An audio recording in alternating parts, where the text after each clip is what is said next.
Behind Enemy Lines, a Titus Black novel, written by R.J. Patterson, performed by Kyle Tate. Chapter 1. August 6th, USS Illinois, Sea of Okhotsk, off coast of Kamchatka Peninsula. Titus Black checked all his scuba gear one final time as the lockout trunk filled up with water. He took a deep breath to calm his nerves. Missions that involved time in the ocean ranked last in his list of favorite assignments. "How are you doing in there?" asked Christina Shields, Black's handler at the secret Black Ops program Firestorm, in her sultry voice. "It's a day at the beach," Black said. "For most people, that'd be a good thing," she said. "But I know you're not like most people." "Give me a mountain with 5 hostels on the ridge any day." "That'll be waiting for you once you get out of the water." Black tightened his mask again. "It's the only thing that's saving this operation for me." "Well, save my afternoon by making this quick, because I've got plans later today." "So, is it a hot date, or are you heading to the shooting range again?" "It's a day that ends in the letter Y, isn't it?" Black chuckled. "Maybe someday I'll go with you and show you how to hit the bullseye." "You former spooks are all alike," she said. "You think that because during training you spent a few hours emptying magazines at a target, that you can outshoot me." "So, it's a date?" "You wish," she said with a sneer. "Isn't that trunk filled up yet?" The water had reached Black's shoulders, and it was almost time to launch out of the sub and into the water. "I'm going dark, but stay tuned in case I need you." He took a deep breath and put the regulator in his mouth. A minute later, the hatch opened, allowing Black to swim up to the tower and open the Special Forces box. He removed all the supplies he needed, including the propulsion device that would help him slice through Okhotsk's swift currents. He tapped on the side of the stub before pushing off with his legs and heading in the direction of shore. Without any moonlight to assist him, Black relied on his headlamp as he navigated through the dark waters. He hummed along, keeping an eye out for anything approaching. After a few minutes, he happened upon a school of fish that encircled him and matched his speed, until they all made a sharp turn right, clearing the way for him. After a few minutes, he checked his depth gauge and noticed he was venturing into shallower water. He slowed down and let his feet touch on the rocky bottom. With his eyes just above the surface, Black saw the faint outline of the craggy shoreline, less than 20 meters away. He walked the rest of the way, before finding a spot well beyond the approaching tide, and began digging. Once he scooped out a hole deep enough to hide his gear, he headed toward the prison where the asset was located. According to Black's briefing, Captain Trevor Watkins went missing when his F-22 malfunctioned and crashed just off the coast of Russia. However, he was rescued by a Russian destroyer, which detained him for further questioning. 6 months had elapsed, and the Russian military had yet to acknowledge that they had Watkins. But Black didn't always trust his briefings. The only thing he believed for certain was that an American pilot was being held captive. And Black was tasked with breaking out the captain from a Russian military detention center and taking him home. J.D. Blunt, who oversaw the Firestorm program, was somber when describing the mission. "It's damn near impossible," he had told Black. "You sure you still want to do this? I can always tell the Air Force to handle their own mess." Black shook his head. "I can handle it." The fact that the Air Force Special Forces unit saw this as a suicide mission was all Black needed to know to sign up. His secret death wish wasn't so secret, and every superior who learned this about Black took advantage of that information. Black liked it that way. After transitioning into more appropriate attire for the mountainous terrain ahead of him, Black turned his comms back on. "Made it off the beach," he announced. "It's about time," Shields said. "I was starting to wonder if you'd stop to build a sandcastle." "That's a sore subject," Black said. "Can we not mention that again?" "Aw," Shields said softly. "Did a big wave sweep away your creation?" "No," Black said tersely. "My stepdad stomped on it when part of my wall started to crumble." She was silent for a few seconds before responding. Sorry about that. I didn't know I was inviting a therapy session with my comment. You're not inviting anything, because I don't ever want to talk about it. Black had never spoken about it with anyone, and since it didn't even rank in the list of the top 1,000 things his stepfather did to him, he figured there wouldn't be much point in it. But Black didn't talk about any of the 1,000 things in the list either. It was easier to deal with it that way. Picking his way up the sloping mountain, he went over how he might handle the volatile and fluid situation he was about to encounter. He'd look for opportunities to eliminate guards and sneak onto the compound without attracting any attention. That was the key to success. If they didn't see him until he'd already freed Captain Watkins, they would have the advantage necessary to survive the ensuing onslaught. The prison was part of a larger military installation and positioned on a clearing near the top of one of Kamchatka's soaring peaks. According to intel reports, the Russians used the location as a staging area for intelligence ops, as well as detaining political prisoners. Devoid of any guard towers, the base relied on its well-trained personnel to handle any potential issues.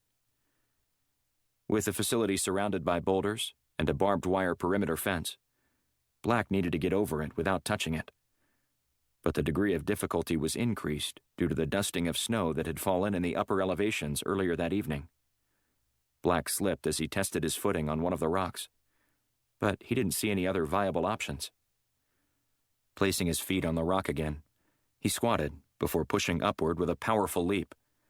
He nearly cleared the barbed wire at the top, but the edge of his pants snagged, which jerked him back into the fence. Black's face slapped hard against the cold metal links before he tumbled to the ground. The noise set off an alarm and sent guards scurrying in his direction. So much for the element of surprise.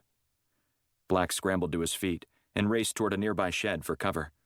He peeked around the corner and listened in on the conversation between the 3 soldiers who had arrived there. One of them shined his flashlight on the fence and noticed a torn piece of fabric, resulting in the trio spreading out and scanning the area. Black cursed under his breath, but it was loud enough for Shields to hear it. "You in some trouble?" she asked. "It wouldn't be any fun if I wasn't," Black whispered. "I'm watching this on satellite right now, and I think you might be able to cause a diversion with that tanker sitting just beyond the building, opposite of your location." "Roger that." Black first needed to handle the nearby soldier. As he crept closer, Black affixed a silencer to the muzzle of his gun before firing a headshot. The man crumpled to the ground, and then Black dragged the body behind the shed before anyone could see him. According to the schematics and intel the military had gathered, the building serving as a prison was right in front of him, and Watkins was most likely in the far back, which was closest to Black. But first, he had to create a diversion in the front. When the 2 guards were out of sight, Black raced toward the building. He leaped up and then latched onto a drainage pipe running down the side of the wall. After shimmying his way to the top, Black wormed across the roof. He identified the tanker and proceeded to hurl 2 timed explosives underneath the vehicle. Without waiting for them to blow, he returned to the back of the building and waited. 3, 2, 1. The first explosion rocked the compound, sending soldiers scurrying outside toward the truck now engulfed in flames. He jumped to the ground and placed another device on the back wall, syncing it up with the second device by the tanker on the other side. Once that was finished, he raced to the shed to take cover. And now. The simultaneous explosions turned the Russian military installation into ground zero for chaos. Dressed in his Russian Guard attire, he tugged his hat down low and raced back toward the smoldering building. Picking his way through the rubble, he entered the back of the holding cell, which was full of shell-shocked prisoners. One of the men was running toward the freshly opened hole before he came to an immediate stop when his gaze met Black's. Black nodded toward the hole, a gesture that the man took as permission to escape. He resumed his attempt at freedom and jumped through the opening. Black scanned the room for Watkins and found him crouched against a sidewall, wide-eyed, as he watched the unfolding scene. The 3-inch scar on the right side of his face made him easy to identify. "Captain Watkins, come with me," Black said as he strode over to the American. "What's happening?" Watkins asked. "Just come with me and keep your mouth shut," Black said, before slapping a pair of handcuffs on Watkins. Black guided Watkins out through the back, and they walked around the side of the building. Soldiers scurried in and out as they tried to put out the fire. More prisoners followed the first fearless man's attempt and started pouring out of the back and scaling the fence. Black and Watkins were nearly invisible as they meandered calmly through the frenetic activity. After a brief search, Black located a Jeep with the keys in the ignition. He ordered Watkins inside, keeping up the charade that he was a Russian soldier.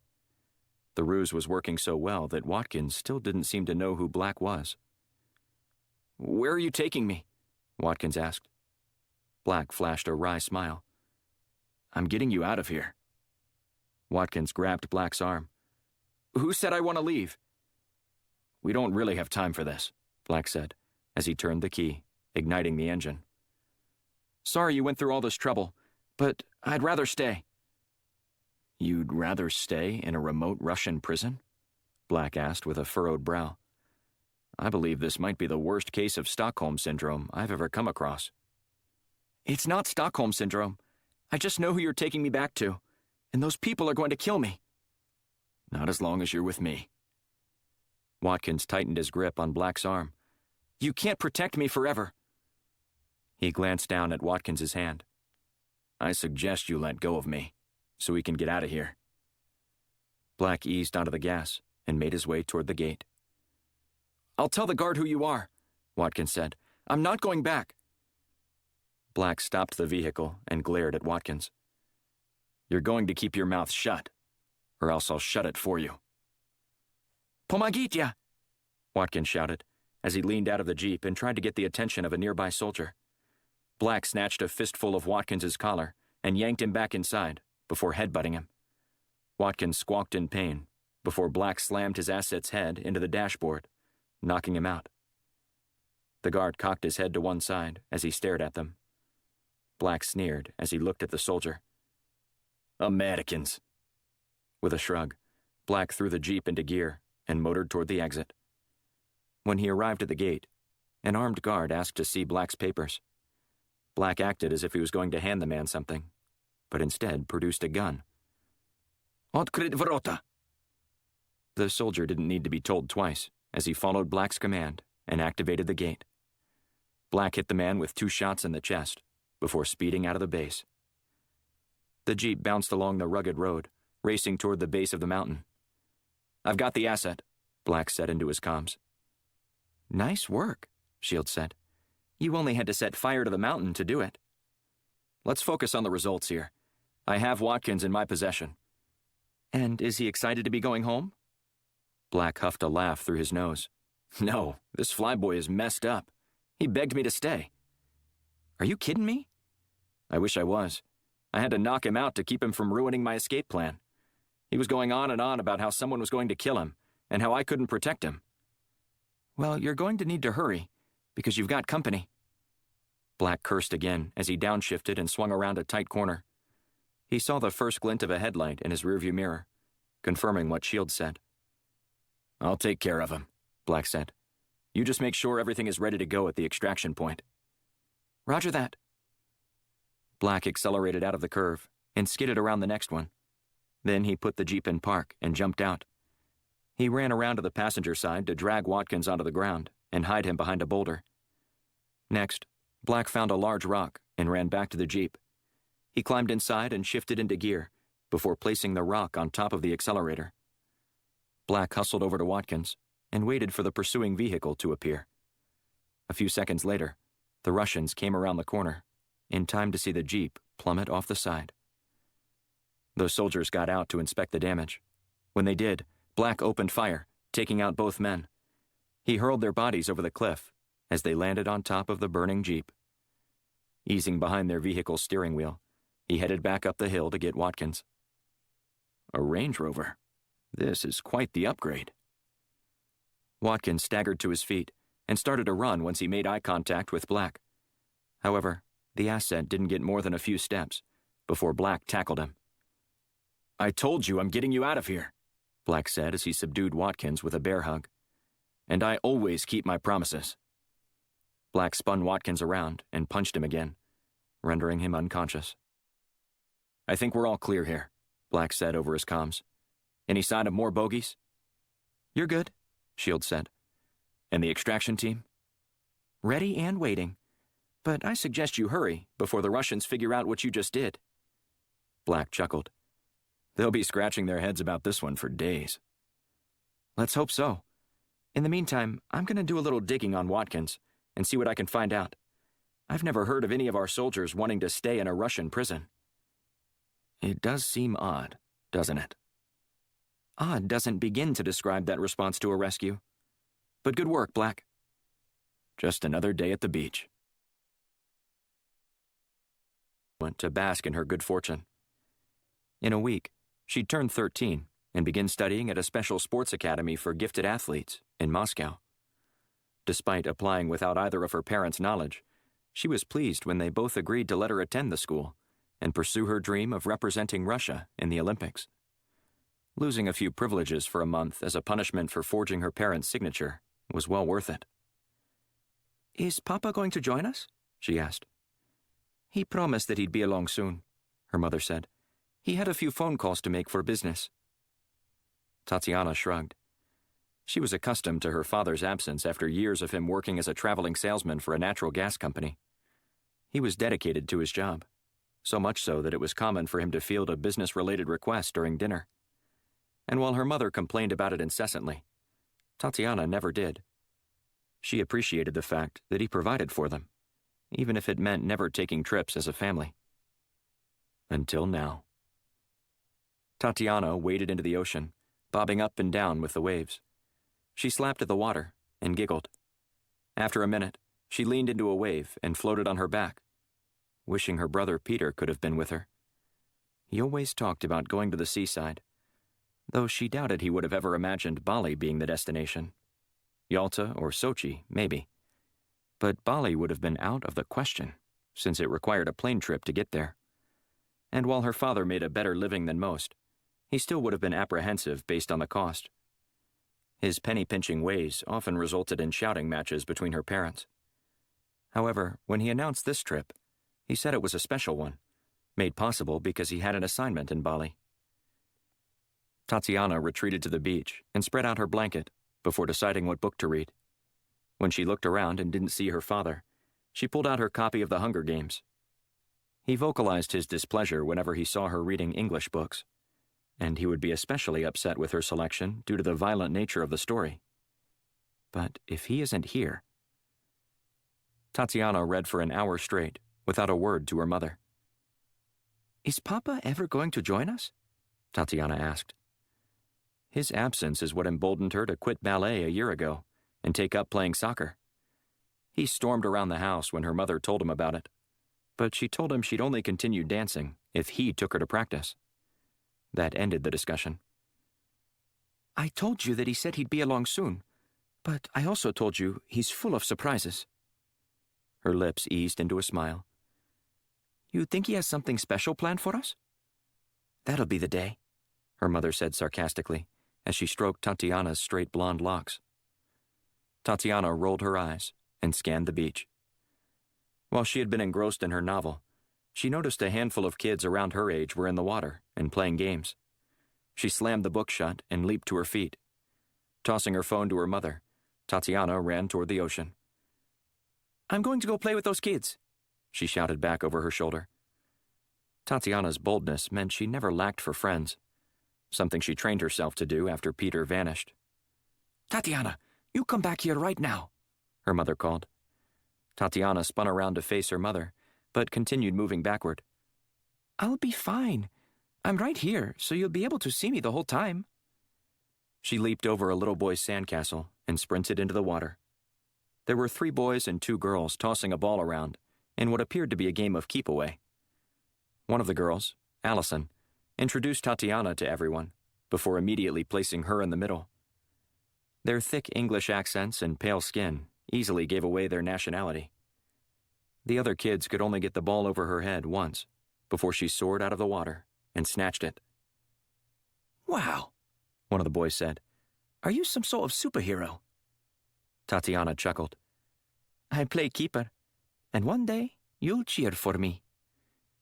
For England? he asked, his eyes still wide in disbelief. Do I look English? She asked, eyeing him closely. Well, you don't sound it, but you could have fooled me if I hadn't heard you talk. She shrugged. Does it matter who I play for? The boy shook his head. You're bloody amazing. Tatiana smiled, soaking in the compliment. In less than half an hour, she became instant friends with the kids, who were part of 3 families traveling together from London. Once they stopped playing, they bounced in the water and started talking. Do you come here often? Tatiana asked Allison. Every year, she said. It's a tradition. Our fathers all work together. What do they do? Allison sighed. I don't know. Some boring business stuff, I think. One of the boys, Michael, interrupted their conversation. Who wants to get some ice cream? My treat. The kid shouted with delight. What about you, Tatiana? Michael asked. Would you like to join us? She hesitated, weighing what she wanted to do with what she knew her mother would say. I don't think so. Oh, come on. Don't be a spoil sport. We're just going to walk about a half a mile over there and get a little snack before supper. She looked across the water and saw the sun starting to slip below the horizon. But she didn't say a word. Well, Michael said, what's it going to be? I promised my mother that I'd watch the sunset with her, she said, glancing toward her mother, whose head was tilted back and mouth open, while apparently asleep. Is that her there? He asked, pointing at her mother. Tatiana nodded. I think she forgot, Michael said. Come on. It won't hurt if you come with us. She sighed. Okay. Yes, Allison said, hugging Tatiana from behind. You won't regret it. This place has the most amazing ice cream outside of the British Empire. Well, that makes sense since this was part of our empire at one time, Michael said. Allison slapped him on the arm as they trudged ashore. Didn't you ever pay attention in geography during primary school? The Dutch colonized this part of Indonesia. Michael shrugged. It's still delicious no matter who once ruled here. Tatiana tagged along with the group until they reached the ice cream parlor. She struggled to understand half of what they were talking about.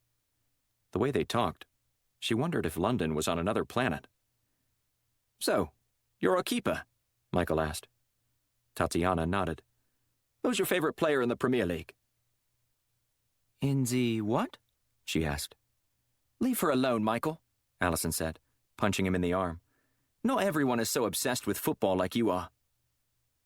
The lights over the shop flickered on as the sun dipped below the horizon. They all discussed what they were going to order and waited patiently. When they all had a cone in hand, Allison proposed a toast. Here's to new friends, Allison said, throwing her arm around Tatiana's shoulder. To new friends, they all said in unison, hoisting their desserts in the air. A boy walked by, half-heartedly dribbling a soccer ball. Michael raced over to him and stole it away with some fancy footwork, without any protests.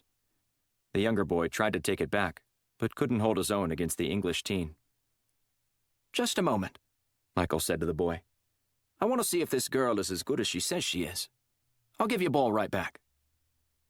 The boy shrugged and nodded permissively.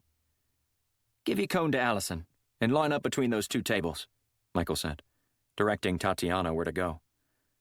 Those look about the right distance for a goal. Don't you agree? Sure, Tatiana said, as she took her place and crouched into her stance. Ready? Michael asked. She flashed him a thumbs-up sign and prepared for his shot. He backed up a few feet and raced toward the ball. Striking low and leaning back, Michael lifted the ball well over what would have been the crossbar and flying toward the street. Show off, Allison said. Go get the ball. I'll get it, Tatiana said. No, make Michael do it. That was an atrocious penalty shot. I don't mind.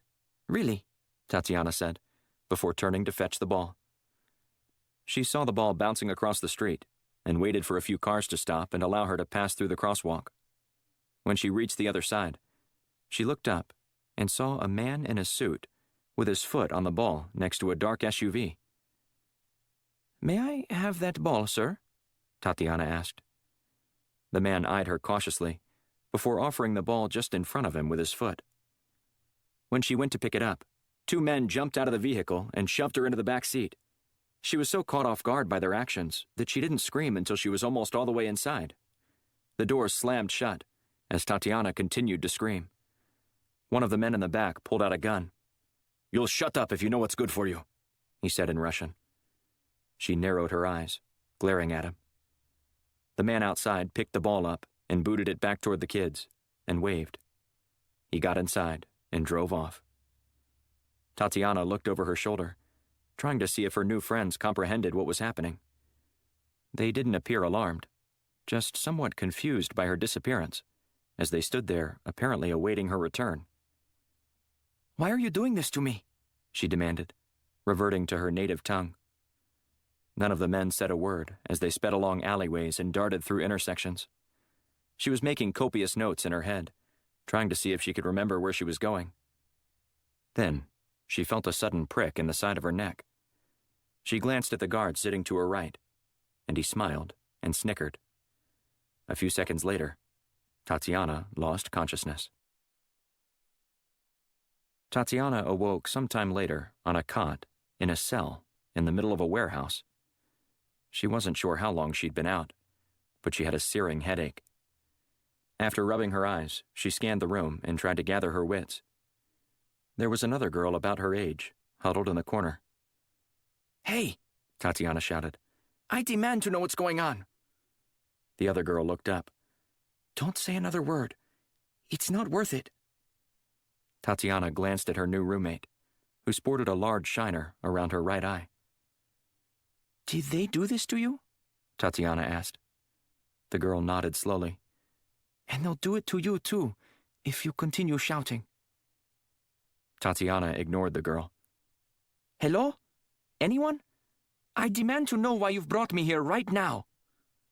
A guard stormed toward her cell and unlocked it. He strode up to Tatiana before shoving her against the wall. "One more outburst like that, and you'll regret it," he said, as he sneered at her. "Oh, really?" Tatiana said. She took a deep breath and shouted again. "Tell me why I'm here." The guard pinned her against the wall, pressing his nightstick against her throat. "This is your last chance. Understand?" She gasped for breath, grabbing for her throat as she tried to breathe. "Understand?" the guard asked again. Tatiana strained to nod before the guard released her. She crumpled to the ground, coughing and heaving as she tried to regain her breath. Her cellmate waited until the man left, before rushing over. "Are you okay?" the girl asked. Tatiana glanced up to make sure they were alone, before nodding. Then she dug a cell phone out of her pocket. "He did exactly what I wanted him to," she said. Once she sat up, she dialed her mother's cell phone number. The call went straight to voicemail. She hung up and entered her father's number before pressing the send button. "Hello?" he said after answering. "Papa," Tatiana said. "Some men took me while I was at the beach. Please, I need your help." He didn't say a word. "Papa?" she cried. "Say something." Still nothing. "Papa, it's me, Tatiana." The line went dead. Chapter 3. Tangier, Morocco. J.D. Blunt stood to greet Captain Watkins with a handshake, as Black ushered the former Russian captive into the cozy living room. After the trio exchanged pleasantries, they all sat down, taking in the surroundings of the Firestorm safehouse. The windows were open, allowing the breeze from the Mediterranean to cool the place. "Sorry about the delay in getting you home," Blunt said as he swirled his glass of bourbon. "I wanted to hear the truth straight from your mouth." "I don't know whether to punch you or thank you for rescuing me," Watkins said. "Well, I'm not responsible for saving you," Blunt said as he pointed at Black. "That guy right there is the one who did all the hard work." "Yeah, and I still have a massive headache because of him." "But at least your life is not subject to the whims of a Russian general." "Russian general? American base commander? What's the difference?" Blunt took a long pull on his drink. I hope they're not one and the same. But let's hear it. Watkins scanned the room. Can I have a drink first? Of course, Blunt said. Where are my manners? He eased out of his chair and shuffled across the room to the wet bar on the far wall. I have bourbon and scotch. Which do you prefer? Bourbon. Neat. I knew I liked you, Blunt said. Watkins drummed his fingers on the arm of the chair while he waited for his drink. Is this how you debrief all the people you rescue? Blunt chuckled. Hardly. Your case is a rare one, though not completely unprecedented. However, I know the feeling. My own government has tried to kill me, too. What did you do about it? I faked my death. That's what I wished you would have let me do, Watkins said, before taking a swig of his bourbon. Well, tell me your story, and Agent Black and I will see what we can do to keep you safe. Watkins took a deep breath. Where to begin? Let's see. It's your story, Blunt said. Tell it however you like. Watkins drained the rest of his glass before continuing. I'm not sure how comfortable I am divulging all the details. Just tell us what you know, Blunt said. Well, my suspicion is based on the fact that my base commander— Isn't that Gil Roman? Blunt asked. Watkins nodded and continued. Colonel Roman asked me to fly a reconnaissance mission over the Stanovoy Mountains, near a suspected missile launch site the Russian military was constructing. Black furrowed his brow. Air recon? In Russia? We don't need to do it very often anymore, Watkins said, but it's not so rare that I would question it right off the bat. And the assignment was simple. I was supposed to fly over this location and gather intel. Pictures, radioactivity, radiation levels. Standard fare for that type of operation. According to Roman, the facility was carved out of rock, and we needed better imagery than what we were getting with our satellites. Sounds like a straightforward recon mission, Blunt said. That's what I thought. Until I reached the site, Watkins said. I should have been able to zip in and out before they knew I was there. But it's like they were waiting on me. One of their surface-to-air missiles locked in on my position, but I was able to roll away at the last second to avoid getting blown out of the sky. However, my fuselage got hit by some artillery fire from the ground, and I had to bail out. How long did it take them to find you? Black asked. They were waiting for me before my feet touched the dirt. I was surrounded and just threw my hands in the air, praying they didn't shoot me. There were 2 high-ranking commanders on site. One of them was arguing to kill me, while the other one insisted that I needed to be interrogated. After a few minutes of deliberation, they forced me into the back of one of their transport units with 3 soldiers. A couple days later, they transferred me to their installation on the Kamchatka Peninsula, and I stayed there until you extracted me. Extracted against your will, I might add, Black said. Watkins narrowed his eyes, ignoring Black's comment. There's no way that missile site could have foreseen an aerial reconnaissance mission, much less armed for it, unless they knew I was coming. Someone had to have tipped them off, and I think it was Roman. Do you have any other reason to think he was the one who did this to you? Blunt asked. Watkins looked down and sighed, pausing before answering. Not really. It's just a general feeling I get about him that he doesn't like me. I don't think he appreciates how much of a stickler I am for making sure everything is done with precision. That doesn't sound like him, Blunt said. From what I remember of Roman, he's a stand-up guy who will do anything for his men. And he runs a tight ship. Maybe that's how he was back in the day. But now, he's just another career military man trying to climb the ranks to the Pentagon so he can retire with a fat pension and get a cushy consulting gig. Blunt chuckled. Washington's crawling with those vermin. You don't want to get me started. So you get what I'm talking about, don't you? Blunt nodded. Unfortunately, all too well. Roman had to be the one to do it, since he said the mission was top secret. He even told me not to fill out a flight plan. Everything was set up for me to disappear. Perhaps you're right. Watkins's jaw fell agape. Perhaps? If this isn't solid proof that he tried to get me killed, I don't know what is. Now, let me ask you a question. Are you a religious man? I grew up Baptist, if that means anything to you, Blunt said. Good, Watkins said. I know you'll understand this analogy then. Do you remember the story in the Bible about King David and Bathsheba? How can I forget? Who doesn't enjoy a good unrequited love story? Watkins wagged his finger. Only it wasn't unrequited. David sent Bathsheba's husband Uriah to the front lines of battle, knowing he would die, and then Bathsheba could be added to David's growing list of wives. That's why you never bathe naked on the rooftop, Black added. There are plenty of good nuggets of wisdom nestled in that story.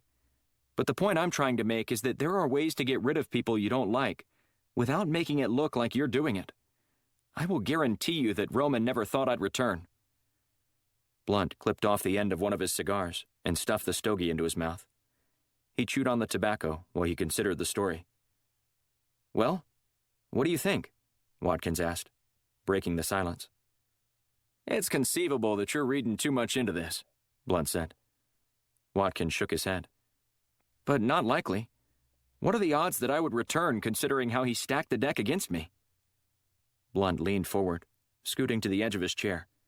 Look, I'm not trying to dismiss what you're saying, but I do know that sometimes when we think something is there, we look hard for it. And to be frank with you, I'm an evidence guy, and if I'm going to take some kind of action against Colonel Roman or others on the leadership of your base, I better have proof in hand of what's going on and their efforts to silence you. Conjecture and circumstantial evidence aren't enough for me to levy this kind of charge. I understand your point, Watkins said. But why was I left at that base for so long? I think the only reason anyone knew I was missing was because some relentless reporter wrote an article about me. Then they couldn't just ignore it. They could if they really wanted to, Blunt said. They could have concocted some cover story that would have explained everything, and it would have all gone away. But the military needed a big win after a spell of bad PR. This was an easy victory they can now claim. Why did they call you instead of sending in a SEAL team or Air Force Special Ops? Watkins asked. We have guys who train their whole lives for these missions and never get tasked with extracting a pilot behind enemy lines. Yet someone at the Pentagon called you, the leader of some black ops program I've never heard of, to handle it. This doesn't add up, and I'm hoping you look through all the fog and see what I'm talking about. Blunt stood. I want to help you, Captain Watkins, but I have the feeling you're either conspiratorial in nature or you're not telling me everything. Now, which is it? When I'm dead, you'll know I was right, but it'll be too late by then, Watkins said, pointing at Blunt. My blood will be on your hands, too. I hope you can live with that. Blunt offered his hand. We're going to do everything in our power to make sure that doesn't happen. Watkins ignored Blunt's gesture. And how are you going to do that? I'll have some of my people look into it. If you don't take action now, it's not going to do me any good. Unfortunately, I'm not the president, so I can't make unilateral decisions and get to the bottom of everything. But I promise you that I will try, and do so post-haste. Watkins huffed. I guess I'll take what I can get. Black escorted Watkins out of the safe house, leaving Blunt alone to his thoughts. He wanted to believe Watkins, but the story seemed entirely circumstantial. After ruminating for a few minutes, he picked up his phone and dialed Shields' number. I need you to do me a favor, he said. What do you need? She asked. Get me a full workup on Captain Trevor Watkins. I want to know everything about this guy we just rescued. Chapter 4. 2 years earlier. Tatiana awoke with a gasp, followed by a harsh bump to her forehead. Her attempt to sit up in the dark was foiled, and she wasn't sure by what. She tried to move her arms, but couldn't more than a few inches due to the hard walls on both sides of her. Realizing she was confined to a tight space, she screamed and kicked, anything to get help. After a few seconds, she hyperventilated. She wasn't sure what she was in, but she couldn't figure any way out. After a half minute, she steadied her breathing and tried to regain her composure. It's going to be all right. It's going to be all right. The space beneath her vibrated, and a constant dull hum emanated from somewhere outside. Still trying to figure out where she was, she banged her head on the space just above her. I'm in a box? On an airplane? At least I'm not dead. The last thing she remembered was eating breakfast at the prison with her cellmate. Everything was fuzzy after that. Her head ached, and her muscles were cramping. They drugged me. That was the only logical explanation, since she couldn't recall ever walking onto a jet voluntarily. But how big was it? Were all the other young teens she'd seen in the warehouse here too? Was her cellmate here? 1,000 more questions flooded Tatiana's mind, and she gladly entertained them. Anything to forget about the betrayal from her father. But that wasn't easy to do. Why didn't he say anything when he answered the phone? Did he have something to do with this? Her mind raced as she tried to come up with a rational reason for why her father didn't respond. Maybe the connection was bad. That had to be it. He probably didn't even hear me. That's what she wanted to believe. She adored her father, even though he wasn't around much. Her mother made snide comments about him all the time, about his travel schedule and his general absence at important family functions. He even missed his own mother's birthday party for 3 years running, forcing Tatiana's mother to go alone. And she despised her mother-in-law. But deep down, Tatiana knew something wasn't right. Her father was supposed to come down to the beach after he'd finished work, and he never showed up. At the very least, he would text or call. She considered the possibility that he had while she was in the water or off getting ice cream with her friends. Yet she couldn't shake the eerie sense that he was involved in this, whatever this was. About an hour later, the plane bounced and the tires barked as it landed. She guessed about half an hour had elapsed since coming to a full stop, before she heard voices. Then, seconds later, a whooshing noise, along with mist, began to fill her box. Tatiana didn't know how long she was knocked out, but when she regained consciousness, she was lying on a concrete floor in a well-lit warehouse. The muggy air hung thick around her. A pair of soldiers armed with machine guns stood guarding the exit along the far wall. As she continued to survey her surroundings, she whipped around to look at the opposite wall and saw 2 more men toting weapons. A cool breeze wafted through the building, bringing temporary respite from the humid conditions. But once the wind dissipated, sweat beaded on her forehead. One of the guards noticed that she was awake and shouted at another man before pointing at her. He acknowledged the report with a head nod and strode over to Tatiana. "Welcome back, Tatiana," the man said in Russian. "You were out for quite a while." "Where am I? What is this place?" she demanded. "You're safe now," he said, placing his hand on the small of her back. "And I'm going to make sure you never get in a situation like that again." "What kind of situation was I in?" The man patted her on the head in a patronizing fashion. "Oh, Tatiana, you have so much to learn about the world." "Why don't you start the first lesson by telling me who you are and what I'm doing here?" "Just relax, Tatiana," he said as he stood. "You're going to enjoy yourself here, as long as you do as you're told." Chapter 5. Washington, D.C. Titus Black lifted the coffee lid and tossed it into the trash. He eased his face over the steam and inhaled.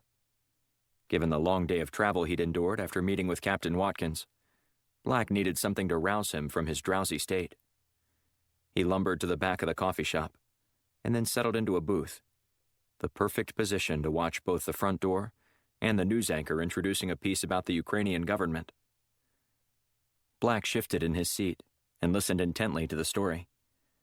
The reporter on location gave a brief primer on the tense relations between Russia and the Ukraine, before switching to a clip of Ukrainian President Vasyl Petrenko in front of a podium at a press conference.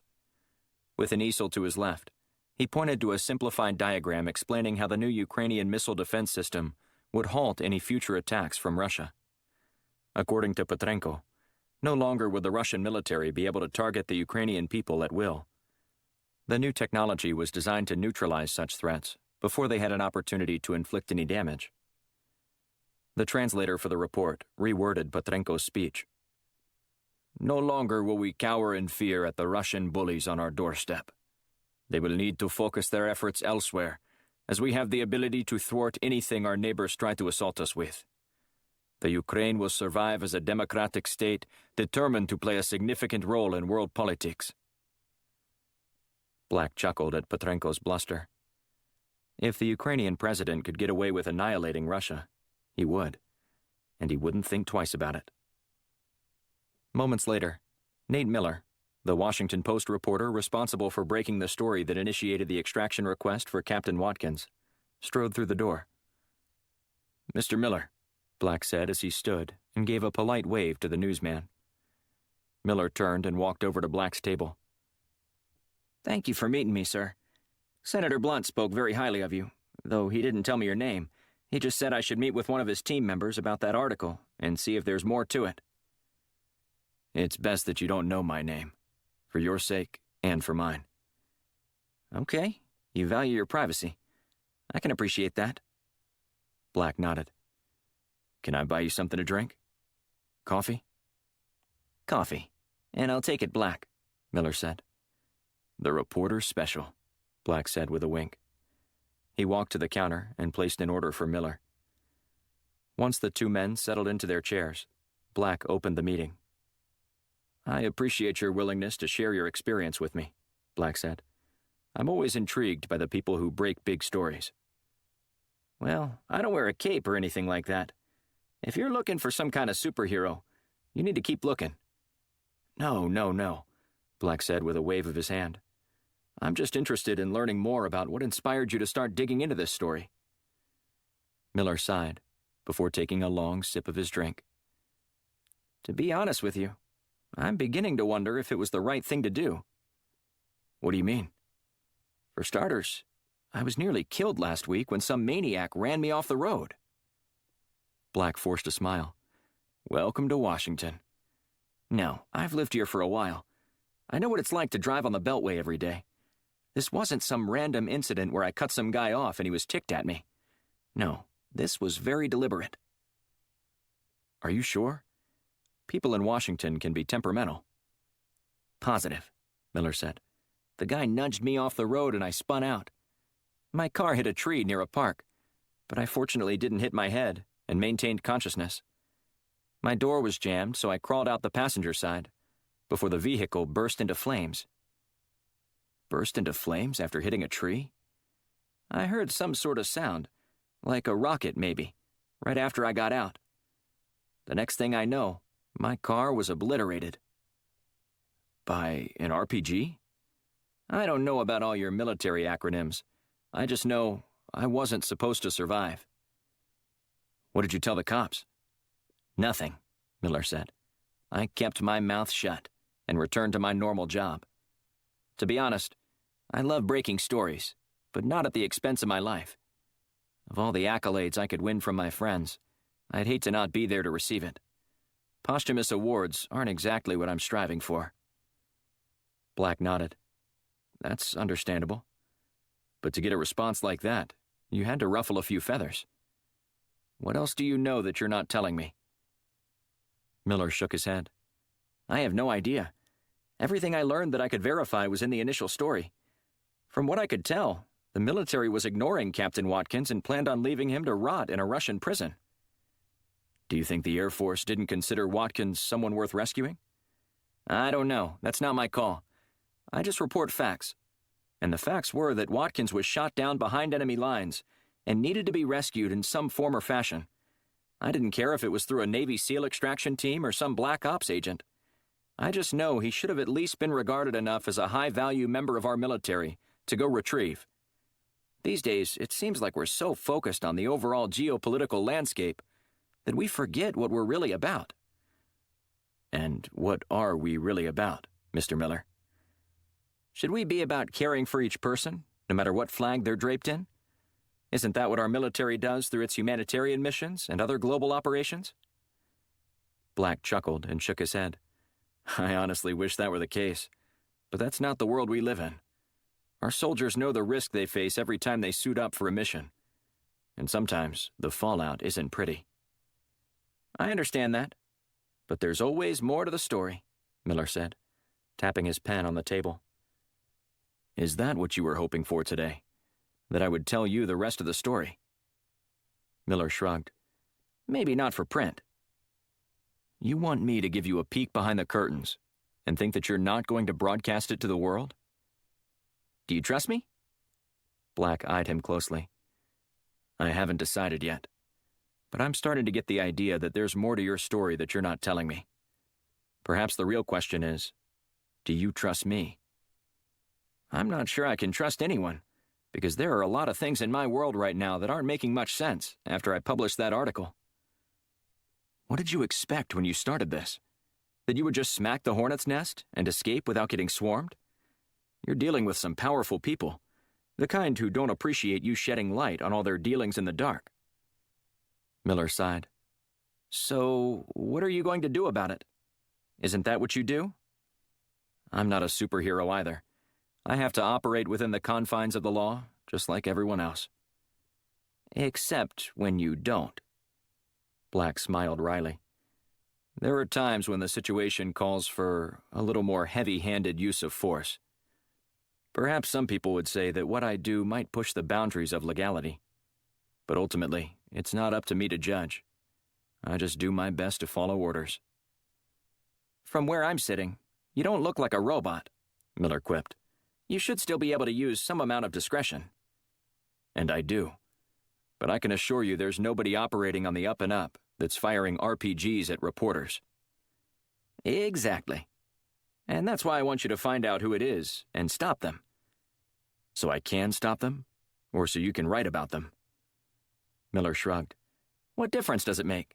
These people need to be exposed. But for the record, I already told you, I'm not looking for another story. I'm just trying to figure out who wants me dead. Well, if I could help you, I would.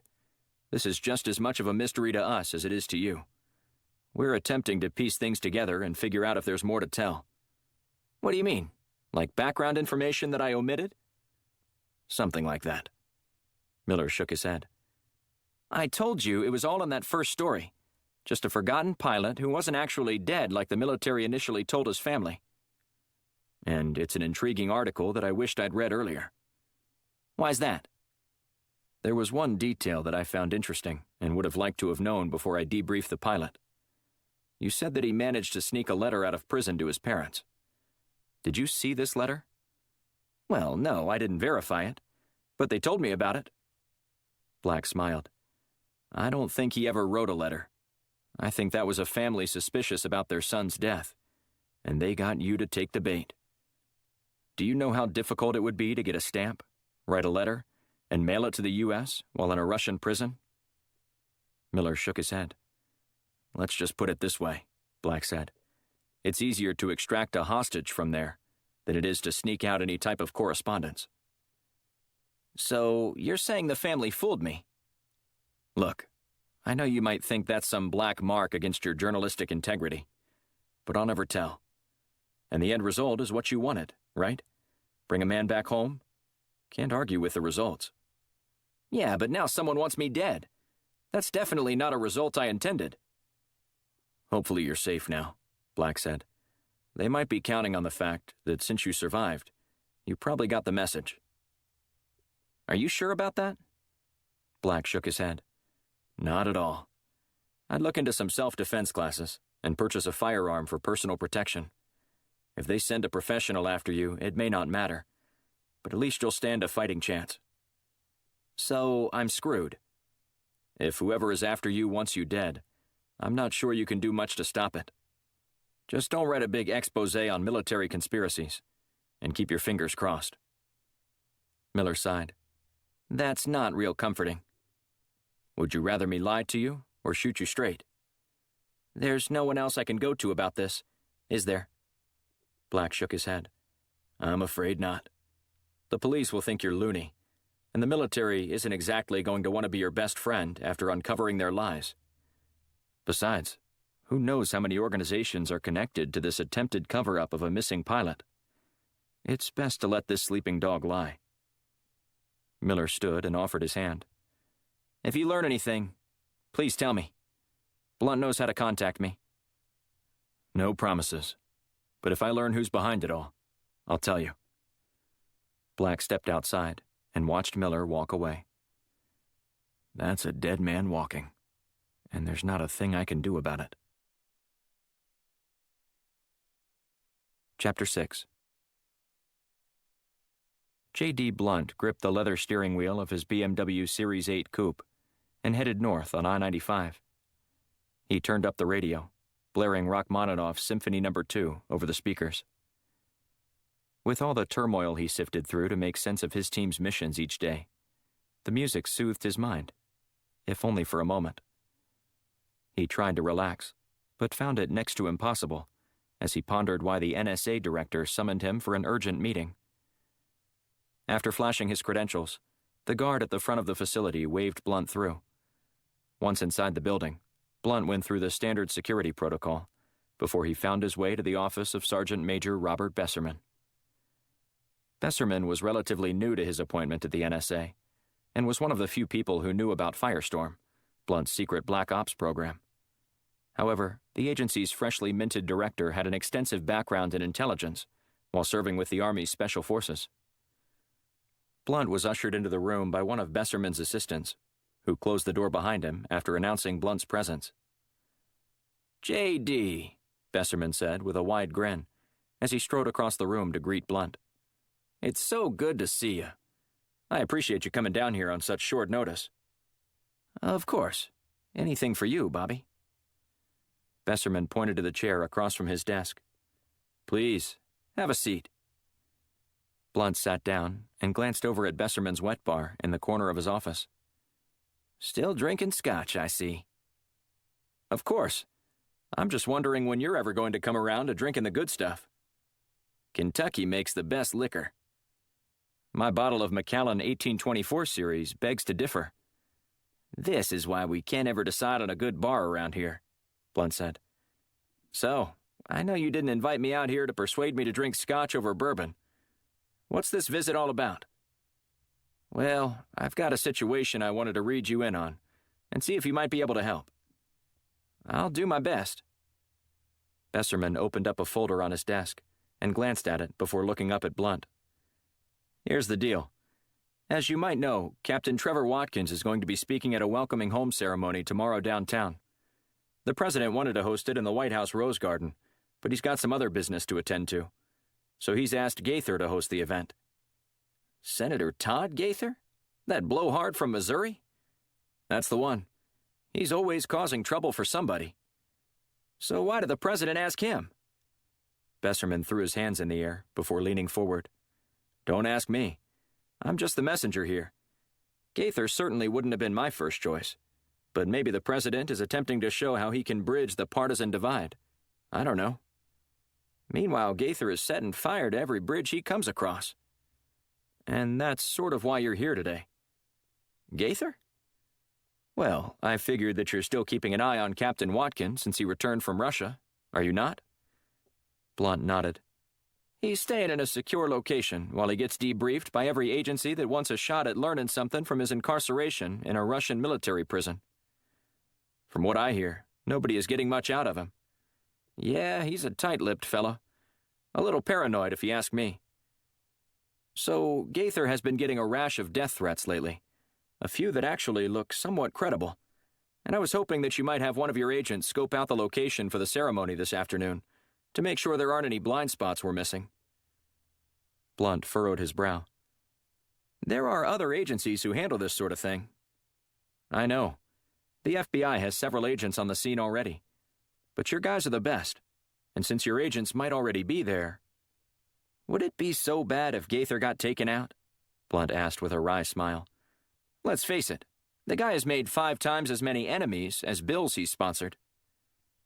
Joking aside, our intelligence agencies don't need a black eye like this in what's already an embarrassing situation for the military.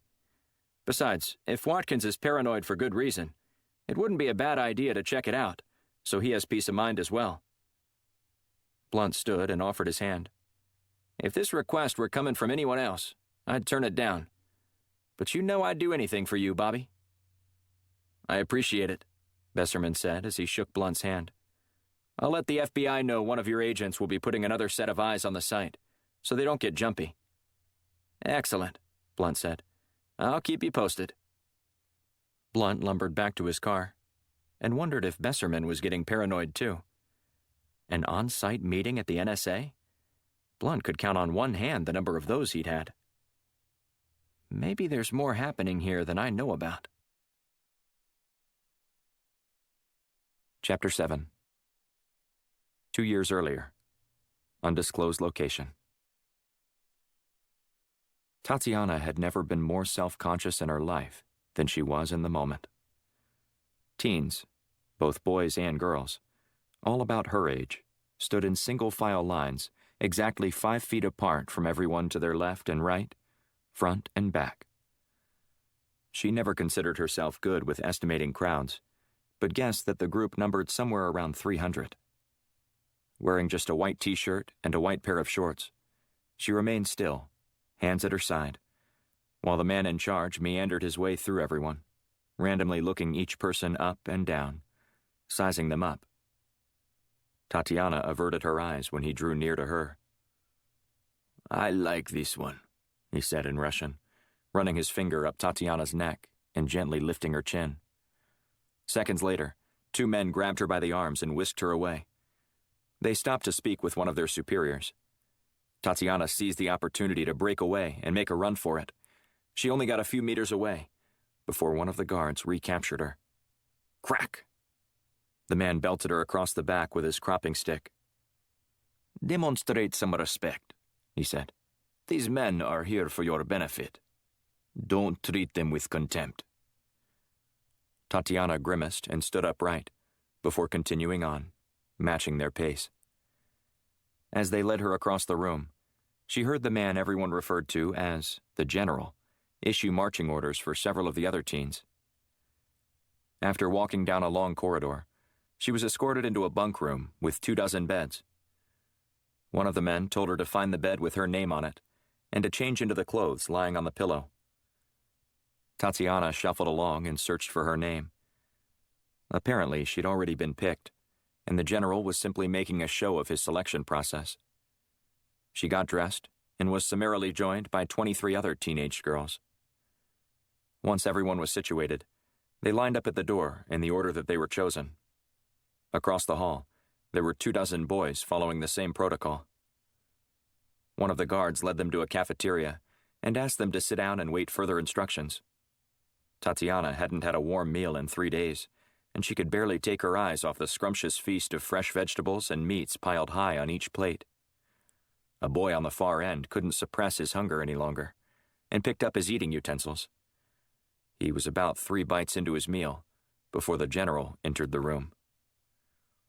The only noise she could hear was the ominous clicking of the General's heels on the concrete floor, and the scratching of silverware on the porcelain plate of the ravenous boy.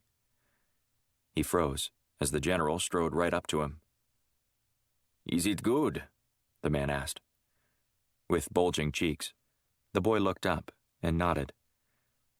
"That makes me happy," the General said, pausing as the barrel-chested man with a neatly cropped beard pulled out his gun from its holster.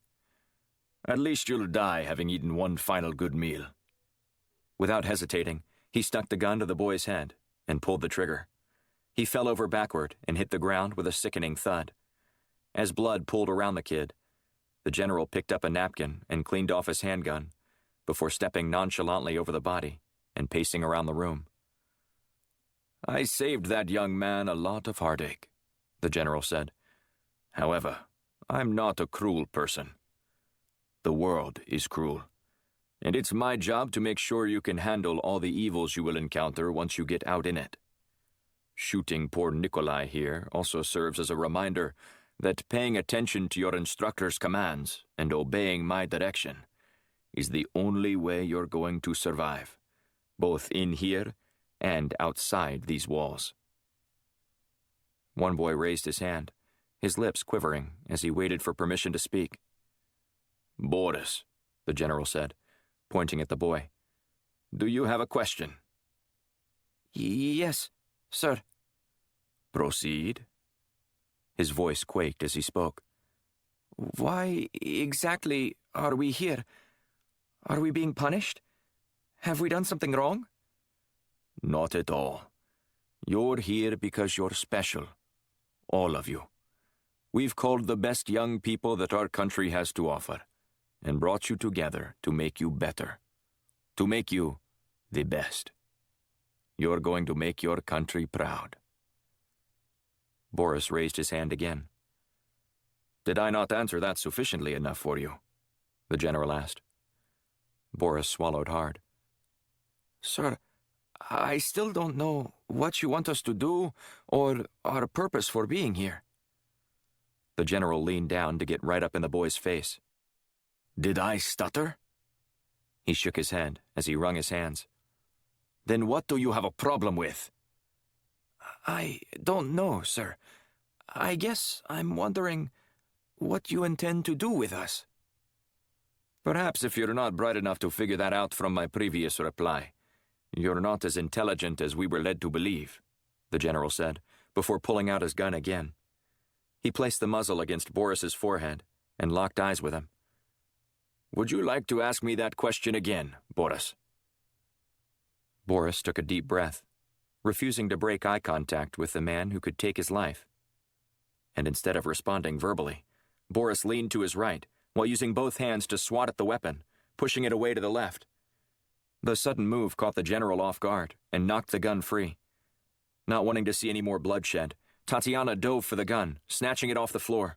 She rolled over and popped up on her knees as the general pulled out a knife and put it to Boris's throat. "That's enough," Tatiana said, training her gun on him. The knife bounced when it hit the ground. It was a plastic prop. The general smiled and offered his hand to Tatiana. She eyed him cautiously before taking it and rising to her feet. "Mikhail," he said over his shoulder, "your role is complete. Please get up." The boy who'd had his head shot stood and waved both his hands. "I'm fine." "That'll be all," the general said, nodding toward the door. Boris and Mikhail quickly exited the room, while the lunatic leader paced around the tables.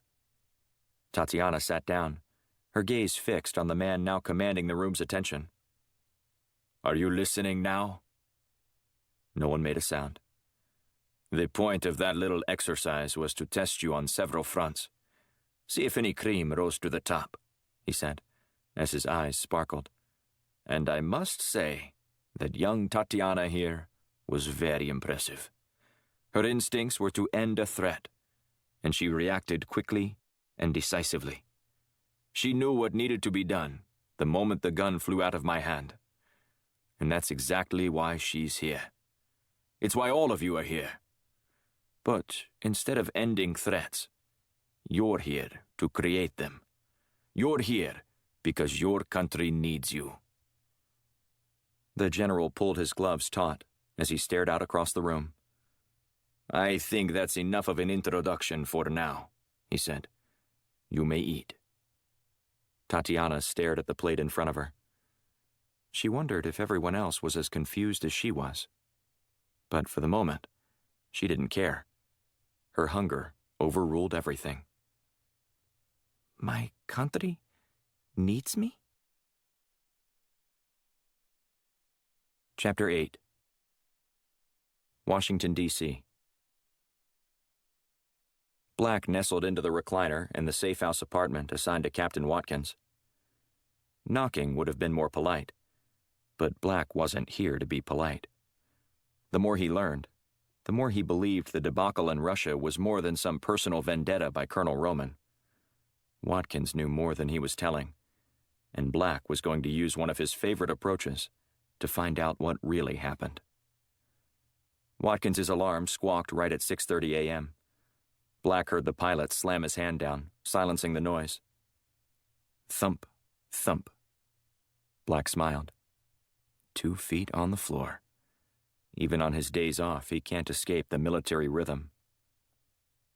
The door creaked as it opened, before Watkins stumbled into the living room. Black turned on the lamp next to him. Watkins reacted quickly, training his gun on Black. What the hell? Watkins said. I almost shot you. Black didn't move. Do you always stumble into the kitchen with your weapon? I do these days. You don't have anything to worry about from me. Then what are you doing here? Sneaking into this safe house? You could have knocked. Black chuckled. Where would the fun have been in that? Look, I know you spooks are... I'm not a spook, Black said. Not anymore, anyway. And I'm on your side, so stop treating me like the enemy. I'm not sure I know who to trust anymore. Black stood and walked into the kitchen. I'm squarely in your corner, Captain. If someone was trying to kill you, I want to know why before I address it. And your hunch that your base commander didn't like you for some reason doesn't cut it. There's more to the story that you're not telling me, isn't there? Watkins shook his head. No, of course not. I told you everything. I don't think so. I've been doing this long enough to know when people are lying. So you think I'm lying to you? Black shrugged. Are you? If you aren't lying, you're omitting some very pertinent details. The kind of things I need to know to keep you safe and figure out what's really going on. If you want me to help you, there can't be any secrets between us. I don't have any secrets. There's more to the story than you're telling me, isn't there? Maybe. I can't protect you, much less help you, if you don't tell me what really happened over there in Japan. Base commanders don't just magically wake up one day and decide that they want to send one of their best pilots on a suicide mission. Watkins eyed Black closely, but didn't say anything. That's right, Black said. I looked into your record. You're a model pilot, the kind the Air Force wants and needs. Yet you were thrust into an assignment that was designed to fail, designed to leave you for dead. At least, that's what you're claiming. I'm not lying about that. I don't doubt that you are. But it's the why that interests me. You pissed off the wrong people. Yet, you've kept that information from me. I need the truth. Right now. You're on a fishing expedition, aren't you? Watkins said. Look, I get it. You're scared. You're wondering if you can trust me. Well, I can promise you that I've had my share of run-ins with powerful people over the years. Some of them are behind bars. Others are dead. And a few of them are still walking around thinking that they've gotten away with something. But they haven't. I just haven't finished the job yet. So if you want to pretend like you're telling me everything, go ahead. You'll always live looking over your shoulder.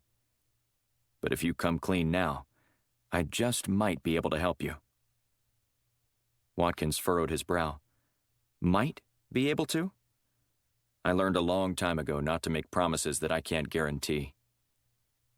I'm not sure that's good enough for me. Black shrugged. It'll have to be, if you expect to have anyone in your corner fighting corrupt behemoths in the American military. Watkins sighed as he walked over to the window, staring out at the awakening bustle of the country's capital. Just tell me what you want to know. How about let's start at the point in the story when you learned something you wished you hadn't, Black said, as he measured out coffee grinds. I'll never regret discovering what I did, as long as something good comes out of it. Black nestled the filter into the coffee maker before filling it with water and turning it on. Let's hear it. Watkins closed his eyes for a moment before he began. About 9 months ago, before a mission, I was doing a routine inspection on my F-22 at Kadena Air Base when I noticed what appeared to be a couple of young teenage girls following one of the C-130 navigators around. Now, it's not completely unusual to see visitors on the base, particularly locals, but something about the way the girls were acting made me question whether they were actual guests. And like a good soldier, you couldn't just let it go, could you? Black chimed in. Of course not. What would you do? I'd check it out, Black said. Exactly, Watkins said. Because I suspected that the navigator was doing something he shouldn't have, I hustled over near the hangar where his plane was, keeping a low profile. I waited a bit until I was sure no one was around, and then entered through the cargo bay. There were several coffins inside, which made me wonder if I'd stumbled onto a morgue transport. A morgue transport? Black asked. Watkins nodded. Yeah, guys fighting in the Middle East who get blown to bits by a roadside bomb or ambushed by some suicide bomber. They have to get home some way. And what did you find? A slew of coffins, but the funny thing is, I hadn't heard of anyone getting killed, Watkins said. Usually it's all over base news, and we have a moment of silence every Monday morning for the men killed in action. But it had been 3 months since I'd heard of a single soldier dying, much less a whole bunch of them. And based on the number of coffins, you would have thought we lost an entire platoon in Afghanistan. You hardly hear of any soldiers dying over there anymore.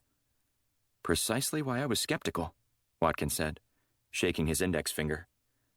I knew there was something shady going on, so I snooped around. I was just about to open one of the coffins when the navigator caught me in the act. He asked me what I was doing, and I had to think fast. I just told him that I was looking to see what kind of bed they'd put me in if I crashed and my body was recoverable. He just glared at me and asked me what I was really doing on the plane. I told him I was looking for one of my pilot buddies who flew C-130s. He said he wasn't scheduled to fly that day and that I should leave immediately. So I did, complying so I didn't make anyone suspicious. But apparently you did make someone suspicious, right? Black asked. Watkins nodded. My theory is that the navigator told the base commander what I was doing. The next thing I know, I'm getting called onto the red carpet and getting reprimanded for my actions. And that's when you knew something was up, Black said. Absolutely right. I may have dropped it if I hadn't heard anything else about it. But when I was called in for something as inane as looking for a fellow pilot, I knew I'd stumbled onto something. You didn't consider the consequences? Black asked. Of course I did, Watkins said. But I don't want to be part of any organization that's transporting people illegally around the world. The coffee maker sputtered as it spit out the final few drops. Black pulled out 2 mugs from the cupboard and filled them. So that's what you found? Watkins picked up one of the cups and took a sip. Not right away, but I started snooping around on some of the manifests. The C-130s in Kadena were shipping somewhere in the neighborhood of 30 to 40 coffins a week. A week? What the hell were we doing moving around that many boxes? That's when I knew something seriously shady was going on.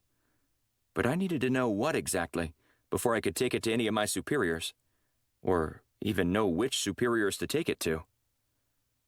And that's when your base commander found out what you were doing? Black asked. Watkins nodded. I got careless and was caught on the surveillance footage. One of the security guards turned me into Colonel Roman. He told me that what I was doing was endangering my career. At that point, I still didn't know exactly what was going on, but that only made me more curious. A week later, I hid up in the catwalk of one of the C-130 hangars. It was one of the ones assigned to that particular navigator who caught me the first time. I was pretty sure he was in on whatever was happening, so I staked out that spot and waited. And what did you find? Black asked. Just as I suspected, Watkins said. I watched the navigator sneak 4 young teenage girls onto the plane one night. I took a video of it and decided to show it to my squadron officer, since I'd grown suspicious of Colonel Roman being above board with everything. Black nodded. What did they do to make you fear for your life? Colonel Roman called me into his office and thanked me for alerting him to this issue. He said that he wanted to handle the discipline privately, so it wouldn't become a public relations nightmare back home. And did he follow through with what he said? Watkins shrugged. It seemed like it, because the navigator was gone the next day. I asked around about him, and everyone said he was being reassigned. Yet you're still suspicious of Roman. I'm getting there, Watkins said. The day after I found out that navigator was being sent somewhere else, I get called into Roman's office. He tells me that he has a special reconnaissance assignment for me over Russia. You don't think your squadron officer is in on it? He could be, but he's not the man pulling the strings, Watkins said.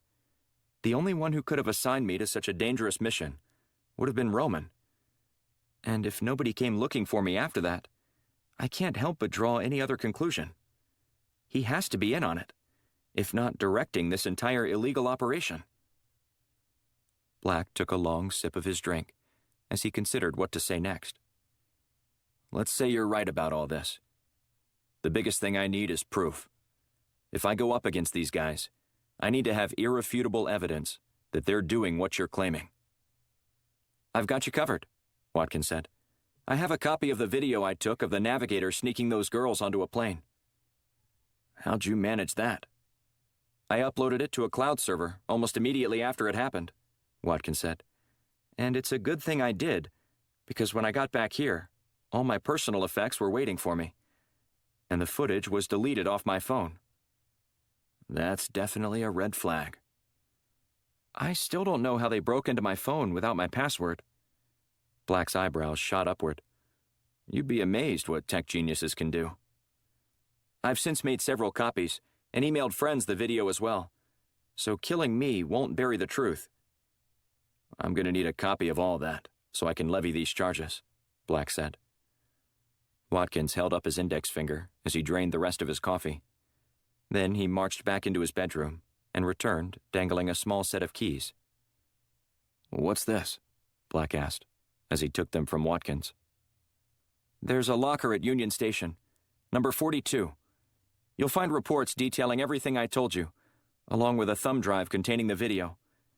It'll contain all the evidence you'll need to make a compelling case to have Roman, the navigator, and whoever else is in on this scheme put in a dark hole somewhere for a very long time.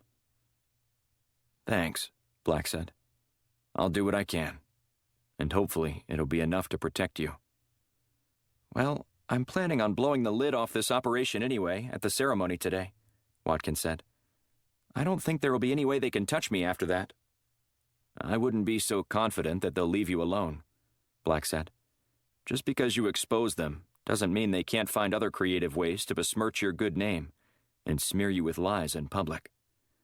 If you plan on going through with that, I'm going to fight for you, but know that you'll be putting an even bigger target on your back. Watkins nodded knowingly. Thanks for believing me. I just want to see these bastards put away for what they're doing. It's disgusting. And violating the public's trust like this, using government funds and aircraft to transport these young girls around. It needs to be brought into the light and dealt with accordingly. I'm with you on that, Black said. I'll see you at the ceremony. And good luck. You too, Watkins said. Black left the safe house and hustled to his car. He didn't have any time to lose if Watkins was going to make a public statement about what he saw in just a few hours. Chapter 9. Black checked the time and considered if he could get to Union Station and back before the ceremony began. However, before he could make a final decision, his phone rang with a call from Blunt. You're up bright and early, Black said as he answered. Blunt grunted.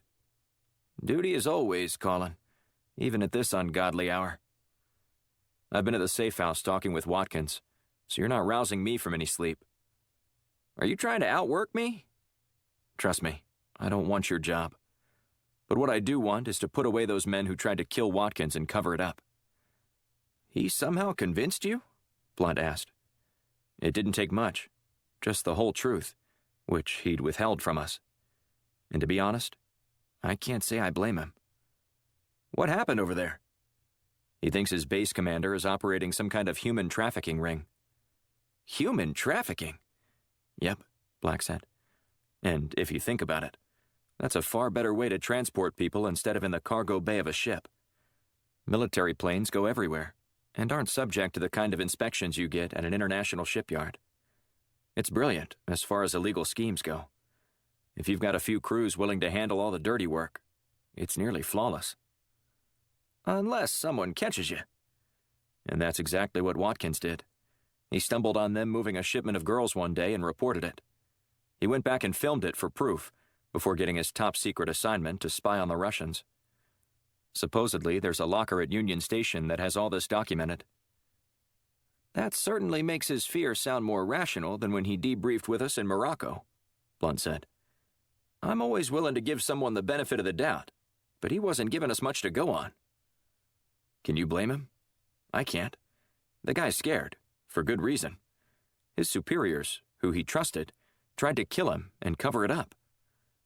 Well, that makes my assignment for you today all the more important. You need me to do something for you? Black asked. Yeah, late last night, I met with Robert Besserman at the NSA, and he had a favor for me. He wanted me to have you check out the staging environment for Watkins's ceremony this morning. Why me? There have been some threats levied against Senator Gaither that he wants us to do some due diligence on, Blunt said. And since you'll already be there lending moral support to Watkins, and you're the best man for the job, I thought I'd give you something to do. Senator Gaither? Maybe I just won't show up. Blunt chuckled. I told Besserman something to that effect. He didn't think it was all that funny. I know it's our job to run these ops behind the scenes, but could you give me anyone to protect I despise more than Gaither? I doubt it. Black grunted. So, what are the threats? Maybe a deranged gunman? In the dossier Besserman prepared for me, they seem to think someone is going to shoot Gaither. That's a pretty specific threat. Anyone attempting to take Gaither out that way wouldn't be interested in keeping it a secret. They'd be a hero to more than half the country, Blunt said. That guy's approval rating is just south of 20%, even from the people who voted for him. Those good Missourians cast a vote for him, asking both parties to show me another candidate. Blunt chuckled. I can only imagine how bad the opposing party's candidate is for Gaither to keep getting elected. Maybe I'll be slack on my job today, Black cracked. Just keep your eyes peeled. Remember that we don't want anything happening to Watkins either. Roger that, Black said. Don't tell Besserman this, but Watkins is top priority. The world needs men like him, and we sure can do without a few less blowhard politicians. You won't get any argument from me there. Just get out there early and do a preliminary threat assessment of the area. Send me what you come up with, and I'll forward it along to Besserman so he knows that we're taking this seriously. And then, after that, keep an eye on Watkins. You got it. The site for the ceremony was on the grassy quad at the National Mall. Black immediately saw it as a nightmare when it came to determining what position an assassin might take up. There were rooftops on the left and right, albeit heavily secure government buildings, most of which belonged to the Smithsonian museums. There were plenty of places with restricted views that could be difficult to inspect. Black scanned the area, and his first thought was that if his assignment was to kill someone on stage, he'd sneak onto the grounds before anyone else and stake out in the trees. And since the leaves had yet to fall, it was a potential location that Black decided had to be checked out. One by one, he ruled out certain trees as he peered up into the branches. There were a couple more that he proceeded to investigate, though he wasn't sure if even the most skilled marksman could shoot through foliage and hit a target from this distance. When he finished, he flashed the CIA credentials he possessed for situations like this and asked the security personnel if he could take a moment on the stage to look around. Once permission was granted, Black climbed up the steps and pulled out a pair of binoculars from his bag to look around. During his preliminary assessment, Black didn't see many unobstructed views from the surrounding buildings. However, there was one. The Museum of Natural Sciences offered a clean shot from the rooftop. Black would have picked it had he been given such an assignment, though it would have been far more complicated if the assassination attempt was anticipated. Either way, that's the location that made the most sense. Black checked his watch. The ceremony was set to begin in just under 2 hours, and while it wasn't a huge amount of time, it was enough for him to hammer out a brief report and issue it to Blunt, so he could do with it as he saw fit. Black found the nearest park bench and typed out his thoughts, before emailing them to Blunt. While writing, Black overheard a man claiming to be a reporter for the Washington Post in a heated argument with the ceremony's public relations firm rep. The reporter stomped off, sulking over the fact that his request had obviously been denied. Once Black was finished, he sneaked onto the top of the Museum of Natural Sciences building, just to see the potential target area from that location.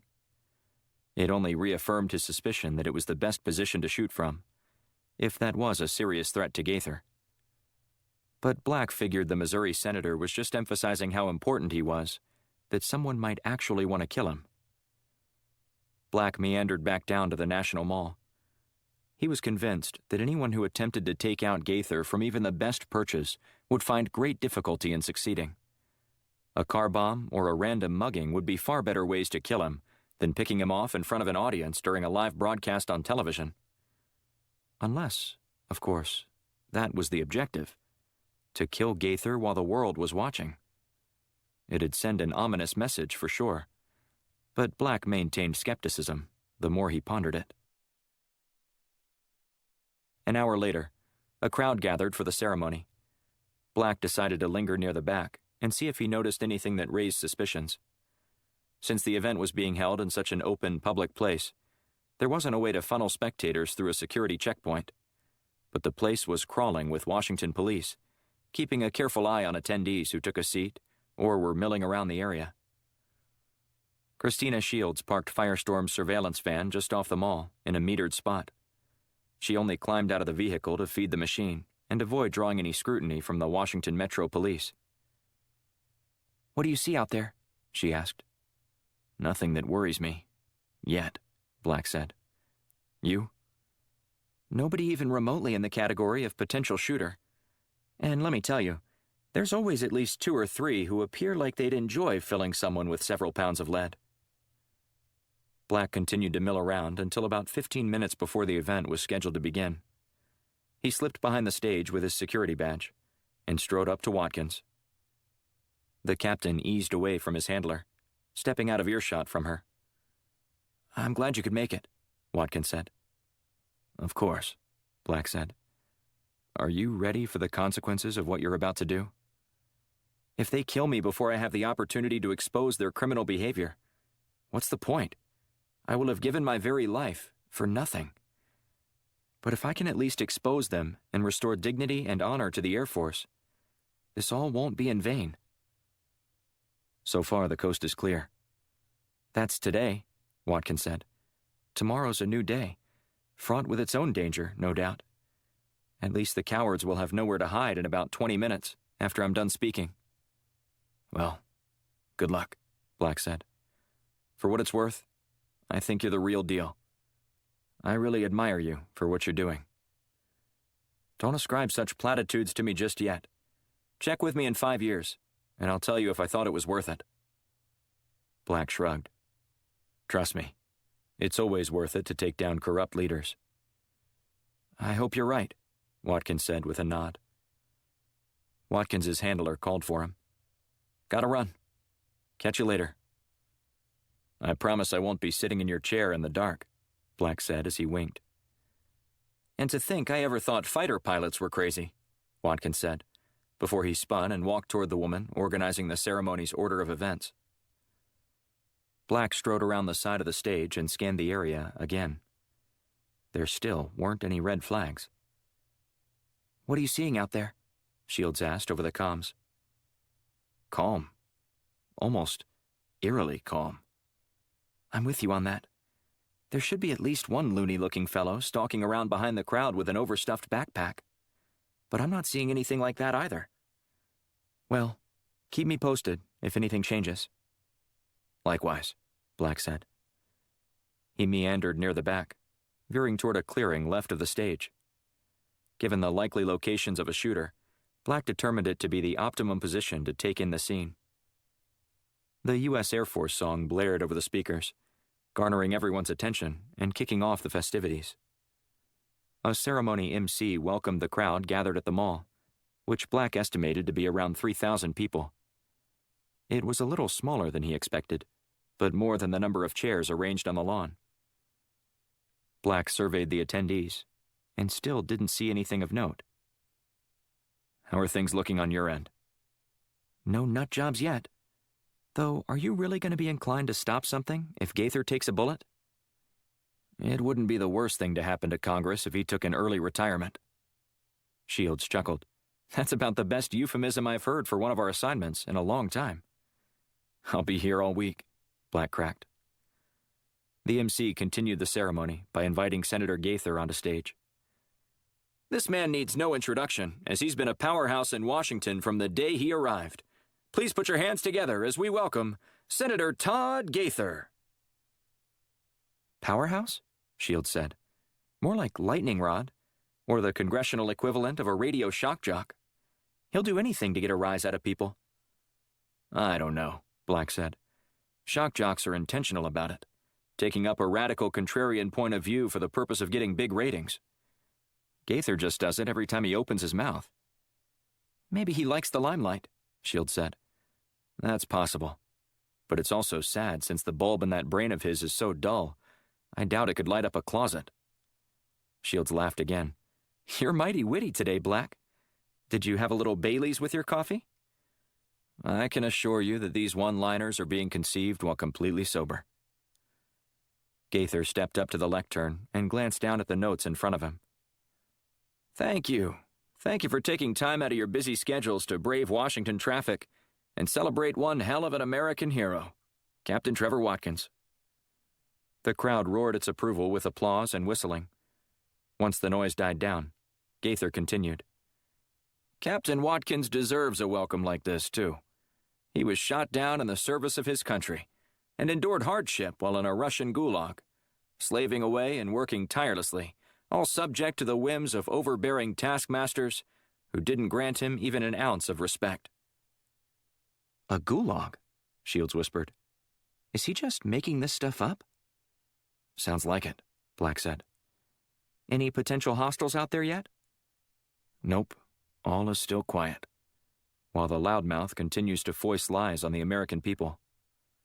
Well, what did you expect? Shields asked. He is a politician. Aren't lies and embellishments what they do better than anything? I wish you weren't right. Gaither continued with his introduction before inviting Watkins to the stage. The crowd broke out into applause again as he plodded up the steps and strode toward Gaither. Overhead, a drone buzzed about 20 feet off the ground, capturing images of the event. The press corps photographers rushed closer to the stage in anticipation of the moment the two men met. Black scanned the crowd again before searching on the nearby rooftops. Everything appeared above board.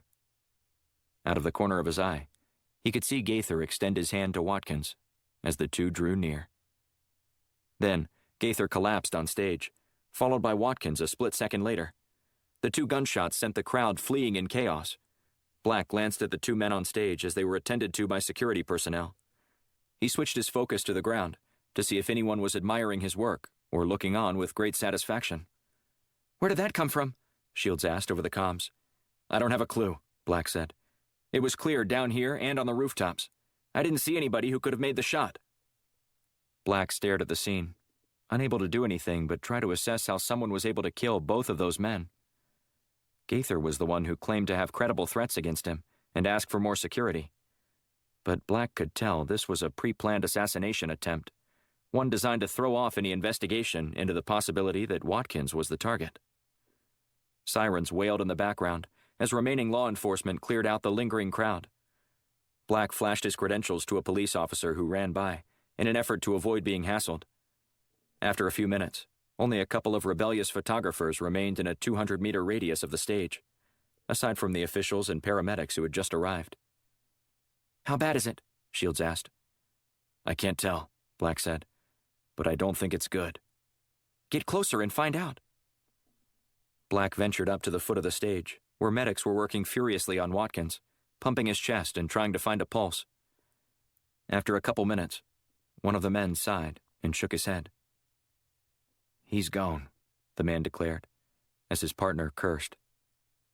Meanwhile, Gaither sat up, alert and somber, his bicep wrapped with a blanket draped over his shoulders.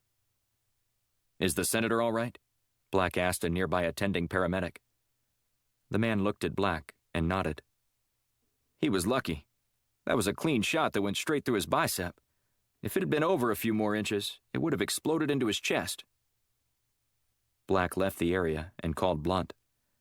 Did you hear the news? Black asked as his boss answered. Shots fired at the ceremony, Blunt said. Is Watkins going to make it?" "He's already gone," Black said. "And Gaither?"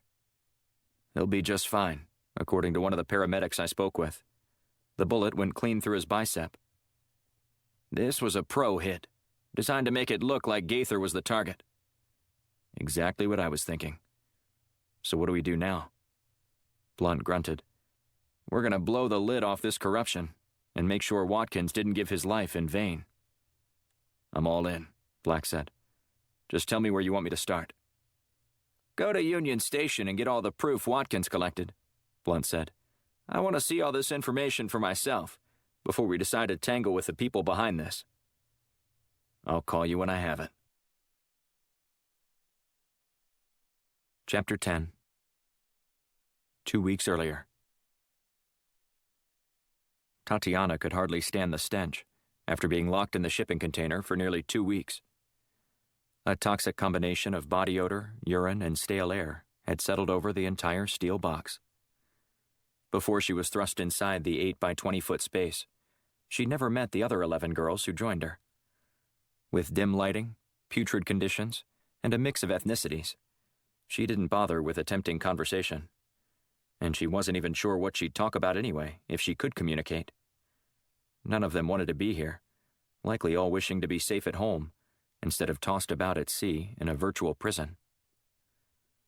The general had done his best to convince all of his so-called recruits that their sacrifice would be vital to the future of their country.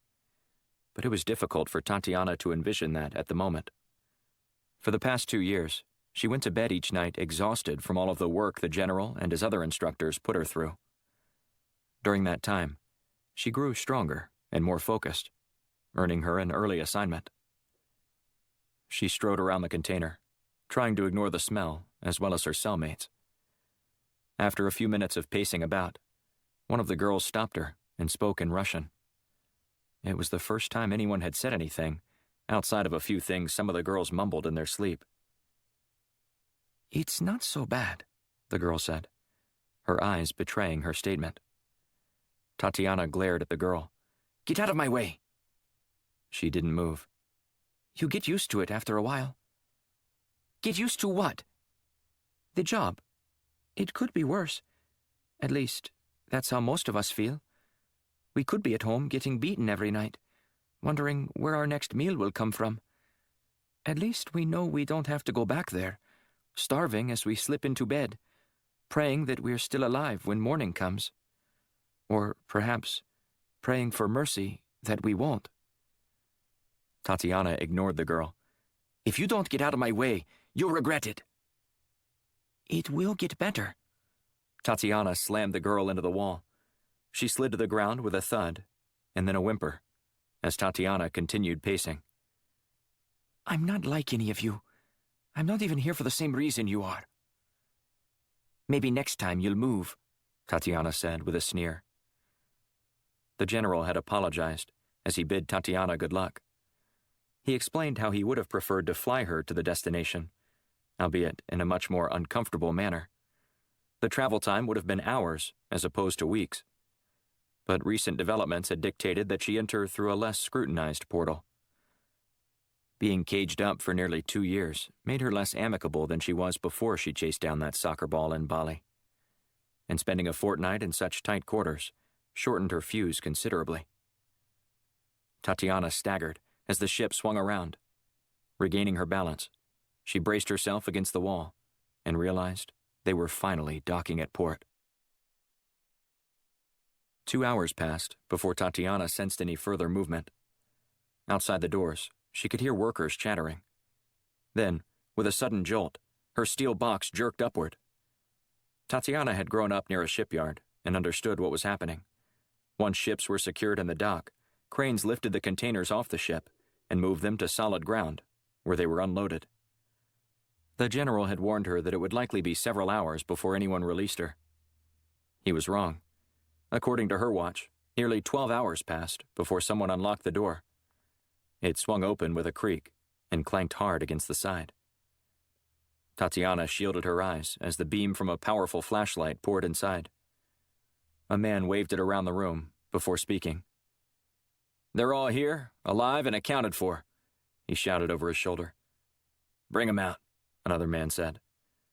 Men rushed into the container and grabbed the girls, removing them one by one and placing them into a van.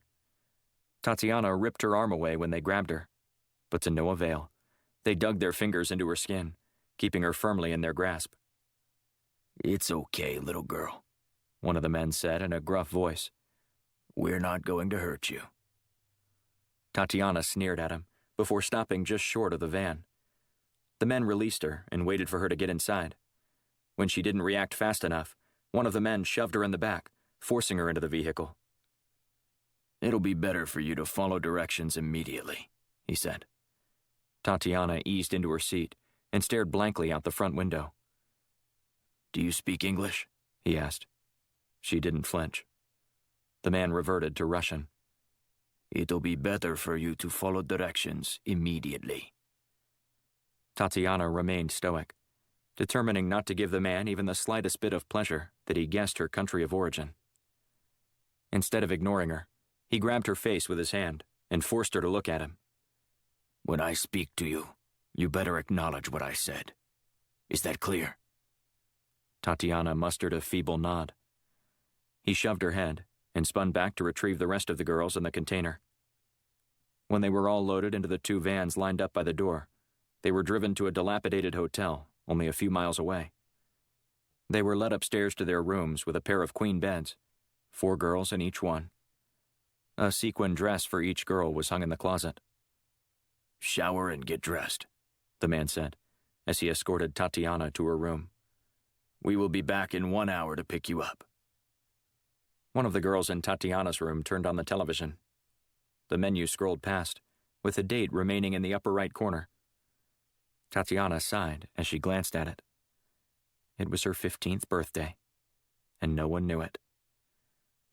She thought about her mother and the kind of fuss she used to make over each birthday. There were parties with friends, special mother-daughter adventures, or a lavish spending spree at her favorite fashion shop. But not today. There were no candles, no presents, no friends. "Hurry up," the man barked as he knocked on the door. When Tatiana stepped out of the shower, she shimmied her way into the tight silver sequin dress that was the closest to her size. She was still combing her hair when a harsh knock at the door startled her. "Let's go, ladies," the man said. "It's time to get to work." Chapter 11. Great Falls, Virginia. Blunt stopped at the gatehouse and showed his driver's license to the guard stationed there. After carefully studying the ID, he dialed a number and had a brief conversation before waving Blunt through. Blunt found gated communities to be contentious, but he understood the desire for privacy by some people, especially the head of the NSA. Blunt lumbered up the steps to Robert Besserman's house and rang the doorbell. When he didn't answer, Blunt walked around the side of the spacious yard and found Besserman relaxing in a chair by a dormant fire pit, his eyes closed, with a drink in his hand. The sun was setting just over the Potomac River, a scenic view that the NSA director enjoyed each day after work, if he was awake to see it. "If you don't open your eyes, you're going to miss that," Blunt said, gesturing toward the sunset. Besserman bolted upright in his seat. "J.D., what the hell are you doing here? You're interrupting my after-work moment of zen." "We need to talk, Bobby. And as much as I trust you, I didn't want to risk someone eavesdropping on our conversation in any form or fashion." "And you think my home is safer?" "I'd hope so. You are the head of the NSA, after all." A wry grin spread across Besserman's face. "Of course my house is safe. I just don't really consider this the best place to discuss national security implications." "Sorry to spring this on you," Blunt said, "but I'm just leery of everybody these days." "Let's go inside," Besserman said. "I'll fix you a drink." After ushering Blunt into the house, Besserman headed straight for the bar. "I've got some great scotch here." "It's not one of those conversations, Bobby. I want to keep this brief, because we've got work to do." Besserman stopped and eyed Blunt closely. "What is it?" "What did you think of the fiasco at the National Mall earlier today?" Blunt asked. I thought your people were there to ensure something like that didn't happen. Blunt shook his head. It didn't matter, because someone wanted Watkins dead. You think Gaither wasn't the target? That's what we're trying to figure out, but I think this whole Gaither death threat thing was a smokescreen. By who? Gaither? Or the shooter? Blunt shrugged. That's what we're trying to figure out. All I know is that in this business, when something seems coincidental, it usually isn't. Don't forget that the president was supposed to host this ceremony in the Rose Garden, so if you're suggesting that this was coordinated, there has to be some high-level officials involved. Or at least capable of pulling some strings to manipulate the situation. Blunt took a seat on the couch. Maybe this is one of those conversations, Besserman said, as he settled into the chair across from Blunt. You sure you don't want a drink? Blunt waved his hand, rejecting Besserman's offer again. The timing of everything is what makes me suspicious. The only good fortune we've received here is that me and my team know about all the moving parts involved here. The truth behind the Watkins situation, the death threats on Gaither's life, the shift in venue for the welcome home ceremony. And it sure does seem that the ordeal surrounding Gaither was designed to make everyone think he was the intended target. Well, I'm inclined to agree with you on this one, Besserman said. Especially after what I found today. You found? Are you doing your own sleuthing these days? My trust level on this investigation isn't very high. I'm just as suspicious of Gaither as you are, but I wanted to find out why you thought so before revealing this. Besserman leaned forward and nudged a manila folder across the coffee table toward Blunt. What's this? Blunt asked as he picked up the documents. Gaither's phone records, including several of those voice messages supposedly left for him. And what did you find? Gaither played the death threats for us from his phone, reluctant to give it to us since he conducts so much business with it. So I simply asked him when he received those messages. I accessed his voicemails remotely, and then got a copy of his phone records. I tried to see who made the calls, but I could only trace them back to a burner phone. That wouldn't be surprising in either case, Blunt said as he scanned the numbers. Exactly, Besserman said, pointing his index finger at Blunt. But I went back through the numbers and found that whoever left this message was also the same person who Gaither called back later that night and spoke with on the phone for nearly 15 minutes. Nice work, Blunt said. This gives us something to go on. Oh no, it's more than that. Playing a hunch, I took it a step further and triangulated the position of several of his staffers' phones around that same time to see if any of them were in the area. Turns out, one of them was. Blunt's eyebrows shot upward. You got a name? Mark Baldwin, Besserman said. He's been one of Gaither's longtime staffers. What are you thinking? Baldwin is carrying out orders from someone else? Or do you think he's doing Gaither's bidding? Besserman grinned.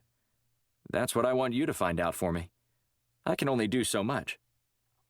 And you think we'll be able to levy charges against Gaither? That depends. On what? Blunt asked. Everything hinges on your team's ability to get to the truth on this one. Not that I wouldn't mind putting Gaither away, but if he's just a pawn, we need to use him as bait to catch who's really behind this kind of mayhem. I don't want to play whack-a-mole on this one. Got it, Blunt said. Cut off the head of the snake. Besserman stood and gestured toward the door. You're right. This wasn't one of those conversations. You need to get moving, because you've got a lot of work to do. Blunt shook Besserman's hand, but the NSA director called Blunt's name before he could make it to his car. Yeah? Next time, I want you to try this scotch I have. Next time, Bobby. Next time. Blunt climbed into his car and then scanned the area as he pushed the ignition button. He was firmly convinced that Watkins wasn't paranoid after all. Now, Blunt just had to convince the people that mattered.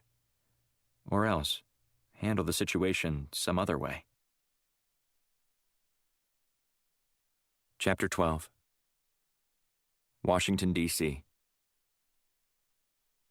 Black zipped up his jacket and pulled it taut as he strode into Union Station, a backpack hanging off his left shoulder. With a quick glance, he checked to make sure he wasn't being followed. Determining that no one was watching him, he pressed ahead, navigating through the congested passageway. While many commuters continued about their day in a business-as-usual mode, Black noticed the heightened security and the nervous looks worn on the faces of most people. When Black reached the lockers, he retrieved the key from his pocket. The moment felt somewhat haunting, especially remembering Watkins's comment the moment he placed the key ring in Black's hands. "I'm planning on blowing the lid off this operation later today." Watkins never got the chance, but Black wasn't going to let the pilot's sacrifice be for naught. Black felt confident he could use the information Watkins left to get justice for him and perhaps hundreds of others. Upon descending into the bowels of the building, Black worked his way through a quiet maze of lockers and found number 42. He took one more quick look around before opening it.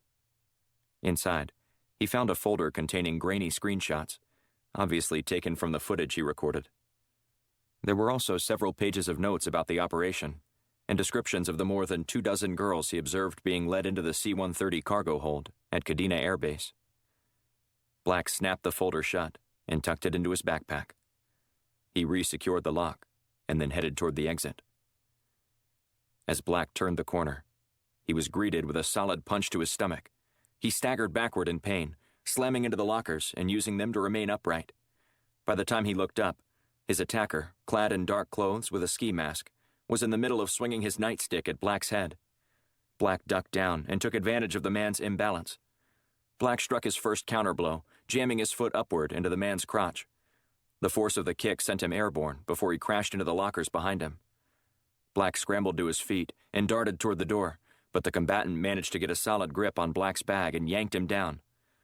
Black clutched the strap with both hands, refusing to let go at the expense of breaking his fall. He skidded across the floor, coming to a stop against the far wall. When he did, his hands jarred loose, and the attacker was right there to seize the bag. Black fought hard, spinning around on his back to sweep the man's legs out from underneath him. The pack flew a few meters away, leading to a mad dash for it. Black crawled to it first and secured it, before ramming his foot into the man's face. He groaned in pain, but Black didn't let up, following with 2 more shots to the man's jaw. Sensing an opportunity to knock the man out and get some answers, Black hustled to his feet again, only to turn around and watch the man race out of the room. Across the way, he heard the door slam shut, but Black remained skeptical that he was alone. Black crept quietly through the maze of lockers until he reached the doorway. He opened the door swiftly to mitigate a surprise attack and saw no one around him. With the area relatively clear, Black headed up the steps and returned to his car. He turned the key in the ignition as the engine roared to life. He dialed Shields' number and put her on speakerphone as he drove out of the parking garage. "Are you at the office?" Black asked. "I am now. I just got back from the dealership picking up my rental for the week." "Car trouble?" "I need a new alternator," she said. "Fun times. Did you need something?" "Maybe an aspirin for this headache I've got," Black said. "Someone just tried to kill me." "Were you trying to get that proof Watkins left you?" "Yep. Someone ambushed me as I was leaving." "Do you still have the files and footage?" Black sighed. "No concern about how I'm doing? No questions about my health?" "I know you're alive since you're talking to me," she said. "So don't be such a drama queen. I can dress your little owies later." "The lack of empathy you have is shocking sometimes," Black cracked. "And your lack of toughness makes me wonder how you ever thought this would be a profession you would enjoy. I have half a leg missing, but you don't hear me complaining about that, do you? You try to milk these encounters for all they're worth. You probably don't even have a shiner." "How many times do I have to tell you that hits to the face are far less effective than a throat punch? The pros know where to hit." "So this guy was a pro?" Shields asked. "No doubt about it." "I hope this call wasn't simply to gain sympathy from me." Black chuckled. "Of course not. I know better by now. I've worked with you for 2 years now. I know what to expect. But I was hoping you would at least show some concern." "What do you need?" "Can you get access to the security footage from Union Station for about the last half hour?" Black asked. "I want to see if we can track this guy and figure out who he is." "I'll see what I can do," she said. You think this is the same guy who shot Watkins? This thug was more of a bruiser than a sniper. I'm thinking more of a front lines guy. But I don't know. All right, I'll get to work on that. And I'm going to upload everything I got from Watkins right now, so that you'll have it in case this guy makes another run at me. I'll be on the lookout for it, Shields said. And I'll keep you posted on what I find. Black hung up and adjusted his rearview mirror so he could see if the attacker did manage a facial bruise. Nothing, Black said aloud as he stroked his chin and smiled. Still handsome as ever. He heard a cackling noise and glanced around his car to determine the source of the laughing. Hello? He said, as he picked up his cell phone. I'm still here, Shields said. You forgot to hang up, and I'm too busy to do it myself. Laugh it up, Black said. You can act like it's funny that I was talking to myself, but everybody does it. Maybe, but you won't ever catch me telling myself that I'm as beautiful as ever, she said, before breaking into another chuckle. I only wish I had accompanying video, but I'm sure it would be disappointing compared to how I imagined that little exchange with yourself in the mirror. I'm hanging up now. This time for real, Black said. Black pulled out his laptop and transmitted all the files to Shields. After he finished, he headed toward the office. There was still plenty of digging to be done if he and Shields were going to expose who was behind Watkins's death and the conspiracy he uncovered. Chapter 13. Present day, San Francisco, California. Tatiana ran her fingers along the contours of her body, sliding the sequins on her dress in the same direction. She crossed her legs as she took a seat on the foot of the bed in an upstairs room at an extravagant house overlooking the water. This was the moment she had been waiting and training for. After being away from her family and under the general's tutelage for the past 2 years, she was ready to prove herself. Before Tatiana left for the United States, the general had promised her that all she needed to do was complete her assignment, and he would allow her to go back home to her family. That's all she wanted, to go back home and be normal again. However, she wasn't sure that was even possible. The time she'd spent preparing to serve her country had changed her in more ways than one. Dreams of playing soccer had long since died, and she didn't think she'd ever see the world the same again. The general had made quite an impact with his theatrical stunts the first day of the incoming class of recruits. But it didn't take long before she started witnessing events that weren't staged moments designed to put fear in all the trainees. He was demanding and ruthless when his standards weren't met. Daily, he emphasized the importance of precision and how attention to detail could mean the difference between survival and failure. And there were no acceptable alternatives other than success. Tatiana could almost hear his voice in her head as she sat on the end of the bed and waited. Tatiana, you're one of our brightest. You will be hailed as a hero and forever etched into the lore of your country, if you pay heed to what I'm saying and learn to apply it. A knock at the door made her jump, even though she was anticipating it. Come in, she said, before forcing a smile. A man dressed in a light gray suit with a black tie strode inside. He spoke in a Russian accent and barely looked her in the eyes. Are you ready?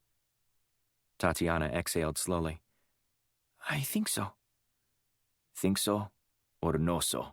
He asked, as he knelt next to her at the foot of the bed. Because there is a big difference, you know. Think, Tatiana said, setting her jaw. I've never done these before, so you should know as well as anyone that your first time makes you nervous, even if you are confident you know exactly what to do. Just don't think about it, he said. That's the easiest way. It'll be over before you know it, and I'll come in and help you when it's over. Send him in, she said. With that, the man exited the room. She waited patiently, visualizing everything she was about to do.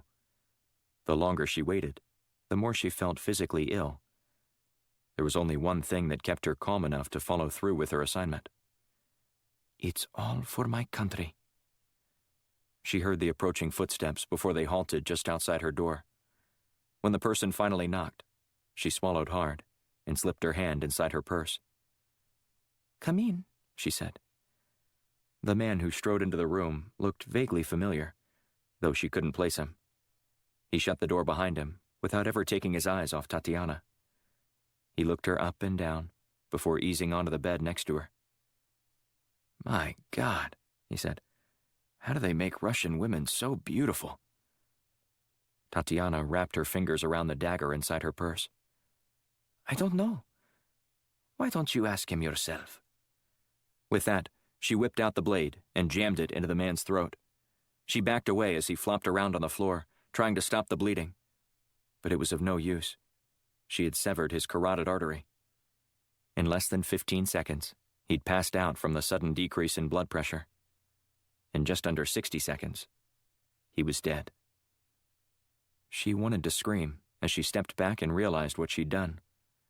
She resisted the tears that welled up in her eyes. "All for my country." The man in the suit rushed into the room and directed her to avoid touching the body. "Step over him," the man said. "He's not going to hurt you now." Tatiana looked away as he held out his hand and assisted her. He guided her to the exit and told her to wait in the hallway. He returned shortly with a plastic bag containing one of the man's fingers. He handed it to her, along with a pair of gloves. "This is what I need?" she asked. "You'll need his fingerprint to access the files. Once you have access, place this back in the bag. Do whatever you need to get the files the General requested, and then return the body part to me." Tatiana nodded and followed the man's instructions. In a matter of minutes, she was rummaging around on the dead guy's computer, downloading files from a particular folder onto a flash drive. When she finished, she wiped down the computer and took the finger and the data files to the man in the suit. "Will I be able to go home now?" she asked. The man took the items from her and stared at her, eyeing her cautiously as if he wasn't sure if she was serious. "You're kidding, right?" he asked. "No, I'm not. Can I go home now?" she asked, her lips quivering as she waited for his response. "I'm afraid not. You don't go home until the General says he's done with you." "So what do I do now?" The man reached inside his jacket pocket and produced an envelope, along with a cell phone. "Your instructions are in there, along with all the documents you'll need." She huffed as she accepted them. "What if I just—" "Don't even think about leaving," the man said. "He knows how to find everyone. And don't think you'll be the exception. People who stiff him learn the hard way. You're beautiful and have your whole life ahead of you. I'd hate for you to make such a mistake this early in life." Tatiana nodded and walked downstairs, opening the envelope as she did. She glanced at the orders, which she was instructed to memorize before destroying. Not wanting to take any chances, Tatiana utilized her training, committing everything on the directive to memory, before lighting the paper on fire. She didn't like the General's bait-and-switch tactic, but she determined to endure it. For country. Chapter 14. Washington, D.C. Black put on a pot of coffee, per Shields' request, as they continued to follow all the threads that were dangling from Watkins's documented proof. However, it was more like circumstantial evidence. There was no doubt something illicit was going on, but determining the players involved wasn't easy. Shields pointed out how many of the communications were in code, not to mention that the email addresses were free accounts that were easy to hack, but difficult to trace back to the original sender, much less prove it in a court of law. "Can't you use IP addresses to track these people?" Black asked. "Sure, but if you're even remotely savvy on computers, you can spoof your IP address, making it next to impossible to know where an email originated or was sent to. But there are some ways to get around that. It just takes more time, hence the pot of liquid caffeine brewing in the kitchen." The Firestorm offices were located in the basement of one of the tallest buildings in Washington. Black always thought it was a shame that when he did have to go to discuss matters in person or engage in a more in-depth investigation, he only had walls to look at instead of some scenic view. He told Blunt on more than one occasion that being a tenant in that building was the worst idea for team morale, even if there were only 2 people working out of that particular Firestorm office. And while Black hadn't met anyone else affiliated with Firestorm, other than Blunt and Shields, there were supposedly 2 other teams assisting Blunt with his secret missions, housed in other spots. "I bet the other Firestorm team has a better view than this," Black said, as he delivered a mug of piping hot Colombian dark roast coffee to Shields. "You know, when I work, I don't have time to stare out a window, because I'm looking at my screen, trying to get stuff done," Shields said. "You should try it sometime. It might make you forget that we're stuck in this hole in the ground." "See?" Black said, snapping and then pointing his finger at Shields. "You don't like it either, do you?" "No, but I don't moan about it either," she said, before taking a big swig of her drink. "Now get over here and help me. We've got work to do if we're going to catch these bastards." Black scooted a chair next to Shields. "You're on my foot, you know," she said.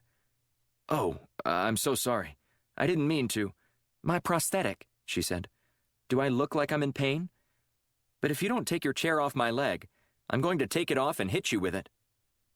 "Look, I didn't mean anything. I just—" "Oh, cut it out, Black," she said.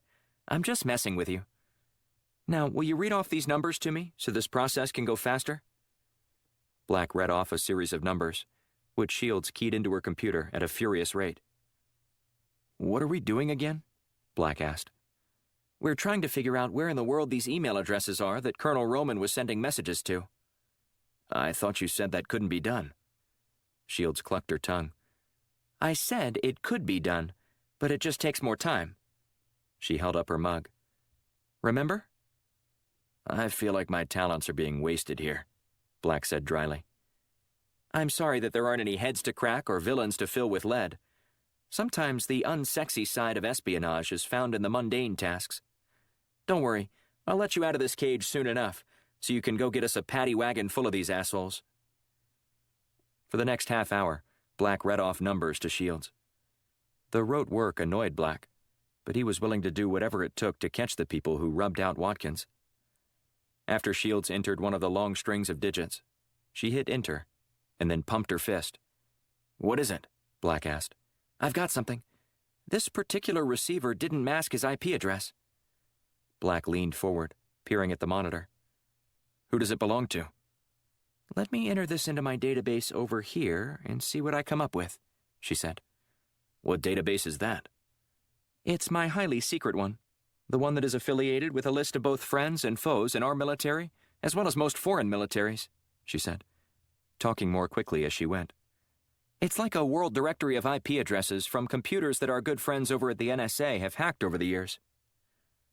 Black sipped his drink as he watched the progress bar crawl toward 100%. He waited anxiously, without saying a word.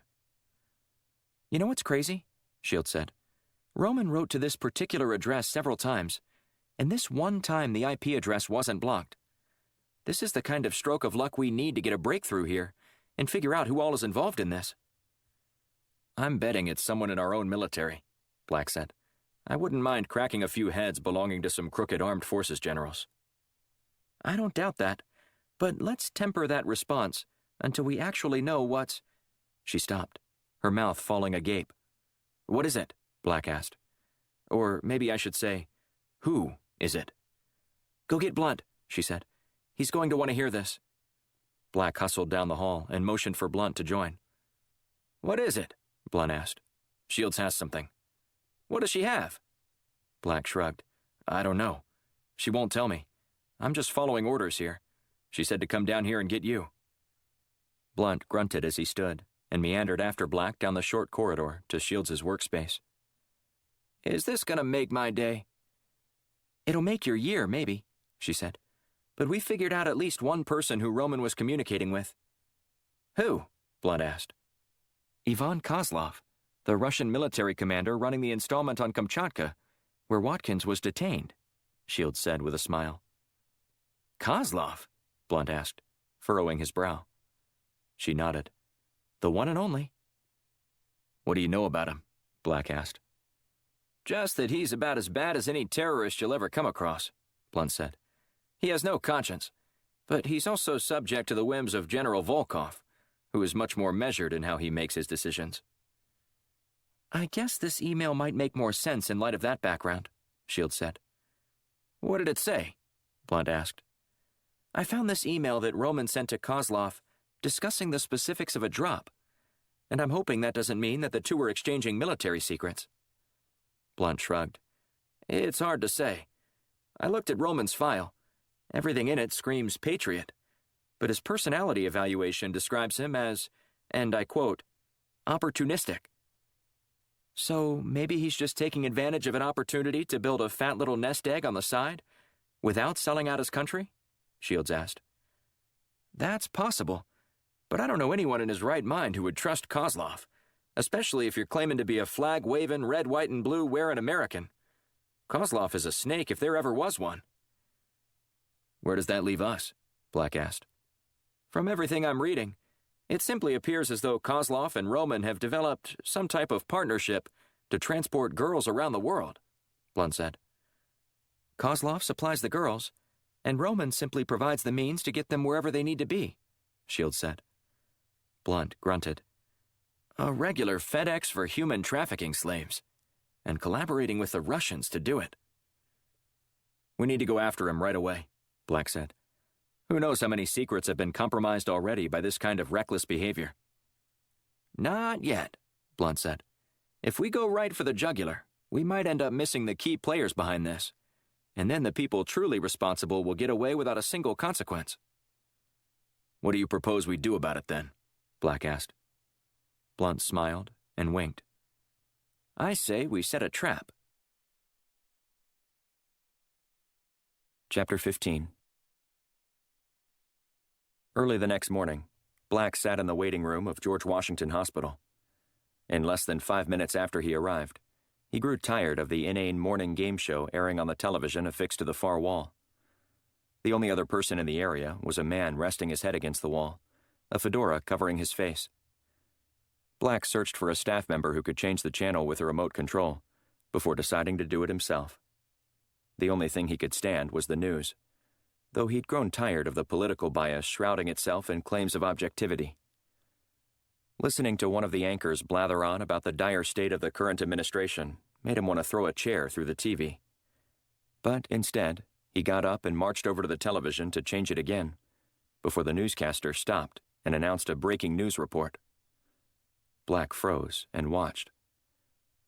Tech billionaire Jeff Carson died last night at his $27 million mansion overlooking Half Moon Bay, in what local authorities are calling one of the most shocking murders in recent memory. Carson made his fortune by helping create web-based security systems that enabled both homeowners and business owners the ability to monitor all their cameras with one of the most innovative apps available for smartphones. Carson leaves behind his estranged wife and movie star Paris Nix and a $1 billion fortune. The man in the corner removed the hat from his face. Well, I'm not Columbo, but my money is on the wife. Did she have motive? Black asked. I think she was broke. Broke? Paris Nix? Yeah, she blew it all partying, and her last few movies bombed. I don't think she's been in a film in at least 5 years. Huh, Black said. I need to get to the movies more often. No, you don't, the old man said. You're not missing anything. Trust me. Black chuckled. Well, I guess we'll find out soon enough if you're right. We should know by tonight if the San Francisco PD have a collective IQ above 110. Black smiled and shook his head as he looked at the man. Do you do stand-up? Not without a walker, the man said, gesturing to the device to his right. I'll be here all week. Literally. I'm not going anywhere. Black smiled, suppressing another laugh. A nurse appeared from the hallway and made eye contact with Black. Sir, the senator said he'll see you now. You take care, Black said to the old man. Black followed the nurse down the hallway to Senator Gaither's room. A pair of FBI agents stood watch outside and exchanged a knowing nod with Black before he flashed his credentials and was permitted inside. Senator Gaither, Black said as he closed the door. Yes, Gaither said as he sat up. I'm Agent Ted Malone, Black said, holding up his phony CIA credentials. The agency wanted me to talk with you about what happened. Gaither leaned forward and squinted, trying to read the badge. Isn't this FBI jurisdiction? When one of your own legislators is attacked in broad daylight like you were, we all work together to catch the bastards. There's no territorial chest pumping on these kinds of cases. If we can pool our resources to reach a more expedient resolution, that's what we do. Sounds like a great plan to me, Gaither said. Do you have leads yet? Black walked over to the lamp on the side of Gaither's bed and turned it on, fingers lingering beneath the shade for a bit. Well, I wanted to ask you about the threats you received. Did those voices sound familiar? He shook his head. I've had angry constituents call, ticked that I voted one way or another, screaming that they'll never vote for me again. But up until recently, I've never had anyone threaten to kill me. Did they specify why they were upset? Gaither sighed and looked out the window. I suppose it had to do with some of the legislation I recently spearheaded. When you go against big business, you make a lot of people mad. Is this the bill you brought to the Senate that eliminates local tax breaks for some of the massive conglomerates? Yeah, that's the one. All those fat cats don't like realizing that their free ride is up. And when that happens, they send their people after you. Usually it's just a simple threat to steer voters in another direction. But this time, they seemed intent on taking things a little further. But that bill died last week, didn't it? Believe it or not, the halls of Congress aren't exactly teeming with principled people. When it comes to members of Congress and the Senate, if there's a conflict between the representative's needs or desires and his or her district, I'll tell you which direction they end up voting 95% of the time. Their own. I think that's common knowledge, sir, Black said. Gaither huffed a soft laugh through his nose. I'm afraid you're probably right. So, have you been able to pinpoint who the perpetrators might be? We're working hard, but we are very thorough and won't just take everything at face value. And where has that gotten you so far? Believe it or not, it's opened up plenty of possibilities, including the fact that you may not have been the intended target. Gaither's jaw dropped as he narrowed his eyes. Are you kidding me? Some nut threatens to kill me and then has the audacity to actually take a shot? But now you're telling me the agency thinks that maybe I wasn't the intended target? You're still here, aren't you? They missed, Gaither said. Though not entirely. But you'll live, Black said. Captain Watkins, on the other hand, will have dirt shoveled over his body later this week. And the fact that he's dead doesn't surprise me. Gaither furrowed his brow. Oh? Why's that? We had an intriguing debriefing with him last week after he returned from Russia. The information that guy gave us. Amazing. When he walked out the door, I had a hunch he might find himself on the business end of a bullet. And that was just the tip of the iceberg. He was scheduled to speak further with the agency about what led to his ill-fated mission. Who do you think shot him? Gaither asked. No clue at this point, but we're digging. And I can promise you that we're going to find whoever is responsible for his death. Of course you are, Gaither said. That's the job, isn't it? Yes, sir. All day, every day. Well, good luck. I hope you catch the bastard and put him away for life. Black nodded. I intend to, sir. With that, Black spun and headed toward the door. He grabbed the knob and stopped, glancing over his shoulder at Gaither. Get well, sir. We need you back soon. The halls of Congress need legislators like you who put their constituency's needs over his own. I appreciate that, Agent Malone. And good luck. I hope you catch the evil men who tried to have me killed. I won't let you down, Senator, Black said, before he slipped into the hallway and shut the door behind him. He hustled downstairs and waited until he reached the privacy of his car to call Blunt. How'd it go? Blunt asked. The trap has been laid, Black said. Time for Phase 2. Chapter 16.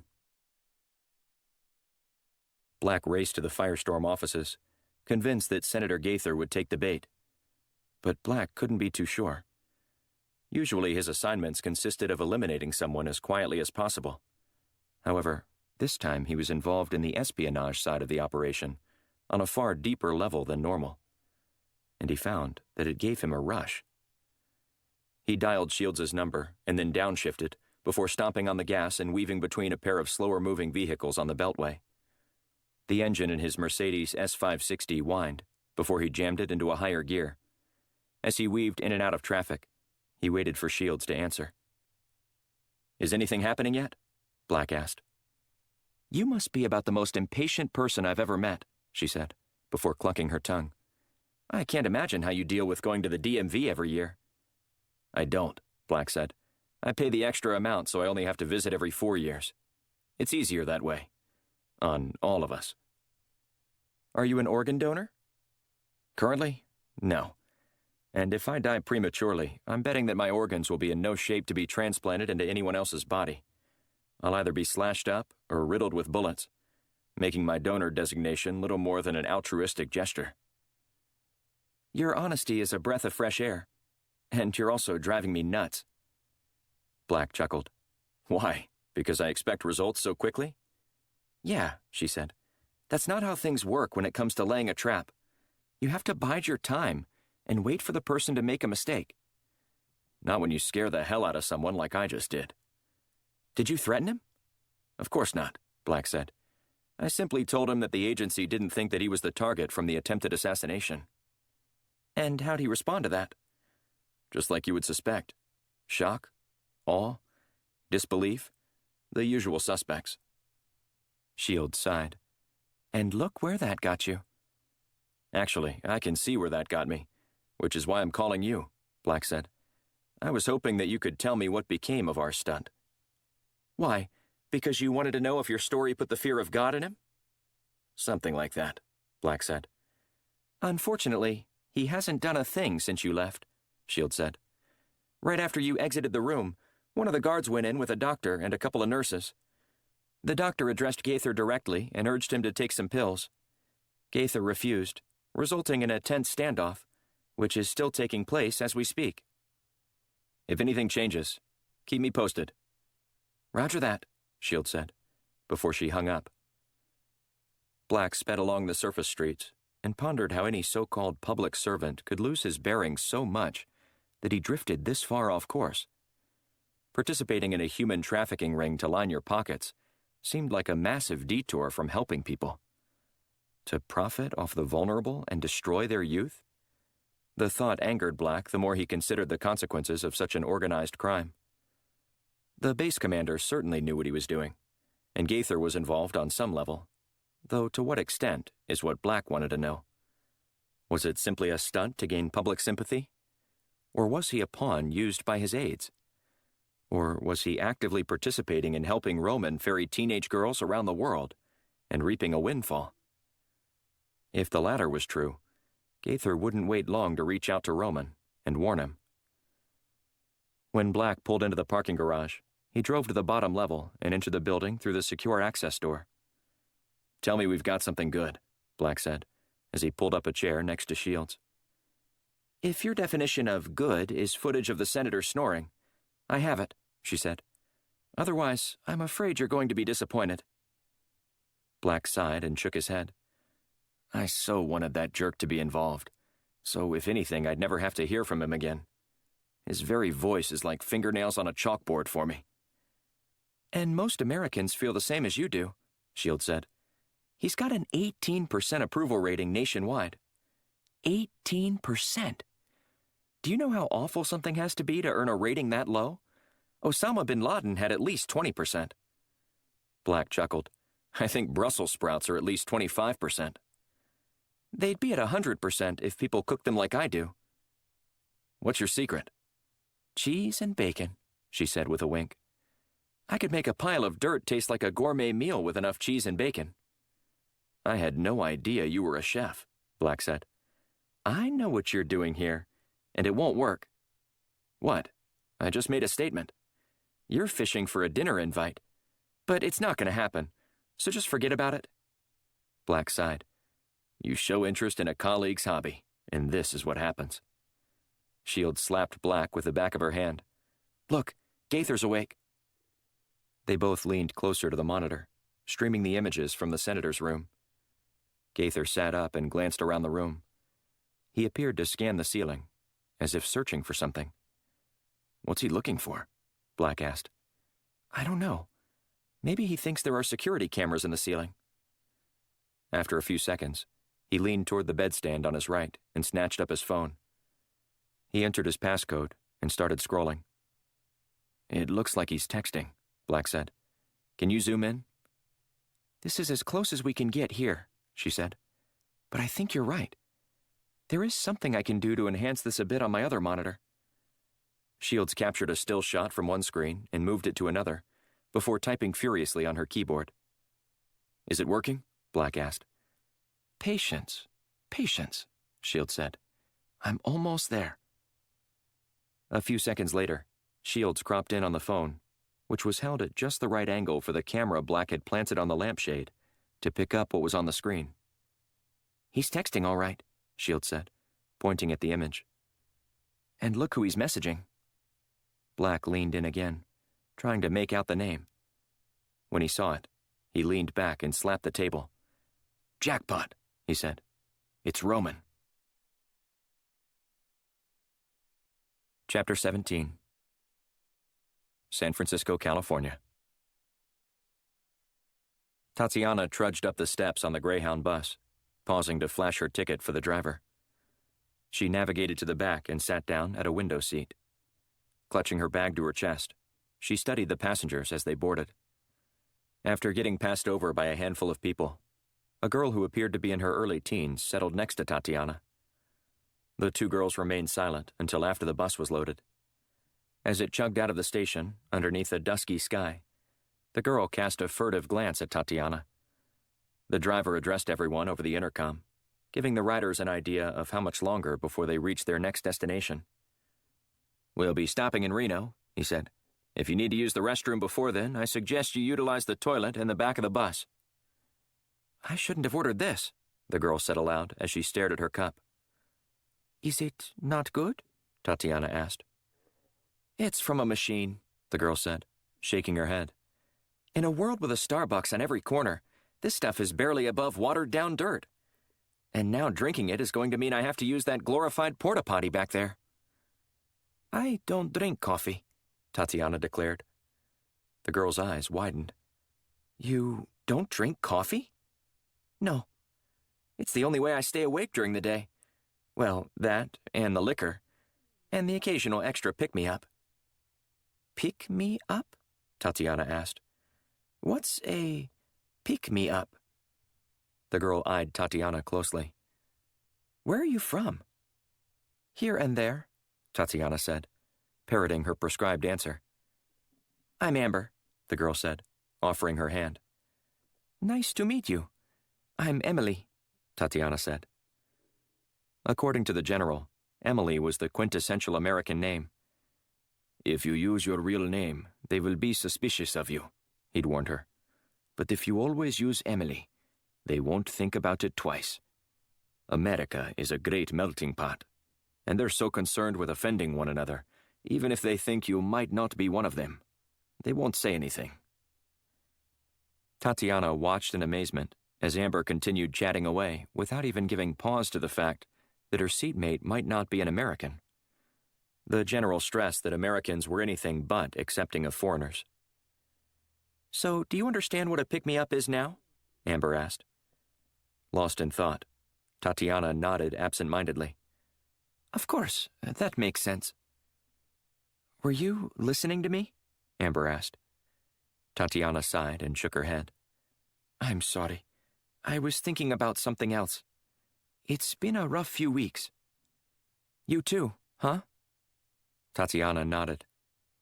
If I told you what I was doing, you wouldn't believe me. Amber shrugged. I probably would. This world is a crazy place, and full of people who want to hurt you. Her sentiment is one the general repeated nearly every day. The Americans want to bring harm to you and our citizens, he'd said. It's a dangerous place, with corrupt people running all branches of their government, and they must be stopped. While Tatiana had heard this mantra repeated, she still had questions about it. There are people who want to hurt you? Amber nodded. That's why I'm running away. What kind of people? Powerful people? Rich people? Poor people? Men? Women? It really doesn't matter. My parents didn't want me when I was a child, and so they threw me into the system. I've lived all over this country in some of the worst conditions imaginable. And when I told people in authority about what was happening, I was told to keep my mouth shut, or else people would get hurt. The system? Tatiana asked. Yeah, foster care. It's the worst. Tatiana nodded, as if she understood, but she didn't fully comprehend what foster care was. She'd never heard of such terms. And she certainly never knew parents getting rid of unwanted children was a common practice in the United States. In Russia, mothers and fathers used to sell their kids with alarming frequency to American couples eager to adopt. But a few years ago, the president had put an end to it. There were still ways to sell a child into adoption, but it was risky, and people weren't interested in taking big chances, especially when the government was offering substantial sums of money for couples to have more children. What will you do now? Tatiana asked. I'm not sure yet, but I'm sure not going to stick around and let anyone take advantage of me, if you know what I mean. She had a good idea about what Amber was saying, so Tatiana nodded emphatically, hoping that the conversation didn't go any further. During her training, Tatiana had remained skeptical about everything the general had told her class regarding life in the U.S. If it was really that bad, and Americans were as wealthy as they were portrayed, she wondered why they all didn't leave. But Amber didn't appear to have the means to travel abroad and stay there. Tatiana was quickly learning that life was far more complicated than when she was younger, and the world was far darker. And I'm going to make it a better place. A place without some of these cruel people to torment kids like me. Papa will be proud of me. Chapter 18. Washington, D.C. Black placed his watch on his dresser and then eased beneath the sheets. He was exhausted from a long day, and a good night's sleep was at the top of his momentary wish list.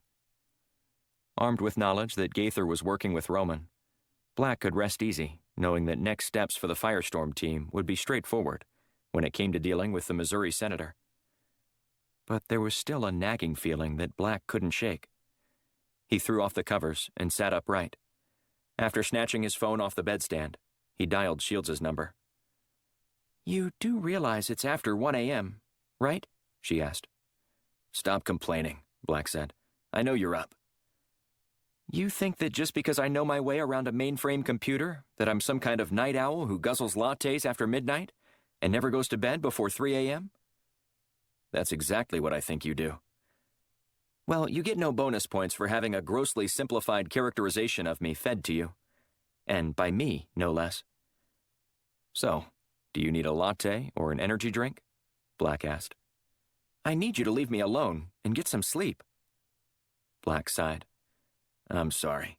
I knew I shouldn't have called. But I just can't help this nagging feeling that Gaither knows we're onto him. If he knew we were onto him, he wouldn't have called Roman. Only if he didn't think we were watching him, Black said.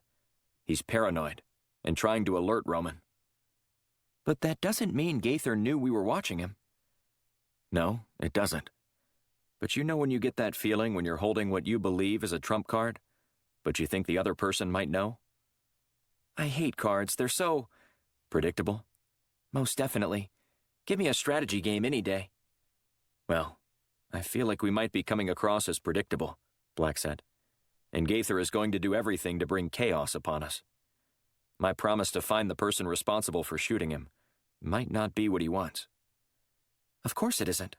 If he's really guilty of orchestrating some illegal scheme to traffic young girls all over the world. So what do we do now? The only thing we can do. Wait. Black got up and paced around the room.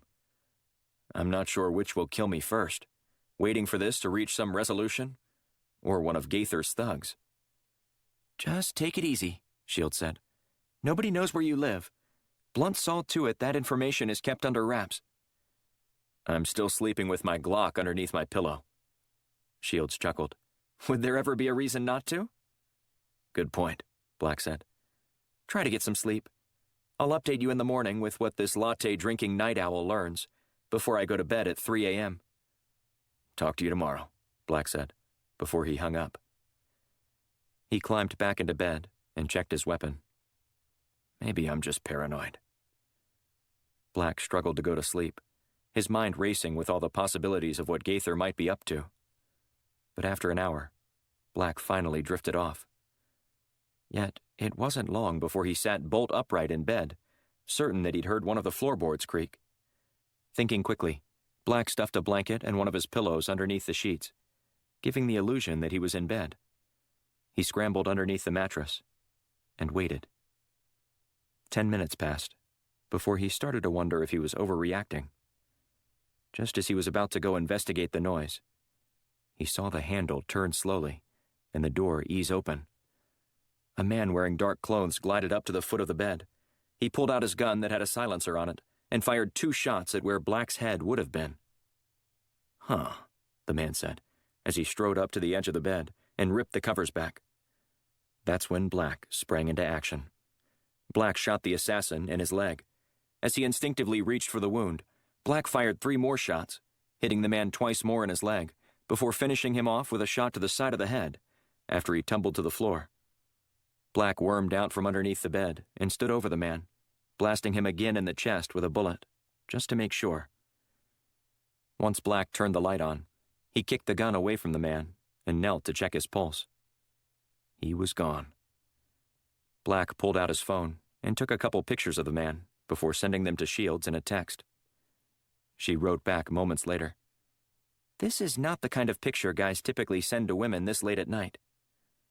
Most typical guys don't have an assassin invade their bedroom at night and try to kill them either." He counted aloud. 3, 2, 1. His phone rang with a call from Shields. "Someone just tried to kill you?" she asked. "That's someone I just sent you a picture of," Black said. "I'm hoping you can run that image of him through your database and find out who he is." "I can do that. Does he look familiar?" "He's not the same guy who tried to kill me at Union Station, if that's what you mean," Black said. "This guy's eyes are quite memorable." "I see that," she said. "Crystal blue." "There aren't many people who know where I live, much less those who can get through my security system. He had to have some help." "Good thing you trusted your gut." "It's rarely wrong," Black said. "And now it's going to be hungry, because I have to spend the rest of the night getting rid of this body." "Need any help?" Black chuckled. "You've got other fish to fry, like figuring out who this guy is. I'll take care of this on my own." "Roger that. I'll be in touch." After Black hung up, he wasted no time in enacting his protocol for body disposal.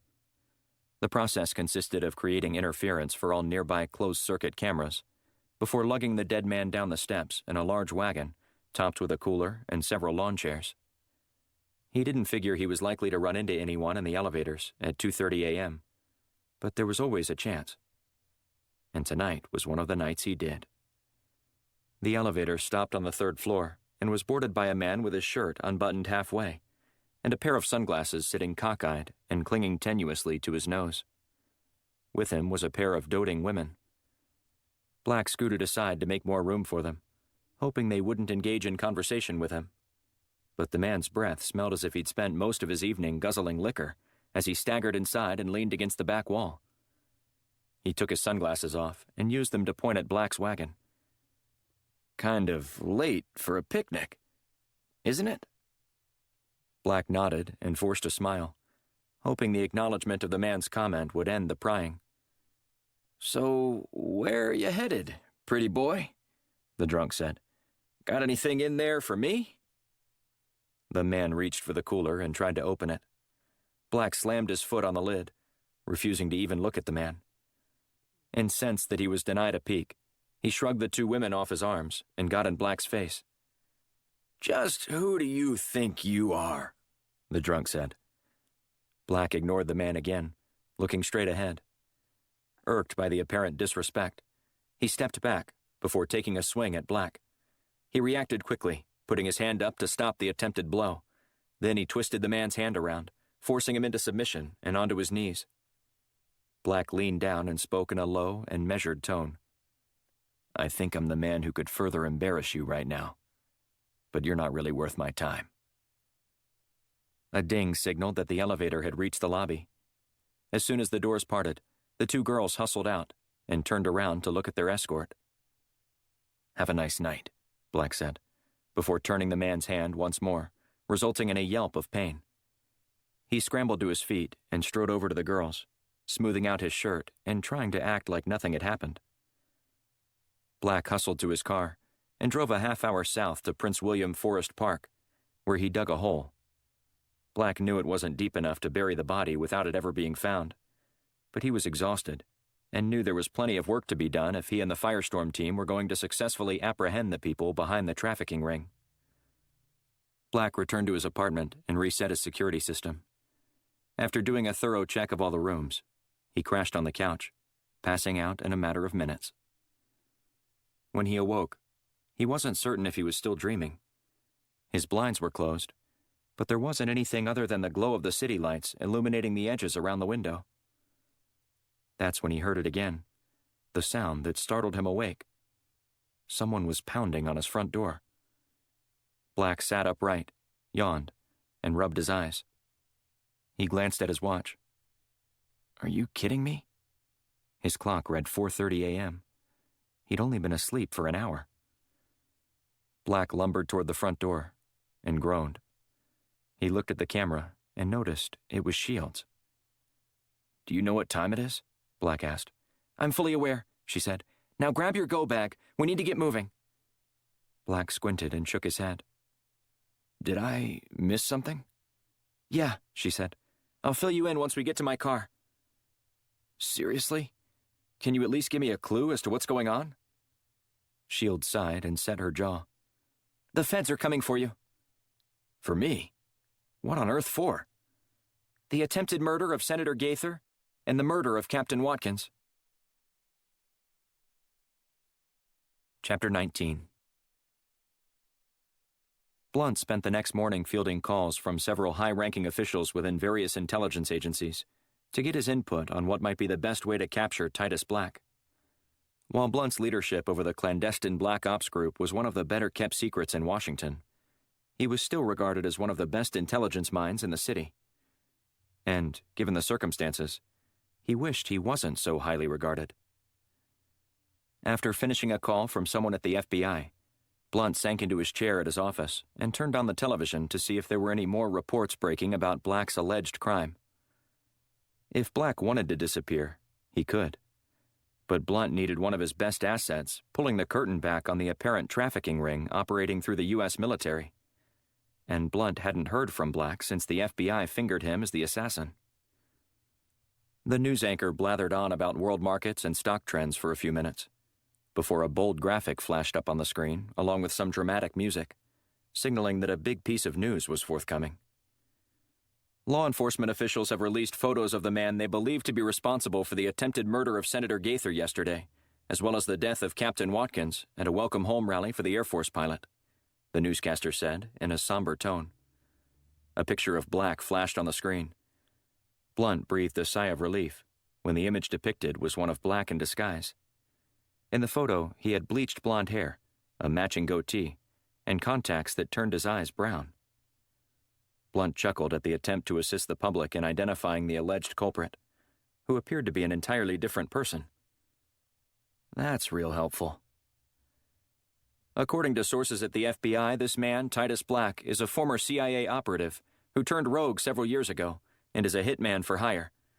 Officials believe that Black may be connected to several other unsolved murders of political officials in Washington, including the death of longtime lobbyist Francis Norton, who was found dead under suspicious circumstances last month in his home overlooking the Potomac River. Blunt shook his head and sighed.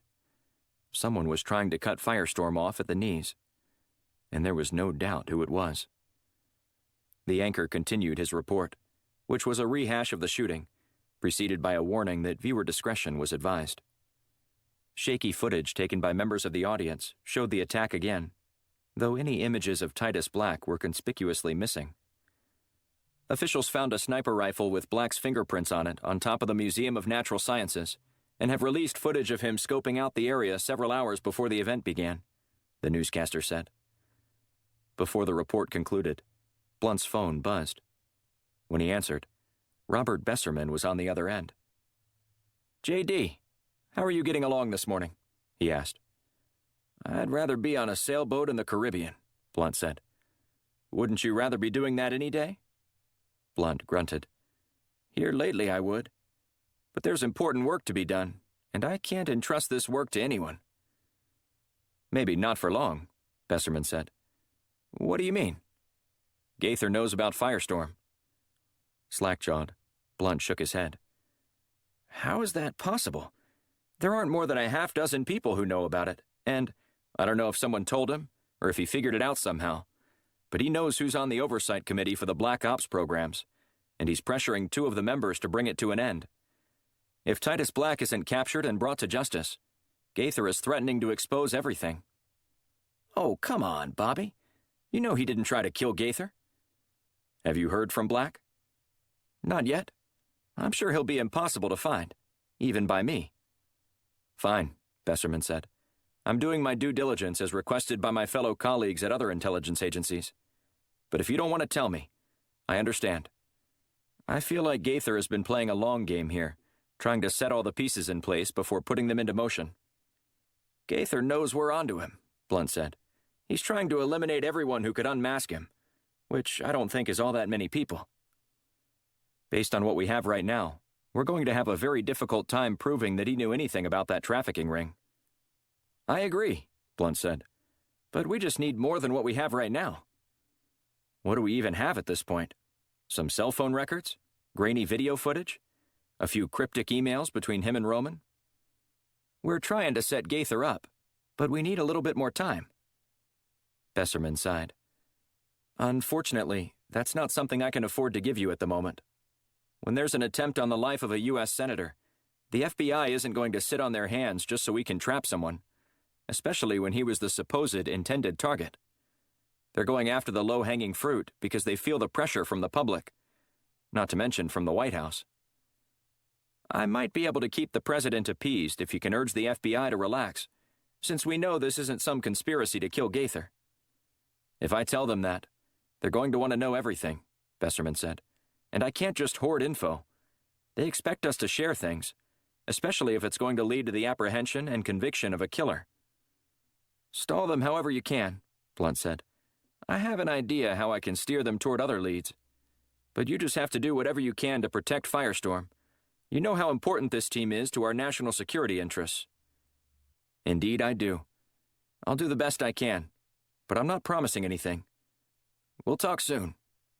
Blunt hung up, and then scrolled through his list of contacts in his phone before fingering Nate Miller's name. The reporter answered after the 3rd ring. "Senator Blunt, to what do I owe the pleasure of your call?" the reporter for the Washington Post asked. "I'm honored that you picked up," Blunt said. "Honored? Come on now, Mr. Blunt. Let's dispense with the false humility.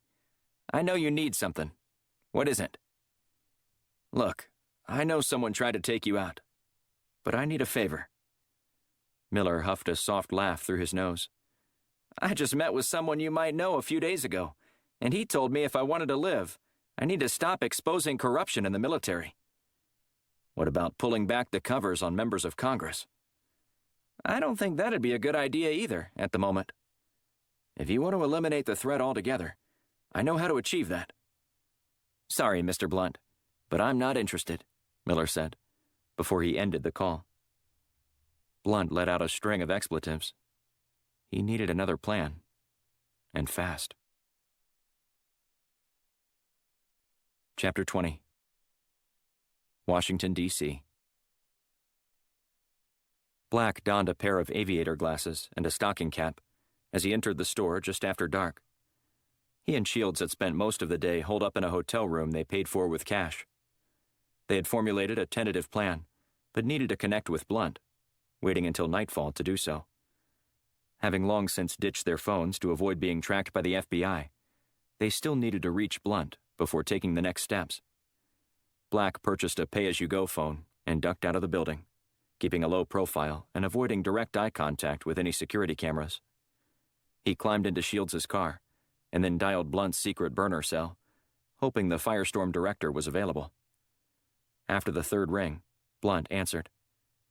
"Are you all right?" Blunt asked. "In a manner of speaking," Black said.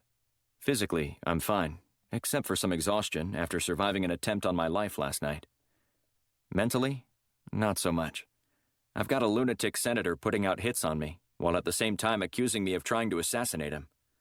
It's quite maddening at the moment." "Gaither sent someone to kill you?" "I had a bad feeling that something like that was going to happen," Black said, before launching into a recap of the episode and the events that followed. "I would say that I understand, but I don't," Blunt said. "I've only been hunted out in open waters by our government at the direct order of the president. But the two-pronged approach Gaither is employing to get you shows just how much thought he's putting into making sure you don't expose him, or, at the very least, aren't taken seriously." Black let out an exasperated breath. He's either thoughtful, or he's desperate, throwing everything at me, including the kitchen sink. With that kind of tactic, he's just hoping someone brings me down before he's exposed. "Is Shields with you?" "Yeah," Black said. "She was beating down my door in the middle of the night to get me out of there, once she heard Gaither turn the tables on me and was spinning this story like I was the assassin." "At least the media isn't using a current picture of you," Blunt said. "Cable news might as well have posted a picture of Jojo the dog-faced boy in your place. The picture that's circulating makes you look like some younger version of Guy Fieri." I saw that picture and couldn't help but laugh. I have that going for me, I guess, but not much else. "Well, there's more. I just spoke with Besserman, and he said he can help us if we get more proof of Gaither's involvement." "That's a little difficult right now, since the two agents you have who can do that are literally running from their lives from the same man accusing me of trying to kill him," Black said. "I swear, if I took a shot at that criminal, I wouldn't have missed." "I know this is frustrating, but you've got to believe me when I say I'm doing everything I can. I even tried to get Nate Miller from the Post to help out, but he declined." "He's probably just heeding my advice." "Well, until we come up with something actionable, you and Shields need to get somewhere safe," Blunt said. "That's why I called. I was hoping you might be able to give us directions to one of your safe houses." "I'm not sure that's the best idea, considering the way Gaither is unleashing all his fury on catching you and playing on public sympathy," Blunt said. "You need to get out of Washington, and far away from it." "What do you suggest?" "I can get you two out of the country." "Out of the country?" Black said. "If anyone finds out we've left the U.S., we'll certainly look guilty." "Not any guiltier than you look right now," Blunt said. "Look, you two need to figure out a way to gather sufficient proof that Gaither knew what was going on with this trafficking ring. Once you do that, we can clear your name and put him away for good. In a place where he belongs. We'll talk soon." Black hung up and pocketed his phone. "Where to?" Shields asked, as she put her rental car in gear and backed out of the parking spot. "Leesburg Executive Airport," Black said. "Wheels up in an hour. Blunt will let us know where we're going once we get airborne." "He's sending us somewhere without an extradition treaty, isn't he?" Shields asked. Black shrugged. "He didn't say, but that would be my assumption. Right now, he's pretty worried that we're not going to have enough time to prove our innocence and gather the proof we need." "I'll get to work on this as soon as we get in the air," Shields said, patting Black on the knee in a reassuring gesture. "We're going to figure this out." "Of course we are," Black said. But he didn't say it with any conviction. In an ironic twist, Black wondered if the only way out of the situation might be to actually kill Gaither. But regardless of how they planned to restore their name and put Gaither away, the degree of difficulty continued to climb with each passing minute. Chapter 21. Black scanned the area as Shields parked in a lot across the street from the Leesburg Executive Airport. They grabbed their gear and hustled toward the perimeter. While it was relatively quiet this time in the evening, Black didn't want to take any chances of being seen by airport personnel. He searched for a loose spot under the fence and slid beneath it, before helping Shields get through. They crouched low as they crept toward the hangar which housed Blunt's jet. A plane roared overhead as it lurched skyward and startled Shields. Don't be so jumpy, Black said, speaking in a hushed tone. Nobody knows we're here. At least, it doesn't appear that way. Once we get on the plane, we'll be fine. I'm not worried about the plane, she said. The moment I step on that plane with a fugitive, I'm just as guilty. So I'm more concerned about what will happen when we return. Or if we'll even be able to return. Blunt's going to figure out some way to get us back. You know we can find enough to put Gaither away. And if that doesn't work... I know what you're implying by that last statement, but that kind of justice isn't going to get you your life back. Or mine, either. We need mountains of evidence to show Gaither is a conniving criminal, as opposed to a sympathetic public servant. And we'll find it. But you can't waver now. If we do, he wins. And we can't let that happen. Where's courageous Christina when we need her? Shields huffed a soft laugh. I'm here. I'm thinking I need more proof than courage at the moment. The hangar is about 100 meters across the tarmac, Black said, pointing to it. Do you think you can hustle with me over there, so we can talk about your loss of nerve on the jet? Fine, Shields said. Let's do it. That's what I like to hear, he said. On my mark. In 3, 2, 1. Black stood and bolted across the runway toward a series of hangars. He glanced back to see Shields right behind him. When they reached the side of the building, they unlocked the door and entered. Blunt's pilot, Kyle Pratt, was going over his checklist for the Challenger 650. The three exchanged brief pleasantries before focusing on getting the plane ready. Pratt resumed his pre-flight checks, while Black and Shields weighed their gear and then loaded up. Don't you normally fly a Gulfstream? Black asked as he walked up the steps. Pratt looked up from his clipboard. When we're on a sanctioned mission. This one doesn't fill that bill, so I'm using Blunt's private plane. I like it, Shields said. It also means I don't have a co-pilot, Pratt said. I don't care if you're blind, as long as you can fly us out of here, Black said. Pratt patted the side of the plane. That shouldn't be a problem in this baby. Plus, I know if something happens to me. I hear you know what you're doing in a cockpit. There might be some truth to that rumor. Pratt grinned wryly. And I'd prefer we not find out tonight if it's true. You and me both, Black said. Now, where exactly are we going? I filed a flight plan for Miami, but we're going much farther away than that, Pratt said. Blunt told me he would text me the coordinates once we start taxiing, but we've got a full tank of gas and can get just about halfway around the world with only a couple stops. Pratt worked over his gum as he returned to his duties. Once everything was loaded, he alerted Black and Shields so they could get situated for the flight. The former fighter pilot eased the jet out of the hangar and onto the tarmac. However, an abrupt stop sent Black and Shields lurching forward and then whipping backward. What is it? Black asked as he hustled up to the cockpit. Pratt sighed and pointed at the baggage tug racing toward their plane. It's Carl Berry, this airfield's own Barney Fife. He's a security guard who's a stickler for protocol. I'm sure he just wants me to fill out some paperwork or something. It'll only take me a minute to get rid of him. Pratt cut the engine and opened the door. He descended the steps as Black and Shields looked on from inside the cabin. Good evening, Carl, Pratt said. Is everything all right? Carl wrapped his hand around his gun, which was still holstered. He remained quiet, his eyes darting back and forth, as if he was searching for something. Earth to Carl. Are you listening to me? Pratt said, waving his hand in front of Carl's eyes.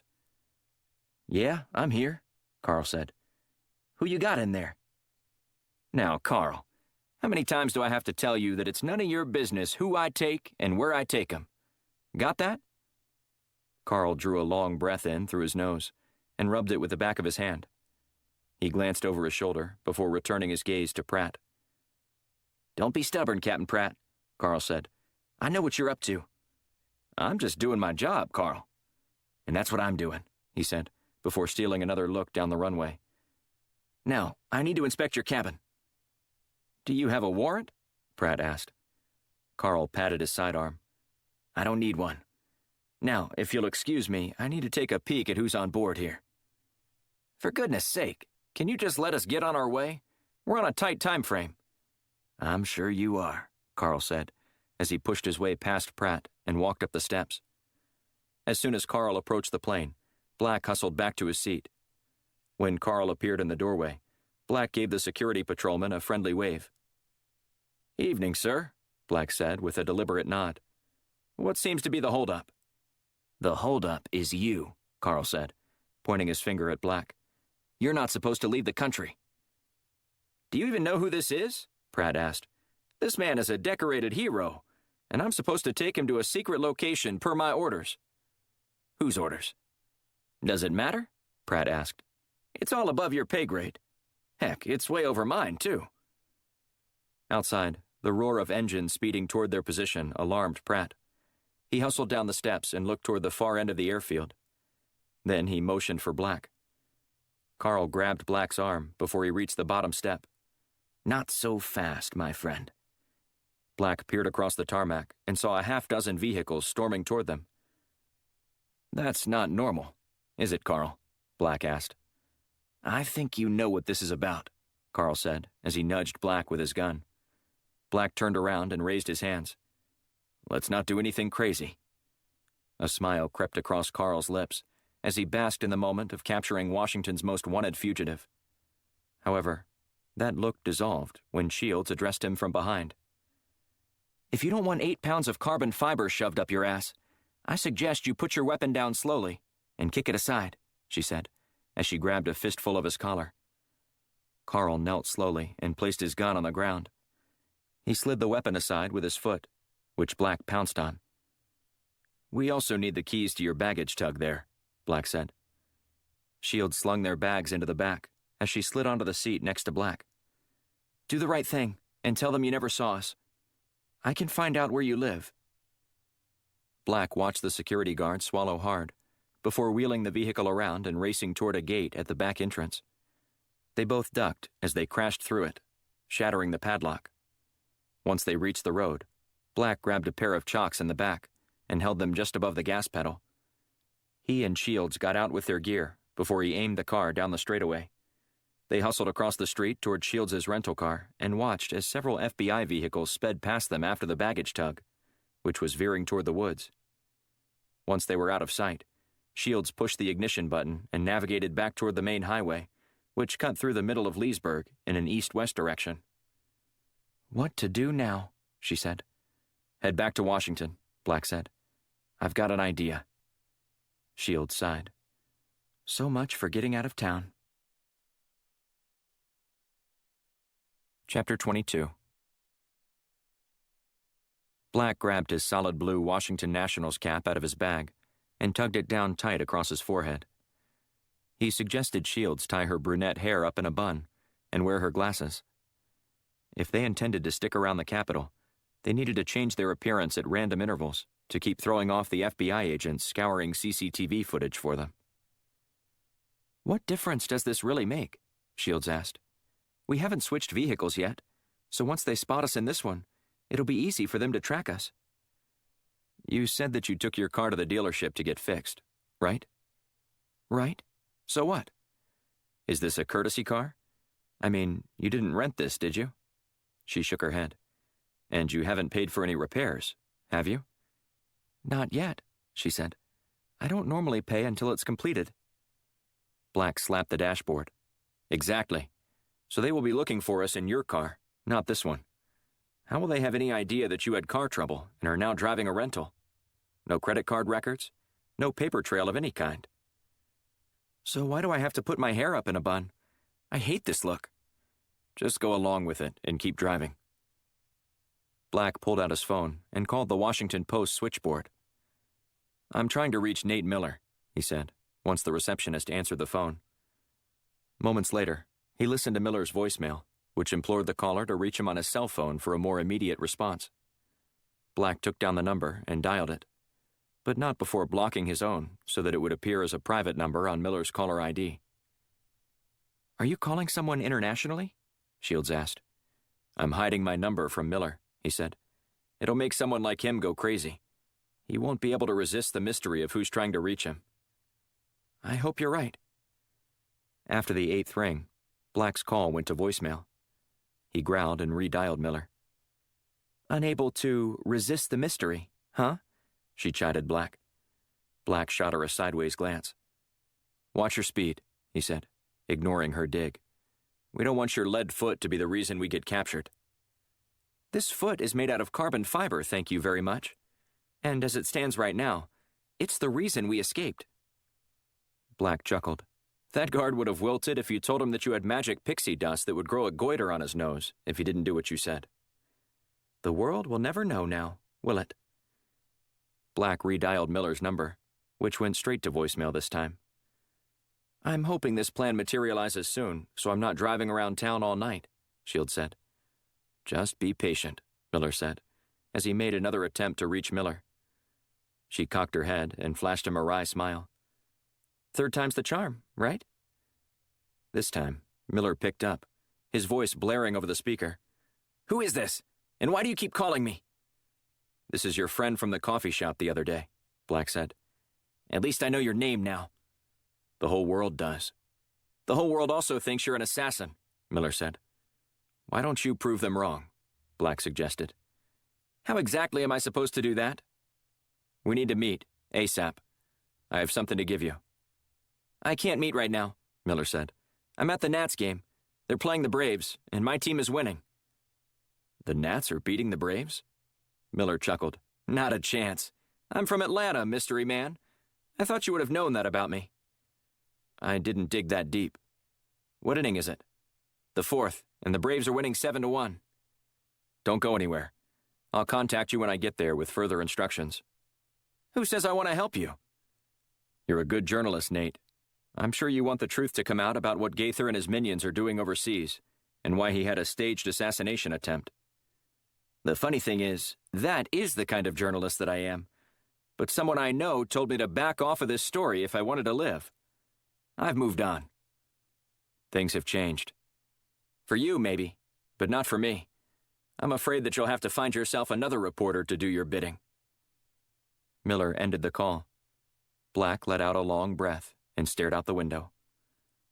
"That was your great plan?" Shields asked. "Get Nate Miller to write an expose that exonerated us?" "You got a better one at this point?" She nodded and grinned. "So, where are we going?" "We're going to Nationals Park," she said. Chapter 23. Shields tweaked the volume in her comms and sent out a test message. Black's voice boomed, echoing in her earpiece. She pulled down on the bill of her cap, her eyes darkened by the shadow cast on them. After locating Miller, she settled into a few rows behind him. Most fans had conveniently cleared out as the Braves held a 10-2 lead, making it easy for her to view Miller. When the next vendor strolled by hawking his beer, she ordered two and asked him to send one to Miller. The man eyed her closely and didn't agree until she gave him a $5 tip. She hustled over to Miller and handed him the enormous 32-ounce beer. Miller turned around in his seat, and the vendor pointed at Shields. She forced a smile and gave him a friendly wave. "All right, Operation Bud Light has commenced," Shields said. "It won't take long now." Black pulled up the zipper on his janitorial coveralls, and then used the mop handle to wheel the bucket of murky water along the concourse. "Find the nearest bathroom to section 113 on the mezzanine level," she said. "Copy that," Black said, as he plodded toward the area. He positioned his bucket just inside the men's restroom door and started to clean up around the sinks. Another janitor appeared in the doorway a couple minutes later with his own bucket. "Did Arnold assign you to this bathroom?" Black shook his head. "No, it was the head guy." "Mr. Darlington?" "Yeah, that's the one," Black said. The man shrugged, spun, and headed out the door. After 15 minutes, he heard Shields come in clear over his earpiece. "He's on the move. I repeat, the target is on the move." Black strode over to the entrance and waited for Miller.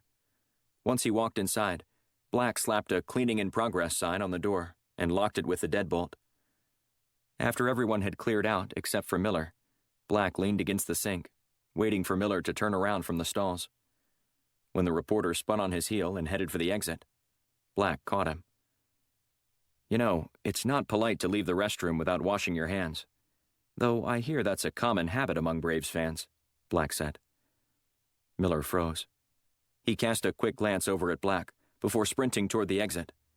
Black beat the reporter to the spot and crossed his arms, creating an imposing presence. "I told you that we needed to talk," Black said. "Look, I appreciate your tenacity, but I want to get back out there and finish watching the game. And I'll let you, after we're done with this brief but very important conversation." Miller sighed and stared at the upper corner of the room. "I already told you, I'm not interested in helping you. You were the one who helped me see what I was getting myself into." "That's before I knew what I know now." "Yeah, and what you know now is that someone is framing you for the assassination of Captain Watkins, and if I don't help you, there's a strong possibility you'll end up dead." "That's it, in a nutshell." Miller shook his head. "I'm not going to foist some hoax on the American people just so you can skate for this. Not going to happen." "Just take a look at this and tell me what you think," Black said, offering Miller a thumb drive. "It's going to blow your mind, and it's got all the elements of Pulitzer Prize-winning stories every reporter dreams of.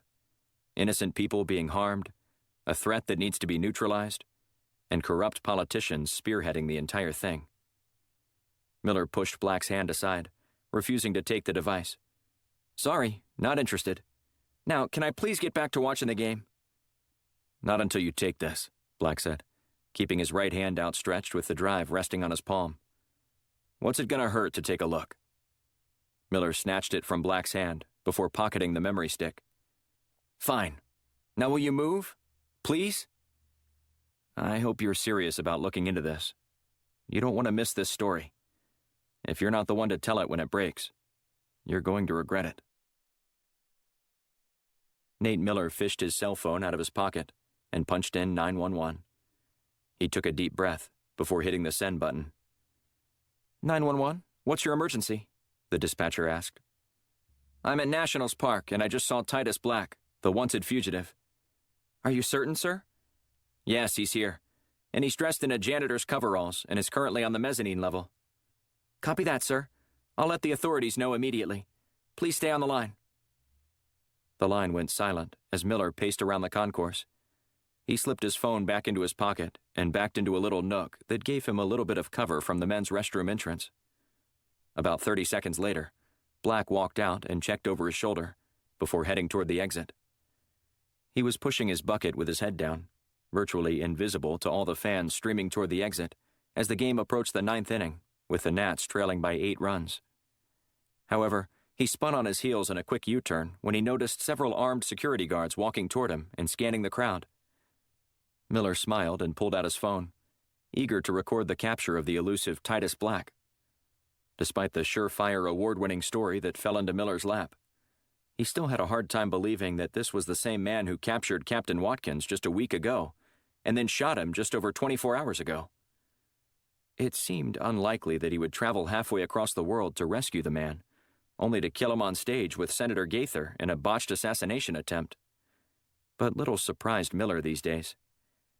He surmised that Black had warned him to stay out of it because he didn't want anyone else poking around on the story.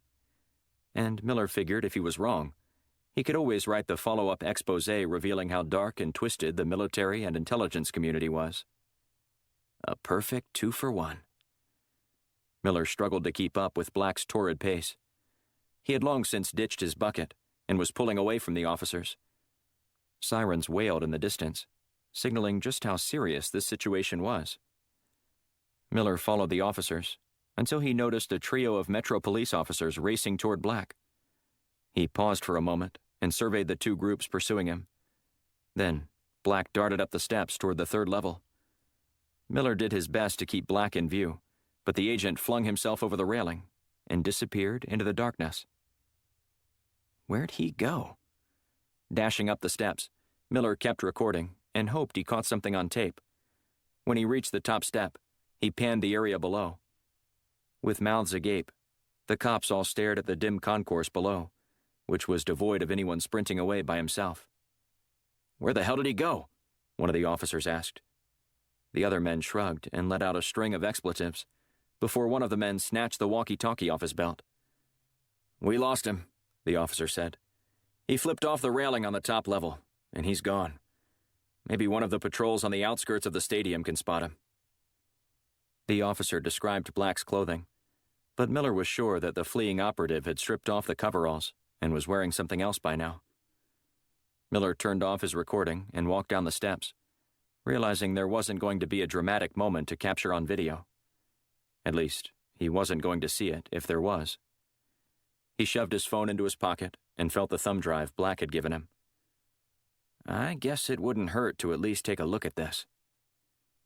Miller went home, elated over the Braves' trouncing of the Nationals, yet disappointed that he'd betrayed Black. But there was a way to make it up to him. Look at the contents of the thumb drive. Miller inserted the device into his computer and started to sift through the files. It didn't take long before his eyes widened and his mouth dropped. Are you kidding me? Miller called his editor to tell him a synopsis of what was contained on the drive. I'll have a story for you tomorrow, Miller said, before hanging up. He was right. This is Pulitzer Prize-winning material. Chapter 24. Washington, D.C. Tatiana smiled as she twirled across the stage to the captivating sounds of Pyotr Tchaikovsky's Swan Lake Ballet. She hadn't felt this carefree and happy since that day in Bali at the beach, when she was going to eat ice cream with her new friends. That seemed like a lifetime ago. But as she leaped into the air and thrust her arms out, everything seemed to fade away like a distant memory. Even the girl she stabbed to death the night before, so she could dance in this special performance. As Tatiana went to bed the night before, all she could see was the tortured dancer's face as she bled to death, begging Tatiana to stop, while gasping for one last breath. Now, it was like a clean slate. One more person to kill, and Tatiana could go home to be with her family. However, there was still work to be done, a dance to be mastered, a weapon to plant. After one of the breaks, the instructor called Tatiana over. Emily, I seem to be missing your parental consent form, the woman said. Would you mind taking this home to your parents and having them sign it before tomorrow night's performance? Of course, Tatiana said. Thank you, the woman said. I'd hate for you to miss it because of this. The passion that's expressed as you float across the floor is contagious. Tatiana nodded. That's so kind of you, ma'am. I appreciate that. I hope that inspires you to continue dancing. I know a lot of girls quit at this age because they're not going to make it. But I think that's silly if you really love something. And I can tell you love to dance. I love to perform, Tatiana said with a wink. The applause makes all the hard work, the long nights at rehearsal, and the calluses on my toes, worth it. As long as you find joy in it, I guess that's as good of a reason as any to dance. Don't get me wrong, Tatiana said. I love dancing, but an audience makes it that much more enjoyable. Well, it's quite obvious that you've been trained by some very competent teachers. Your technical skill is excellent, and your posture. I wish I could get half the girls in my class to carry themselves like that. If you don't mind me asking, where did you train? Here and there, Tatiana said. We've moved around a lot. I see. Well, don't forget to bring that form back. Whoever designated you as an alternate made a huge mistake. I'm glad to see that was rectified, since Hannah didn't show up today. We needed an extra dancer, and if you hadn't been here, I would have had to have adjusted a large portion of the choreography. Tatiana flashed a smile. I'm glad to help. See you tomorrow, with a signed form. Ready for one more run-through? Her teacher asked. Tatiana nodded. Of course. All right, everybody, the teacher said. Let's take it from the top. Places. A wide grin spread across Tatiana's face. She took a deep breath as she assumed her opening position. Once all the girls were in place, the orchestra began playing, setting the dance into motion. As she whirled past her teacher, Tatiana winked. Enjoy it while you can, because this will be the last time you see me dance this way. Only one more day before Tatiana could go home. and she couldn't wait. Chapter 25. Christina Shields still hadn't grown accustomed to the stares she received while out in public, her prosthetic right leg broadcasting her mishap as if it were a breaking news segment on television. Even when she wore pants and the combination of carbon fiber and titanium weren't visible, she still sensed people eyeing her closely. But for all her insecurity about the appearance of her lower extremities, none of that changed the fact that she still possessed blazing speed. When she noticed Black in trouble at the stadium, she knew she needed to sprint out of there before Nate Miller put two and two together. The attractive woman, the extra-large beer, the trip to the bathroom. If he realized that she was working with Black, Miller would report her to the authorities as well, as some kind of accomplice. And if she was going to be able to help Black now, it wouldn't be by serving as his chauffeur. She figured she'd be better served misdirecting all the entities hunting for him, at least until she was able to dig up the proof necessary to implicate Senator Gaither. She tried their comms, a shot in the dark, considering she had no idea where he was, or if he'd been captured. "Black, do you read me?" she called. Nothing. "Come on, Black. Tell me you're okay." Still nothing.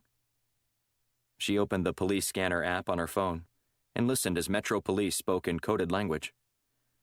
Growing up as the daughter of a sheriff in small-town Georgia, Shields spent plenty of nights with her father at the station. Despite her mother's objections, Shields scheduled at least one ride-along with her father every week, serving the twofold purpose of satiating her desire to be around law enforcement and getting some one-on-one time with her dad. "We've got a 1029F near Nationals Park," the dispatch said, crackling over the speaker. "It isn't known if the subject is armed, but he's considered dangerous. If you spot him, do not approach and wait for backup. I repeat, do not approach." At least Black's still on the lam. Shields wheeled her car around, escaping the rather sparse crowd leaving the stadium parking lot in a matter of minutes. Just before entering the stadium, she and Black had discussed the protocol in the event that they got separated, and she was headed straight to the rendezvous point. However, as she turned onto one of the surface streets by the stadium, traffic ground to a halt.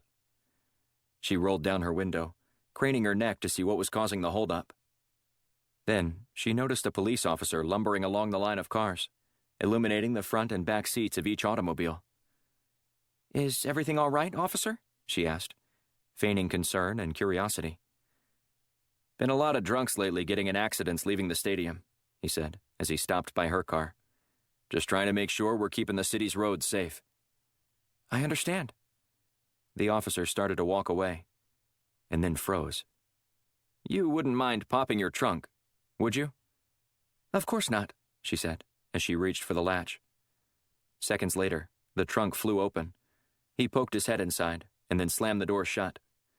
Slapping the side of her car twice, he continued down the long line toward the next automobile. "You're good to go, lady," the officer said. Shields let out a sigh of relief. That guy would have never made it as a Lowndes County Sheriff's deputy.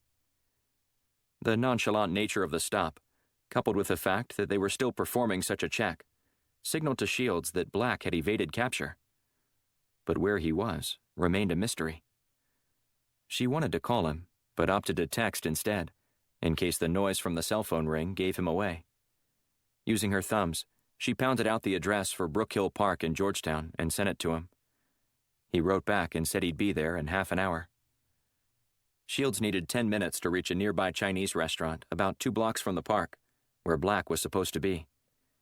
If she had her druthers, she would have picked him up, but traveling together made them easier to find since a full manhunt had commenced. She dug into her purse and collected $200 for Black, along with a fake ID she found in his go bag. After studying the menu for a few minutes, she placed an order for herself and then added a to-go order for another address. When the delivery guy prepared to leave, she grabbed him by his jacket. "Are you the one delivering that food to the park?" she asked. The guy scowled as he glanced down at the piece of paper with the address scrawled on it. "Yeah, I guess I am. What's it to you?" "Take it to the bench on the west side. And I also need you to add something else to this delivery," she said with a wink, as she handed him a small box. He withdrew, throwing his hands in the air in a gesture of surrender. "Now look, lady, I don't mean to be rude, but I don't make extra deliveries for customers. With a folded $20 bill tucked between her index and middle fingers, she waved it at him. It's not illegal, she said. It's just a special thank you gift for my friend. Your friend? The homeless guy sleeping on the bench? I know what it looks like, but... He defiantly shook his head. Sorry, ma'am. Not gonna do it. It ain't that far. Deliver your own special thank you gift in person. I can't do that. The delivery man crinkled up his nose and glared at her. Why not? Is your leg broke? As a matter of fact, it is. Shields sighed, hiking up her pants leg. I'm sorry, ma'am. Don't worry about it, she said, before placing the money back in her purse. I didn't want to have to do this, but I guess desperate times call for desperate measures. Would you do it for $100? The delivery guy leaned forward, attempting to peer into her purse. She snapped it shut and glared at him. Did your mama ever teach you any manners? Never snoop into a woman's purse. He snatched the $100 bill out of her hand. Okay, I'll do it. He grabbed the box and started to peek inside. Shields slapped his hand. No peeking. That's the deal. Besides, you're better off not knowing what's in there. He rolled his eyes and let out an exasperated breath before collecting everything and spinning toward the door. Shields waited until he was gone before she strode after him.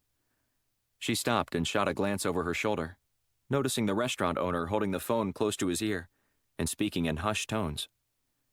That was a stark departure from his boisterous personality he held when she first walked into the store. Shields put her head down and walked swiftly toward her car. The pedestrian traffic along the sidewalk was nominal just after 10:30 p.m. on a Friday, but it was the weekend. She passed a Metro Police foot patrolman strolling nonchalantly past her in the opposite direction. She cut her gaze toward him before bouncing it back to the ground in front of her. Shields looked over her shoulder at the storefront window to her right, stealing a peek at the officer's reflection. He stopped abruptly and yanked his walkie-talkie off his belt as dispatch was squawking. Shields couldn't make out everything, but she thought she heard dispatch say 1066, police code for suspicious person. When he finished listening to the message, he lowered it from his ear and started scanning the area. Shields picked up her pace and didn't look back for several seconds. Then she looked behind her when she heard a woman scream. Hey, watch it, she said. You almost made me spill my coffee. The officer had broken into a dead sprint and was barreling straight toward Shields. Chapter 26. Black hung back in the shadows while waiting for the delivery guy to arrive. His comms hardly had any battery life left in them, and he needed to conserve that as much as possible in the event of a true emergency. For the time being, he could communicate with Shields via texting, and as much as he needed her to help him navigate the onslaught of law enforcement beating every bush and turning over every rock to find him, Black knew she was most valuable at the moment behind her keyboard and gathering damning evidence on Gaither. I can hold these guys off long enough for Shields to work her magic. After a few minutes, a sloppily dressed man in his early 20s parked his car along the curb and put on his flashers. He climbed out toting a plastic bag. Black made eye contact with the guy and nodded. Are you, the delivery man asked, fishing out the receipt from the bag. Dale Murphy? Guilty as charged, Black said, trying to keep a straight face. By the serious manner in which the guy asked the question, it was apparent he had no idea who Dale Murphy was. Black had listened to Shields talk incessantly about her dad's favorite baseball player, someone she'd never even seen play in person. According to her, Murphy belonged in the Hall of Fame and was the greatest Atlanta Braves player in the history of the franchise. And she just wouldn't shut up about it whenever the topic came up. Black smiled as he took the food. She also wanted me to give you this, the man said, handing a small box to Black. Black nodded and thanked the man, who didn't move. If you're wanting a tip, you're going to be standing there a while. The man growled as he spun on his heels and hustled back over to his car. After he was out of sight, Black returned to the shadows and opened his gift from Shields. Perfect. Inside the box, he found a gun, a fake ID with one of his many aliases, and $1,000 in $100 bills rolled up tightly. He needed to find some place to lay low for the night. There were a few low-rent hotels, by Washington standards, a couple blocks north of his location. Black ate a couple bites of his food before giving it all to a homeless man begging just outside the park on the street corner. Then Black headed for the hotel. He strolled along the sidewalk, acting casually and trying not to be suspicious. However, he recognized he needed to change tactics when he looked in the side mirror of a nearby parked car and noticed a dark SUV creeping behind him. Black pulled his phone out, pretending as if he were answering a call. He threw his head back and feigned a laugh. But when he glanced in another mirror, he saw the agents in the vehicle easing up behind him weren't taking the bait. He kept walking before darting toward the park. Hurdling the wrought iron fence, he sprinted across the grass using the shadows cast by the trees as cover. When he reached the center, he dashed to his right and back out onto the sidewalk. With no immediate signs of any agents around him, Black found an alleyway and ducked into it. Weaving through a maze of restaurant dumpsters and cars jammed into every available space behind the buildings, Black didn't stop until he found a good hiding spot behind a transformer and a stack of crates.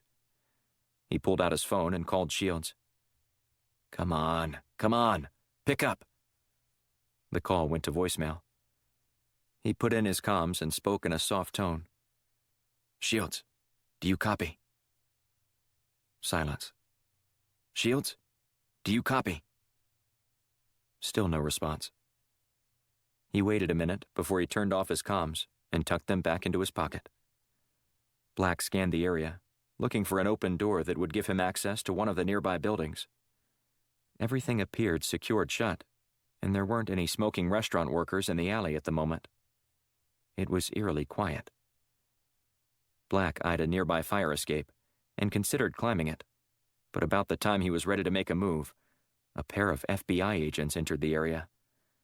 While he considered making a run for it, Black knew they would shoot first. If he was being regarded as that dangerous of a person, no law enforcement officer would think twice about shooting him. And even though Black was armed, he wasn't about to kill someone who was just doing their job. He listened as the two agents discussed their strategy. "What are you thinking?" one of the men asked. "He probably doubled back somewhere and is long gone," the other man answered. "There's just nowhere to go here. Unless he went up. Briggs is checking the roofs around here in case our guy chose that option. I want to do our due diligence and check this alley. Want me to come with you?" Squawking on their comms made them both stop. Black couldn't tell what was going on as both men put a finger to their ears. Go, one agent said. "I'll make a quick sweep and meet you back at the car." After one of the agents left, the other man crept along the alley, his gun trained toward the ground. Black watched as the agent followed procedural methods to clear the area. As he eased behind a stack of pallets, he disappeared from Black's line of sight. Black started to get concerned after a few seconds when the man hadn't reappeared. Where did you go? Black felt the muzzle of a gun press against his head. Don't move a muscle, the man said. Chapter 27. Shields raced along the sidewalk, searching for a way to turn the tables on the officer chasing her. She knew she could outrun him, but eventually he'd have help. Up ahead, she spotted a construction dumpster situated along the edge of the road. She always hated happening upon those monstrous steel trash cans while navigating surface streets, but now she was happy to see one.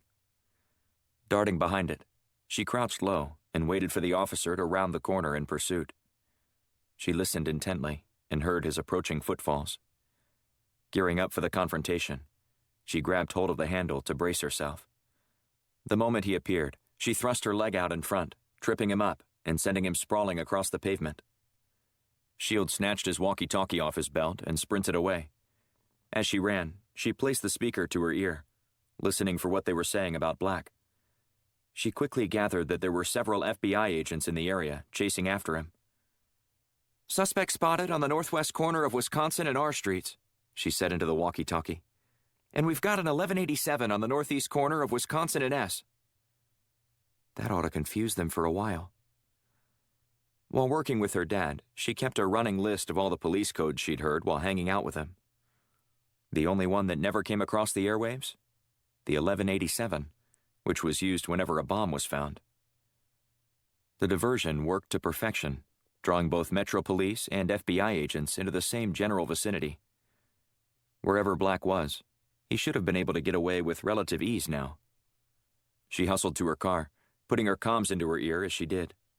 "Black, can you hear me?" she asked. Nothing. "If you're able to, give me some kind of signal that you're out there and okay." More silence. She waited for another half-minute before pocketing the device and pulling out her cell phone. As she merged into traffic, she took a hard right and decided to make a drive around the perimeter of the area, just in case she could be of any assistance. She dialed his number and begged for him to pick up. The line rang and rang, but he didn't answer. She let out a string of expletives before tossing the phone aside in disgust. "Where are you, Black?" Chapter 28. Black didn't even twitch as the gun barrel dug into his skull. One false move and his life would be over. Enough motivation for him to resist the urge to even raise his hands. The man grabbed a fistful of Black's collar and jerked him to his feet. The agent shoved Black toward the wall. "Keep your hands where I can see them, and turn around slowly." Black complied, raising his hands as he turned around. When he locked eyes with the agent, Black's mouth fell agape. "Huxley?" Black asked, his eyes bulging out. The FBI agent glanced back down the alley before fixing his gaze on Black. "I know it's been a while since we've seen each other, but I didn't expect it to be like this." "You know this is all utter bullshit, right?" Black asked, keeping his hands raised. Nick Huxley gestured for Black to put them down. "When I heard you were coming over here as part of a manhunt, I knew I had to find you first. The things they're saying about you." "They're all lies," Black said. "Besides, if I wanted to nail that bastard Gaither, I wouldn't have hit him in the arm." "I know. None of this has been adding up for me, even as the story within the Bureau is that you're some rogue agent. I can't believe how many of our guys are swallowing this whopper of a tale whole. Look, I want to tell you the entire story, but I'll never get to if you don't help me get out of here. Who's responsible for all this? That's what I'm trying to find out. This has nothing to do with some plot to kill Gaither, but everything to do with him. He's either directing or a part of a trafficking ring of some sort, which is utilizing our military's airplanes to transport young girls all over the world. I'd love to tell you more, but I've really got to get moving. Who else knows about this? Not many people yet, but we intend on letting as many people as possible know once we've got some irrefutable evidence. Now, will you help me?" "Of course," Huxley said. "I hope you don't mind tight spaces because the only way we're getting you out of here is in the trunk of my car." "You remember I'm claustrophobic, right?" "How could I forget?" Huxley said. "It was fun locking you in the closet that day." "Still not funny. And I'm still mad about it." Huxley smiled. "Well, maybe you'll forgive me once you share some space with my tire iron and spare. As long as it gets me out of here alive, I'll do it." "Excellent. Now stay close, but stay down in case I run into any other fellow agents." By the time they reached Wisconsin Street, the 2 blocks north of them were teeming with law enforcement officials from every agency in the city. Huxley glanced at Black. "My car is right there. Just walk casually with me to the back of it." As they strode toward Huxley's black sedan, he activated the trunk, popping it up. When they reached the automobile, they both looked around to make sure no one was watching them, before Black climbed in.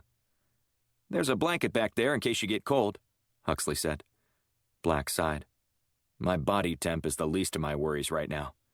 Just keep me alive, all right?" "I'll do my best," Huxley said. Black tried to get as comfortable as possible, as Huxley seemed to hit every pothole possible as he left the area. After a few minutes, the car came to a halt and seemed to idle for an abnormally long time.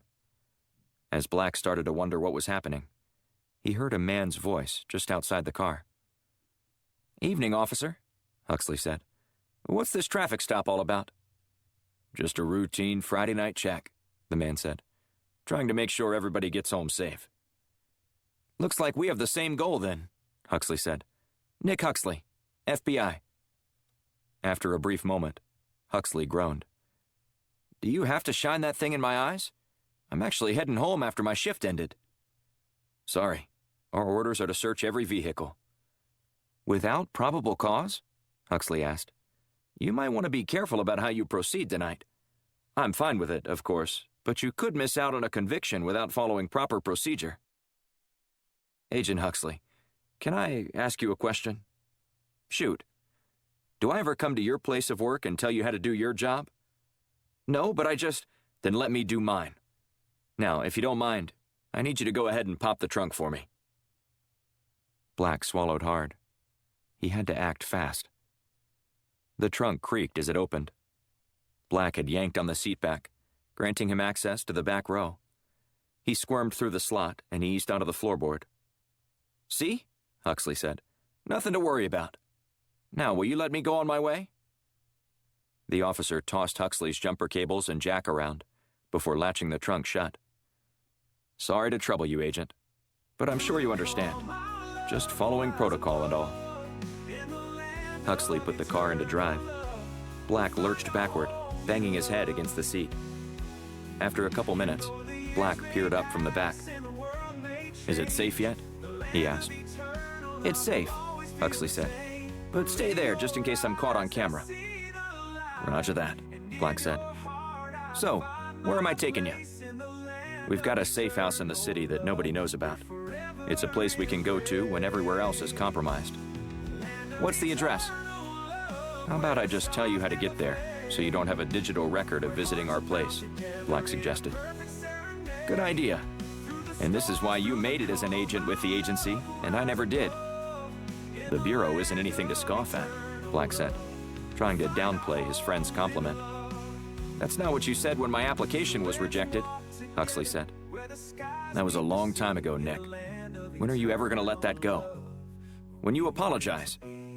I've told you I'm sorry at least 100 times. Quite frankly, I'd call you up to grab a beer more often if you didn't always find some way to dredge this up. Keep your shirt on, Huxley said. I'm just busting your chops. Black proceeded to give Huxley the address for the safe house. 10 minutes later, Black bid his friend farewell after thanking him profusely. With his head down, Black hustled up the steps to the apartment and entered a code on the access pad, unlocking the door. He slipped inside and strode across the room in search of the light switch, when he heard a click and froze. The lights came on, and there was Shields training her weapon on him. She let out a sigh of relief and tucked her gun into her shoulder holster. I wish you would have called. I tried, but you didn't pick up. She picked up her phone. Must have had a poor signal, but I'm glad you're here. Figure anything out yet? As a matter of fact, I did. And you're not going to believe what I found. Chapter 29. The next morning, Blunt awoke to the sound of his phone vibrating on the table next to his bed. He groaned as he leaned over to answer the call. It was 5:30 a.m., and while he had planned on connecting with Besserman first thing this morning, Blunt wanted to call around 7 a.m. at the earliest. You do realize it's still very much dark outside, and I haven't consumed an ounce of coffee yet, Blunt said as he answered. Believe me when I say this that I wouldn't be calling you this early if I didn't have to, Besserman said. I need my beauty sleep too. Well, I guess we should get down to business since neither one of us is getting any sleep this morning. Besserman sighed. Look, I don't know any real easy way to say this, but I've got every agency with more than 2 letters slapped together, leaning on me to get some meaningful intel about your agent's whereabouts. Firestorm is still secretive, but every director wants me to use my intelligence resources to help them out. Now, I know you might feel like you're betraying them, but I'm going to save you a lot of time right there, Bobby. I have no idea where they are. Not even a hunch? I received a text from them last night telling me to check my email because they had sent me some files. Is this something I can use to stall all these agencies? Blunt drew a deep breath and exhaled slowly. I hope so, but I'm going to need you to get this to one of your best analysts who can break it down. What's the problem? Besserman asked. Shields was able to decrypt some of the files, but there are plenty of others that she can't crack. She said it was something to do with needing more computing power. I don't know. Just some mumbo-jumbo jargon that I don't understand. But I'm hoping you'll be able to rectify this problem. I've got an ace analyst who I can send the file to once you forward it along to me. I might be able to use the possession of this alleged evidence to buy you some more time, but it's not going to be easy. The president wants a win, and he wants it right away. What kind of win is he looking for? Blunt asked. The kind that makes him look good, or the kind that exposes corruption in the U.S. military? I think you know the answer to that one. Well, I'm not about to let one of my men take the fall for a crooked politician fattening his wallet while innocent children are taken advantage of in the most egregious of ways. Look, I know you and Gaither have a past when you were serving in the Senate, but don't let that cloud your judgment. He's not always— That's not what this is about, Blunt said. This is about justice. Justice for all the kids who have been ripped from their homes and flown to destinations all over the world.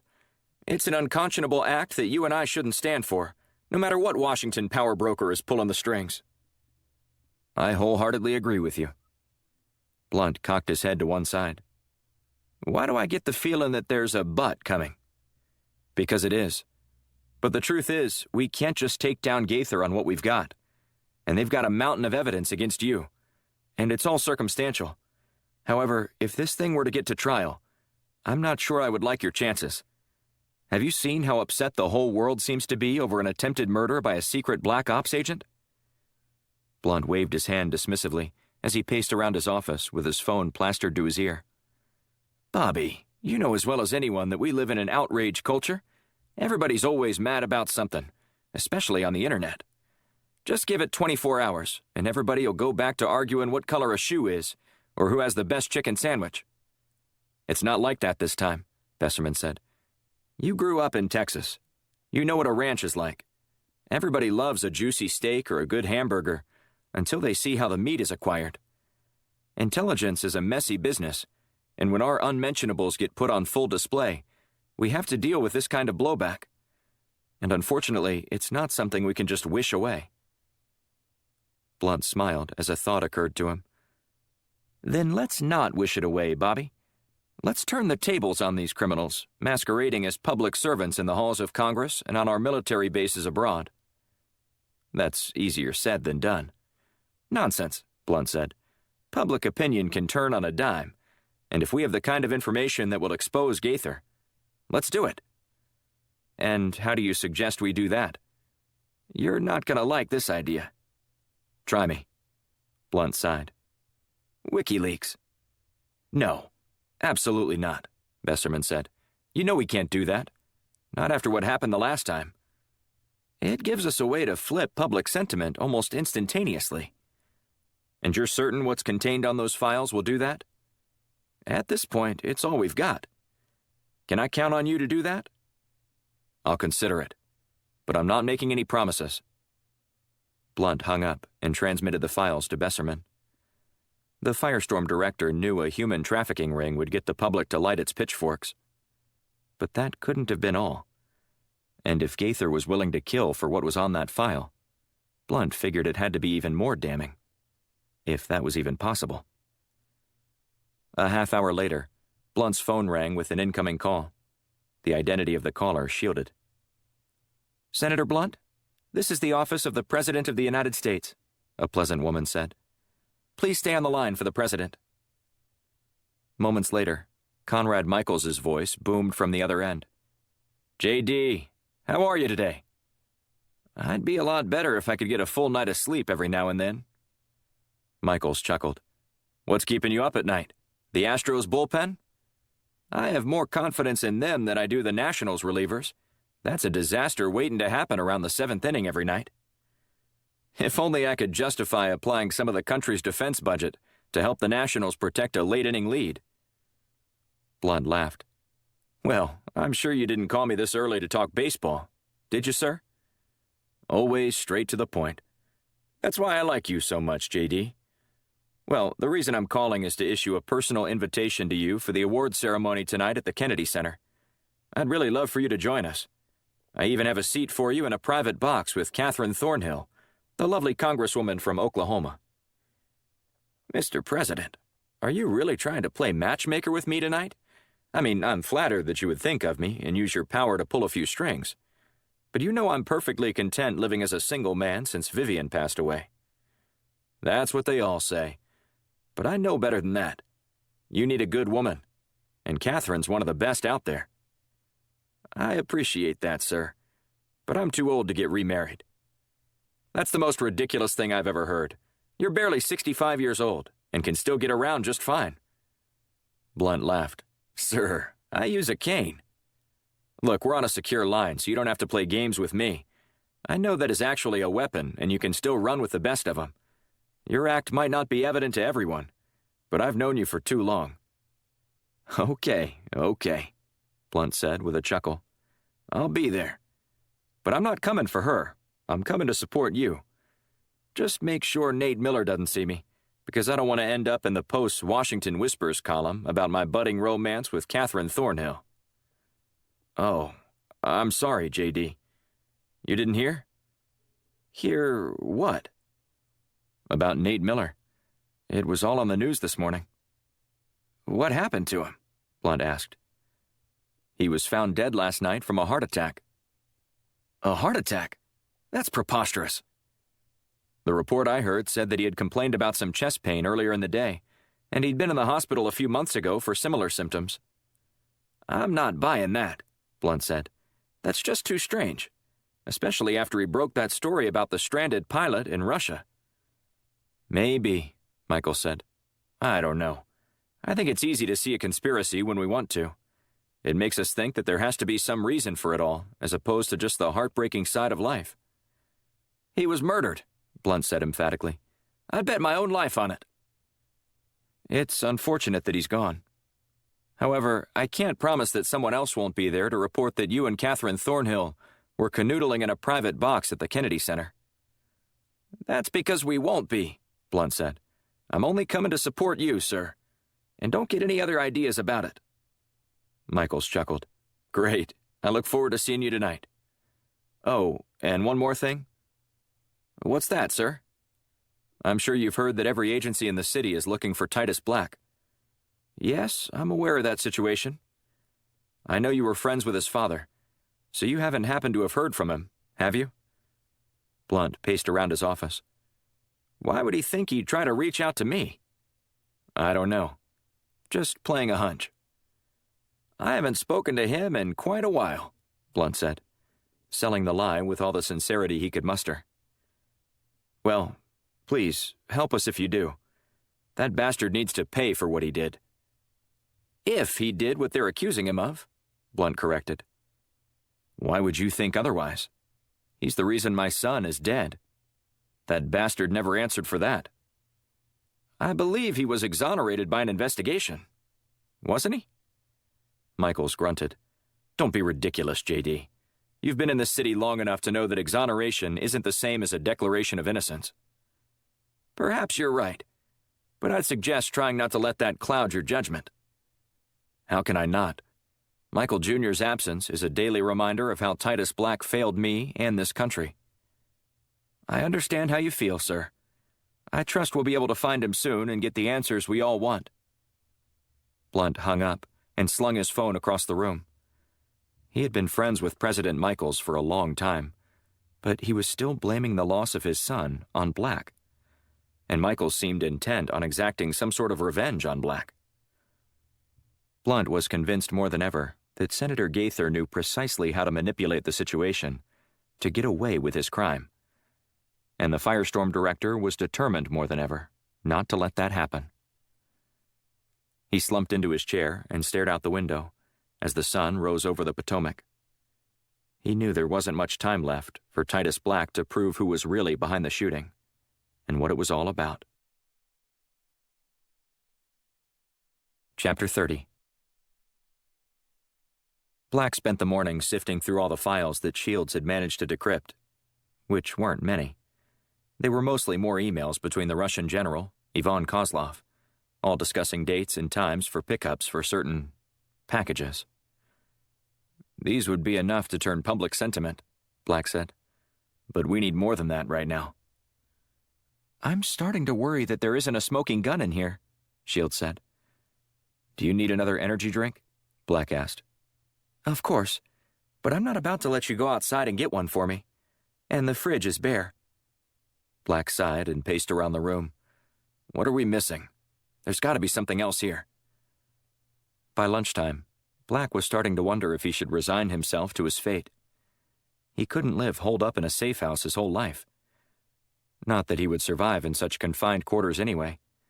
He needed wide open spaces, the smell of pine trees while hiking up a mountainside, the crisp sound of frost crunching beneath his feet on a late fall morning. Hiding from the FBI and every other agency hunting for him sounded about the same as prison. It sounded like his personal version of hell. Cheer up, Shields said. We're going to find something. I just know it. I'm glad you have confidence in yourself, Black said. It's a good trait to have. You have it too.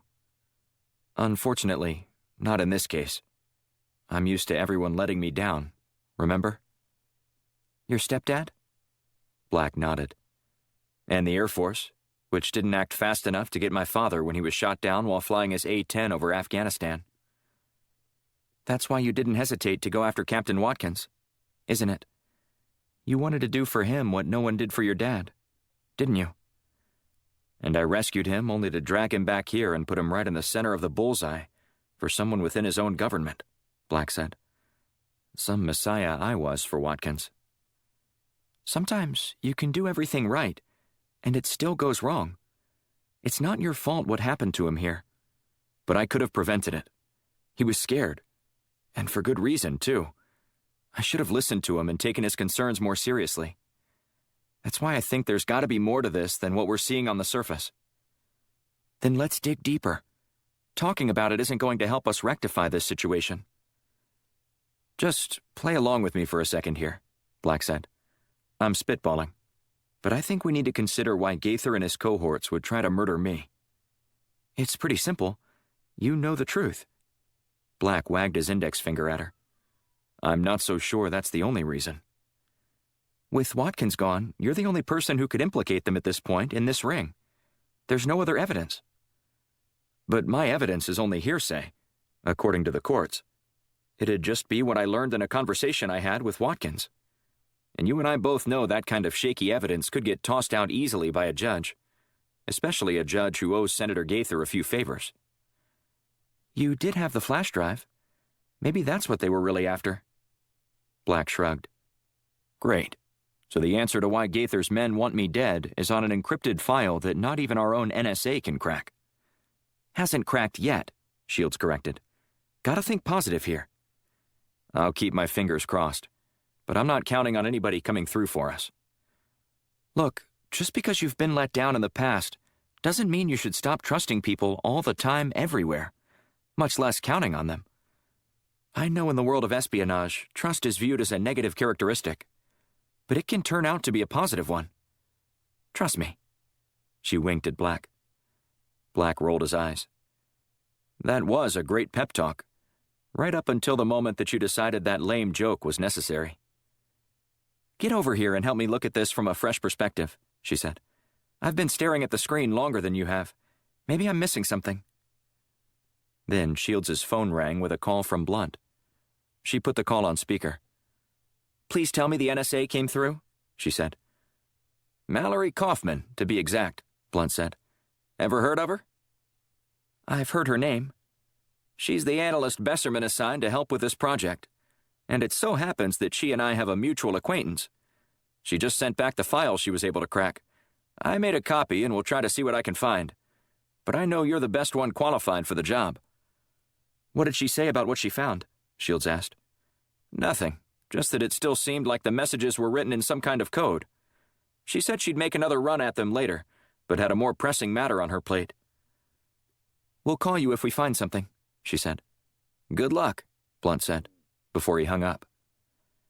Energized by the prospect of looking at something different, Black pulled up a chair next to Shields as the two agents sifted through the new emails that had previously been secure. But by the time 4 p.m. rolled around, they still hadn't found anything substantive. This isn't getting us anywhere, Black said. I have no idea why these files were even secured in the first place. There's nothing here. The only thing that looks odd to me is all these numbers appear to be randomly dropped into their conversations, Shields said. Look at this one. Black jotted down the numbers, and his eyes widened. This is today's date. And look what else appears in this message, she said, pointing at the screen. Gaither was feeding information to Roman, who was passing it along to Kozlov, Black said. And then, there's Michaels' name. They're going to try and assassinate Michaels. But why? What would Gaither have to gain from eliminating the president? Black shrugged. I'm not sure, but it's spelled out in black and white for us right here. See if you can reach Blunt. Maybe he can alert the Secret Service about the threat. Black dialed Blunt's number. The call went straight to voicemail. After a couple minutes, Black entered the number before Shields stopped him from calling again. Leave it alone, she said. Someone might be monitoring his phone. We don't want to risk having our location exposed. But we have to tell Secret Service. Somebody needs to know before they arrive at the Kennedy Center. That's not our job, especially when you're being hunted. You're right, Black said. It's not our job. It's our duty. If some foreign government is on our soil and has a plot to assassinate our president, we need to do something about it. What are you going to do? Go down there? That's exactly what I plan on doing, Black said. You'll never get close enough to Michaels, she said. And if you do, who knows if he'll even listen to you? He still blames you for what happened to his son. It might be the only way out of my current situation. If I save President Michaels, it'll prove where my loyalties lie. No one will believe that I was trying to kill Gaither, especially after we expose him for what he truly is. A traitor. You're right, she said. But I still don't think you need to go charging into the lion's den while that target is painted on your chest. If I can get behind enemy lines in Russia, I can get behind enemy lines in my own country, Black said. But you don't even know how the Russians plan on killing Michaels tonight. Right now, that's the least of my concerns, Black said. I've got to figure out a way inside first. After that, I'll worry about the rest. For the record, I don't like this, Shields said. Well, I'm not doing this alone, he said. Without you, none of this is going to work. So, are you in? Shields nodded resolutely. Of course. I'll follow you and keep you off the security cameras with a little bit of my wizardry. A little bit of your magic always helps, he said, as he grabbed his keys and darted toward the door. Chapter 31. Blunt lumbered up the steps to the president's private box and steadied himself with his cane before easing into his chair. The auditorium was teeming with security, a sure sign that the president would appear soon. While the crowd filed into their seats, Blunt leaned forward and scanned the sea of people below him. He spotted a handful of the city's most well-known lobbyists, as well as a few other high-ranking officials from both political parties, all eager to be seen at the prestigious Kennedy Center Honors Ceremony. If there was one thing that could unite Washington, it was a celebration of the performing arts. Several dignitaries from other countries were filling up their boxes on the mezzanine level, giving the event a decidedly global flavor to it. And based on the award recipients, that made sense. The most famous of all the actors and singers was Anna Terra, the latest starlet to dazzle Hollywood. Her movies had become some of the highest-grossing dramas in the movie industry over the past several years, making her one of the most sought-after actresses. But her friendly disposition and warm personality made her a hit among fans, who she embraced no matter where she was or what she was doing. Blunt had seen a couple of her films and was impressed. He was also interested where she came from, since she seemed to emerge out of nowhere to become a hot commodity, in a business where most people are forced to pay their dues before winning any major roles. What he found was that she didn't just stumble into her stardom. For several years, she had been paying her dues in the fledgling Ukrainian movie market, making films under her given name, Anastasia Tarasenko. She assumed a more westernized version of her name at the behest of her agent when she first auditioned for a role in a movie produced in Hollywood. And everything was launched from there. Out of the corner of his eye, Blunt noticed someone easing into the seat to his right. "Miss Thornhill," Blunt said, as he turned and offered his hand. She smiled as she settled into her chair. I must be in the wrong box. I know, Blunt said. How you got stuck with the commoners is something I'd take up with management here. She chuckled and waved dismissively. I don't know if anyone has told you this, but I'm a sucker for flattery. Blunt shrugged. It's Washington. Isn't everyone? Good point. We do love our egos stroked here, don't we? Speaking of which, have you seen the president? I wanted to thank him for getting me into his private box, but I haven't seen hide nor hair of him. That's because he's only going to be in here for a few minutes. He wanted to participate in handing out the awards this year. Really? Blunt said, furrowing his brow. That doesn't sound like him. I think he wanted to meet Anna Terra from what I hear. Well, I think we'd all jump at the chance to shake her hand and have a picture taken with her. She's such a breath of fresh air among most of the Hollywood types. Absolutely, Thornhill said. The president is going to hand out her award tonight with Vasyl Petrenko. Why would he share the stage with the Ukrainian president? That's an odd move, sure to ruffle the Russians' feathers. Designed to ruffle feathers, she corrected. Michaels knows what he's doing. And I'm not sure that's the brightest idea. If you feel strongly about it, perhaps you should return to the Senate and do something. Blunt sighed and shook his head. My days at the Capitol building are long gone. I prefer to do most of my work out of the limelight. Well, I certainly rue the fact that I never got to work with you, she said. I've heard great things about your statesmanship. Whoever told you such things didn't tell you the full story. Enlighten me. There's not much to it, Blunt said. The truth is, I discovered that being amenable to others' ideas that I didn't fully agree with, just so I could get part of my agenda passed, only watered down my influence. In my latter years, I found a much more direct approach worked better, enabling me to achieve more than I ever thought possible. That sounds like a ringing endorsement. Blunt winked and nodded. Just be sure that you're ready to leave your position when you do start behaving in such a manner. You won't be long for this city if you speak truthfully. Before their conversation went any further, a strange hush fell over the auditorium as everyone started to pick up their phones.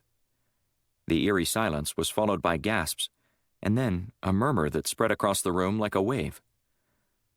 While many of the people in attendance just read the news with mouths agape, many political officials left their seats to answer calls or make them. I wonder what that's all about, Thornhill said. Perhaps you should look at your phone, Blunt said. I didn't bring it. I found it ruins good conversation. Or it could be incited by your phone.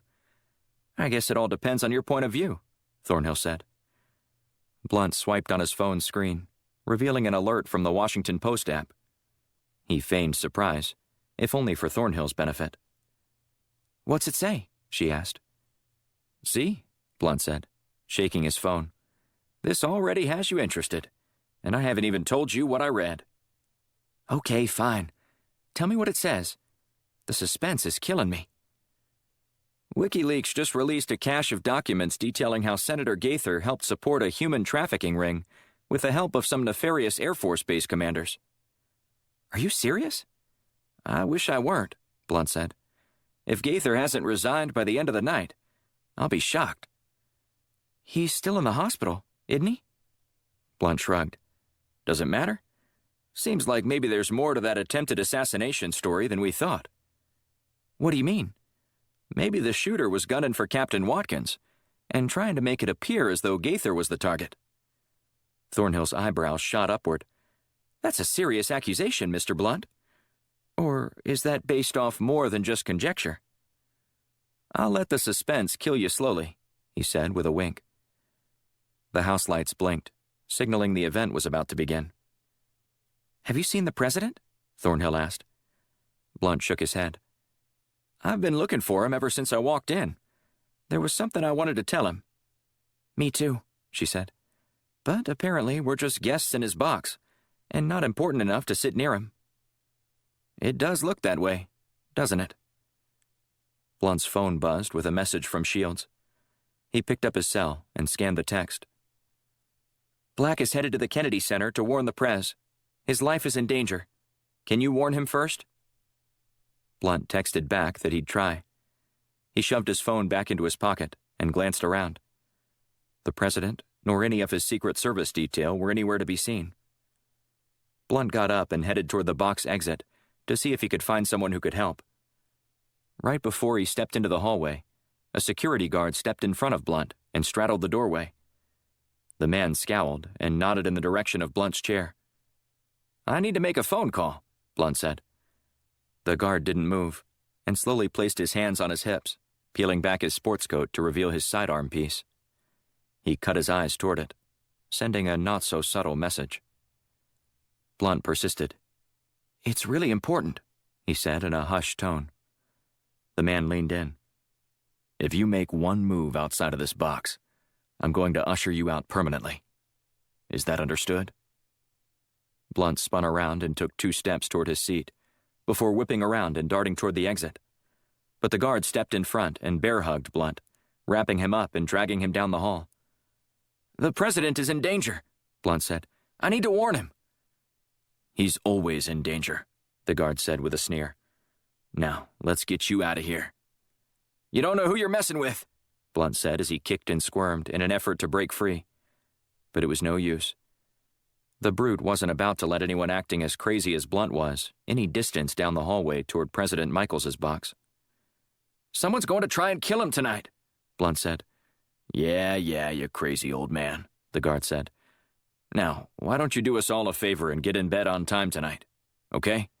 And don't forget to take your meds when you wake up in the morning." Blunt was already stewing over the fact that he couldn't speak with anyone in any meaningful position near the president.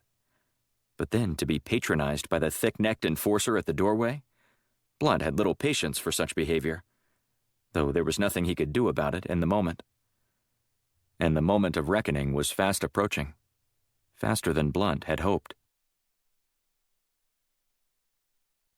Chapter 32. Washington, D.C. Tatiana tugged on the lace encircling the waist of her leotard. She pulled it taut and took a deep breath. The girls around her giggled nervously as they discussed their plans for later that evening, while the other dancers talked incessantly about everything from movies to boys they liked to school activities. Tatiana kept her distance. She didn't want to make any missteps, especially when she was so close to completing her assignment. "Emily, where are you going afterward?" one of the girls asked. "Would you like to join us?" Tatiana forced a smile. "No, thank you. I have a big day tomorrow." "What are you doing?" another girl asked, leaning in as she awaited the answer. Tatiana paused for a moment, pondering the quickest way to end the conversation without drawing more questions. "I have a science competition I'm going to." "The one in New York?" the first girl asked. Tatiana nodded. "I think so. My mom makes all the plans, and I just go where she tells me to go." "I know that all too well," one of the dancers chimed in. "My mother just has me whisked around from one activity to the next by our poor chauffeur, Reginald. The man must enjoy that car, because he's in it all day long." The pretentious response ignited a short game of one-upmanship between a trio of the teenage performers. But Tatiana didn't mind, smiling as she eased into the shadows, away from the prying eyes of the other dancers. She reached into her bag and took one last glance around, before tucking the long knife up her sleeve. Tatiana swallowed hard as she positioned the blade exactly as she'd practiced many times before for the general. Her ability to release and catch the knife in one fell swoop, all while driving the tip into a combatant's neck, was her specialty. And she couldn't wait to do it tonight for the first time. She felt an odd peace about completing the assignment. It was brutal in nature, a violent end to an operation that was mostly about getting into the right place at the right time. What she did after that was simple execution, though it'd be an actual execution that would likely be remembered in all the history books. At least, that's what the general had said. Tatiana had trained long and hard, all with the understanding that she was going to do something great for her country. And when she did, she could go home. But for the first time, Tatiana pondered the thought of what might happen if she didn't succeed. A few minutes later, the instructor summoned the dancers. The girls remained off stage, running through the routine quickly before their scheduled appearance on the main stage. As she prepared for her first grand jeté, one of the stagehands stopped Tatiana, pulling her out of the rhythm of the dance. She looked down at the man's hand, which had wrapped around her bicep and was squeezing her. "Ow!" Tatiana said, ripping her arm away from the man. "I saw something glint off your sleeve," he said. "Show me your arm." Tatiana smiled and batted her eyes. "What are you talking about?" He turned her right wrist over and snatched her sleeve back before releasing her. "I'm sorry, but I must have been mistaken." Tatiana eased the blade into her left sleeve while his eyes were focused on her right. As she turned to walk away, he stopped her again. "No, wait a minute," he said. "I still see something. Come here, right now." Tatiana walked over to him, feigning ignorance as much as possible and turning on her charm. "If you want my number, you can just ask for it," she said. "Don't be so presumptuous," the man said. "You're not my type." "So my age doesn't bother you?" Tatiana asked, as she grabbed the man's shirt and tugged on it, pulling him closer to her. "What do you say?" "What do you say you show me that thing tucked up your sleeves that's reflecting off the overhead lighting? We don't need anything like that occurring during the production." "It's just your imagination," Tatiana said, holding out both arms as she backed into the shadows off stage. "There's nothing here. See?" "I could have sworn I saw something there," he said, grabbing her wrist again. "There was," Tatiana said, as she released her knife and drove the blade up through the man's neck. Before his blood made a mess, she ripped open one of the prop chests and stuffed him inside. She was certain that nobody had seen her. Tatiana wiped the knife clean, cleaning off the blood on the man's pants. She noticed some blood trickling out of the corner near the base of the box. Grabbing a coat from the inside of the costume box, she used the piece of clothing to mop up the trickling blood before tossing it back inside.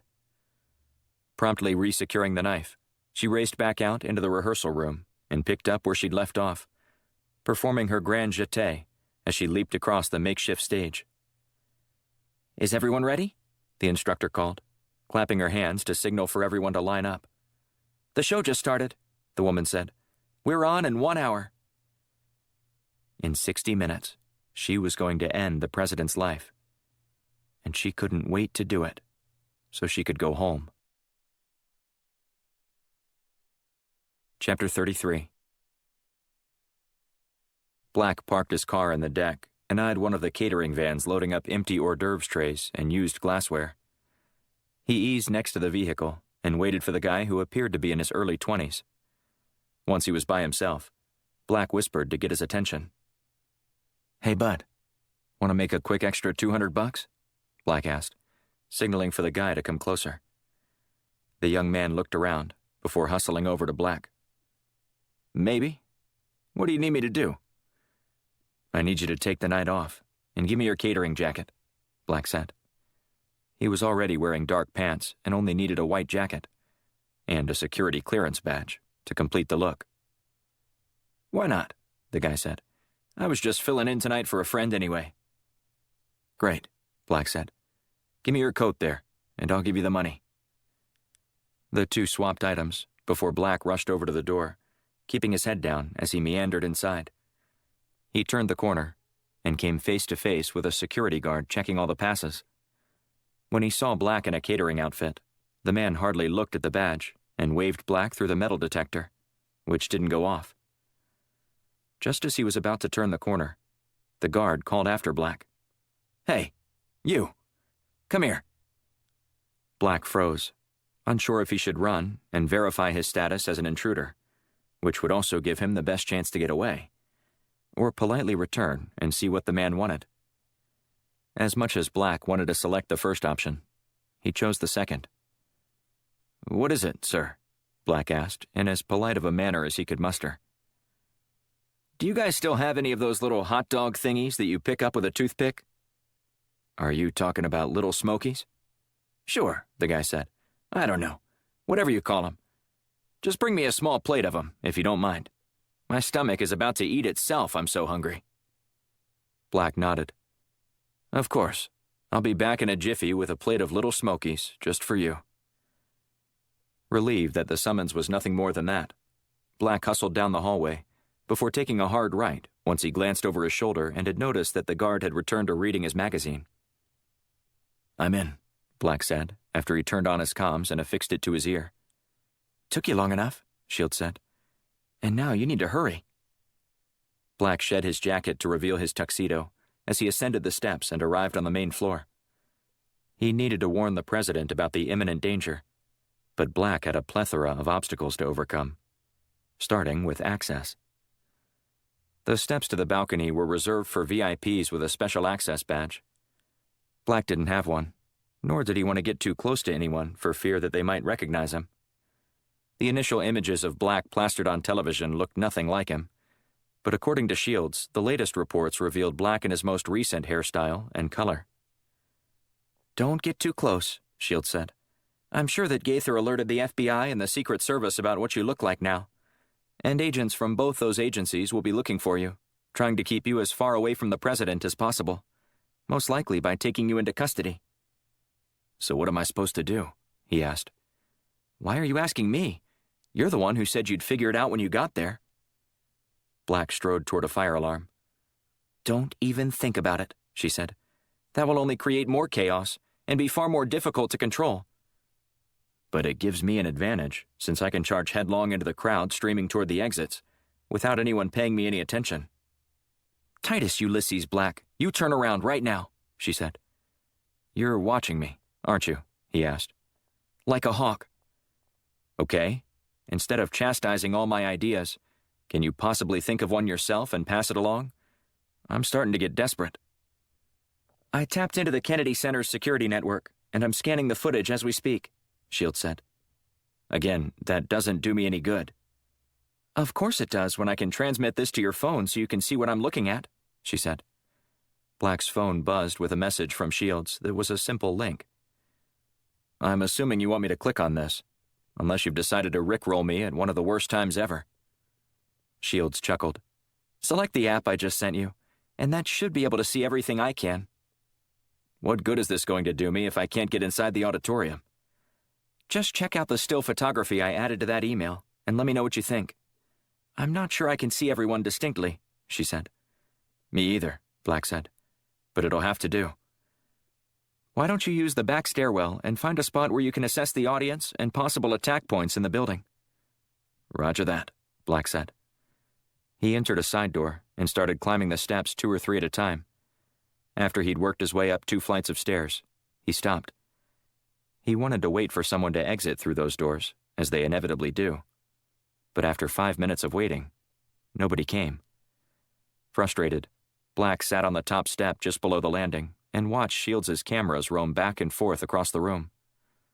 "There he is," Black said, as he eased to his feet. The door flung open, catching Black off guard. He put his head down as a familiar-looking man barely gave Black a second glance. Black hopped to his feet and then grabbed the handle just before the door closed. He glanced behind him once more when he heard heavy footfalls approaching his position. Without hesitating, Black darted down the hallway and then ducked into a closet. "Shields, can you hear me?" Black asked. "Loud and clear," she said. "Are you in some kind of trouble?" "Just help me find a place where I can hide until he's gone." "Hang on a sec," she said. "Let me pull up the schematics." Come on," Black said. "I need to know where to go right now." "Okay, got it. Just up ahead, turn left. There's a service closet on the right." Black followed Shields' instruction and slipped inside.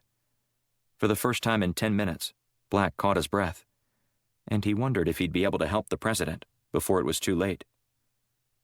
"What have you got, Shields?" he whispered. "Well, you're not going to like this." She finished her thought, but Black never heard it. The door to the closet flung open, and standing over him was a Secret Service agent.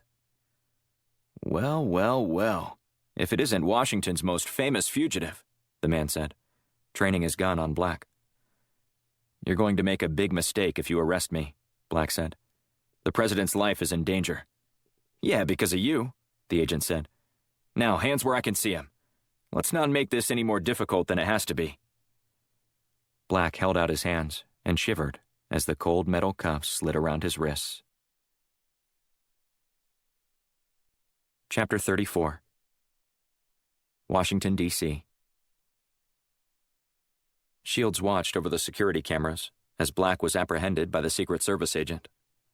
She felt helpless, unable to do anything about it. After slamming her fist onto her desk, she got up and paced around the room. Short of going to the Kennedy Center, she was running out of ideas. But even that was a long shot. By the time she got down there, it'd likely be too late. She listened as the man who arrested Black called for assistance over his comms. Black sat down, leaning against the wall. She was tempted to say something, but she didn't want to risk her voice being heard and losing contact with him. While she took in the scene on her monitor, her cell rang with a call from a number she didn't recognize. "Christina Shields," she said as she answered. "Yes, Miss Shields," the caller said. "My name is Mallory Kaufman. I work with the NSA." "Oh, yes. I'm familiar with who you are. I believe you were working on cracking some files for me?" "That's right. Well, I had some extra time tonight and started to look at those encrypted messages again. It seems like they were written in some sort of code. We were able to crack that. The Russians are planning to make an attempt on the life of the president tonight." "Are you sure about that?" Kaufman asked. "Because there's more to this code." "What do you mean?" "Today's date is in the message, as is President Michaels' name. But I don't think he's the target." "Why not? Who else could they be after?" Shields asked. "I found another name embedded in that same message, one you likely would have missed. Vasyl Petrenko." "The Ukrainian president?" "Yeah, and he's at the Kennedy Center tonight, too." "Do you think Petrenko and Michaels are both being targeted?" "I don't think the Russians are itching for a war with us, but I got an alert tonight on some unusual activity in the Russian region near Ukraine. According to some of the satellite imagery I was looking at, there's been quite a bit of action on the border, as the Russians are amassing troops there as if they're about to invade. It's like sharks circling their prey." "This is about that defense technology, isn't it?" Shields asked. "Who knows what incited this? I don't think it takes much for either one of these countries to get angered by the other. They're both looking for a reason to go to war and settle their conflict. But one thing's for sure.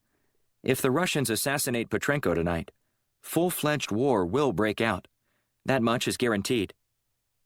Just an attempt on Petrenko's life will do that." "You're probably right. One of our agents went to the Kennedy Center to try and alert security there about the potential threat, but he's not having much luck at the moment. Have you let your boss know?" "I tried," Kaufman said, "but he hasn't called me back yet. He's dealing with all the fallout from the WikiLeaks information dump that just happened. Apparently, Senator Gaither is upset that his good name is being sullied." "That should be the least of Gaither's concerns right now," Shields said. "I'll keep trying with Besserman. And good luck with your operative." Shields hung up and glanced back at the screen where the Secret Service agent had been holding Black. Her mouth fell agape. The hallway was empty. She clicked furiously through all the cameras, searching for Black to learn where he was, or where he had been taken. But he wasn't anywhere to be seen. Shields took a deep breath and then tried to raise him on the comms. "I've lost visual with you, Black," she said in a hushed tone. "But I need to know you can hear me. Just say something to let me know you're okay, and maybe a clue as to where you are." She waited and waited. He didn't reply. Chapter 35. Black put his head down and removed the earpiece in an effort to make sure if Shields said anything, it wouldn't further complicate the situation. With no voices in his head, he pondered a path out of his current situation. Every second that passed meant the president was that much closer to being murdered in the most public of ways. And Black couldn't stand to sit around any longer and wait for another Secret Service agent to explain the situation to. There wasn't any guarantee that he would listen, either. Black looked up at the man. "Listen here, Agent Edgerton. Agent Edgerton, I know you think you're doing some great service for your country, but the reality is that you are going to be the reason the president ends up dead if you don't let me go. This is rich coming from a trained assassin who's running around taking out high-ranking politicians. Black shook his head slowly. You have no idea what you're talking about. I would never do anything to compromise this country's security. What do you think attempted murder on a sitting senator qualifies as? Keeping our country safe? Keep talking, Black said. You're only showing your ignorance. And by the time one of your superiors decides to come up here, the president will be dead. The agent set his jaw. Did you plant a bomb here? You're really not listening to me, are you? Black said. There's an active threat in the building, and it's not me. Oh, I hear you, but I don't believe you. Then your principled stand here will betray your oath to protect the commander-in-chief. The agent huffed a laugh through his nose. Just for fun, let's say I let you go. What would you do? Run on stage with President Michaels while he and Petrenko are draping a sash over Anna Terra? If that's what it takes, yes. I don't know if you're being this obtuse on purpose, but you're going to regret all this mockery if you don't let me go do what I came here to do. You can stop talking now, because I'm not buying what you're selling. Black put his head down and contemplated his next decision. He needed to move quick before more of the agent's colleagues joined him. Look, I'll make a deal with you. You let me go, and I won't hurt you. The man chuckled and shook his head. The report on you said you were arrogant. It wasn't a joke. And if you don't want to be the punchline, just release me, and I'll forget the whole thing ever happened. I think you've forgotten who's holding the gun. Black didn't look up at the man, who was just out of arm's length. Instead, Black sprang into action from the most unassuming position, catching the agent off guard. Black thrust his leg out, connecting with the man's kneecap as he crumpled to the floor in pain. He tried to maintain his grip on his weapon, but couldn't due to the pain in his leg. Black kicked it aside. When the agent attempted to activate his comms and notify his fellow Secret Service members that he was under attack, Black stomped on his hand and then ripped out the comms cord and tossed it away. The agent scratched and clawed at the floor, trying to drag his lame body toward the weapon. Black slid the gun aside with his foot, before straddling the man from behind and putting him in a sleeper hold. After a brief struggle, he fell limp. Black dragged the man into the closet and took off his jacket and pants. They weren't a perfect fit, but it was close enough. The agent's gun, however, fit perfectly in the palm of Black's hand. While the weapon was a much-needed accessory, Black was most interested if he could pass for being a member of the Secret Service without getting called out. He slipped in the man's comms and listened for any chatter. For the moment, everything was silent. Black then reinserted his other earpiece so he could talk with Shields. "Shields, are you there?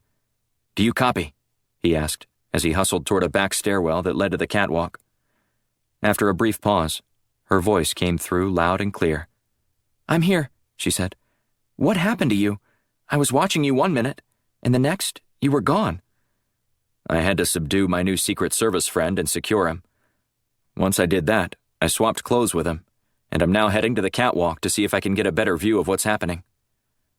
"Ah, there you are," she said. "I'm looking at you now on the security cameras, and it doesn't appear that anyone is heading toward your position, or where you were apprehended." "Finally, some good news." "Now, there are a couple of things I need to tell you," she said. "What is it?" "We don't think Michaels is the target anymore." "What do you mean Michaels isn't the target?" Black asked, his mouth falling agape. "Who else could they be after?" "Our friend over at the NSA found another name in that message. Vasyl Petrenko." "The Ukrainian president?" "That's the one." Black's eyes widened as he stopped. "He's going to be on stage with Michaels. The Secret Service agent mentioned something about Michaels and Petrenko being up there together when Anna Terra receives her award." "Talk about a prime opportunity," Shields said. "One of the biggest stars in Hollywood standing next to the president when they try to assassinate Petrenko." "So, do you still have eyes on the guy I was trying to tell you about before the meathead detained me?" "That's the bad news. He got up and moved, and I can't find him anywhere." "I'll see if I can get a bead on him from up here." Black entered the catwalk encircling the auditorium high overhead. He peered into the sea of people below. I ran facial recognition on the guy you thought you recognized, Shield said. His name is Yuri Smolov, and he's an operative with SVR, the Russians' foreign intelligence agency. He's the guy who tried to kill me at Union Station that day, Black said. That confirms that Gaither wasn't just ferrying around young girls in a human trafficking ring. He was bringing spies into the country. I wonder if Colonel Roman knew anything about that. Hard to say at this point, but the picture is starting to become clearer and clearer as we dive deeper and deeper into this dark and twisted plot to kill someone. Black scanned the crowd below, focusing his search for a man in a navy blazer and a white shirt with a red tie. It didn't take long for Black to zero in on his suspect. Got him, Black said. He's just to the right of the stage, on the first row. It's easy access to the front. He's also got something in his pocket that he keeps fidgeting with, Shield said. Probably his gun. Keep an eye on him while I hustle downstairs. If he so much as sneezes, let me know immediately. What are you thinking? Black explained his plan briefly, before he took off running. You better hurry, Shield said. Anna Terra is about to step onto stage to accept her award. There's one more tribute before she does. I'll be there in time, he said. You be ready when I give you the word. Chapter 36.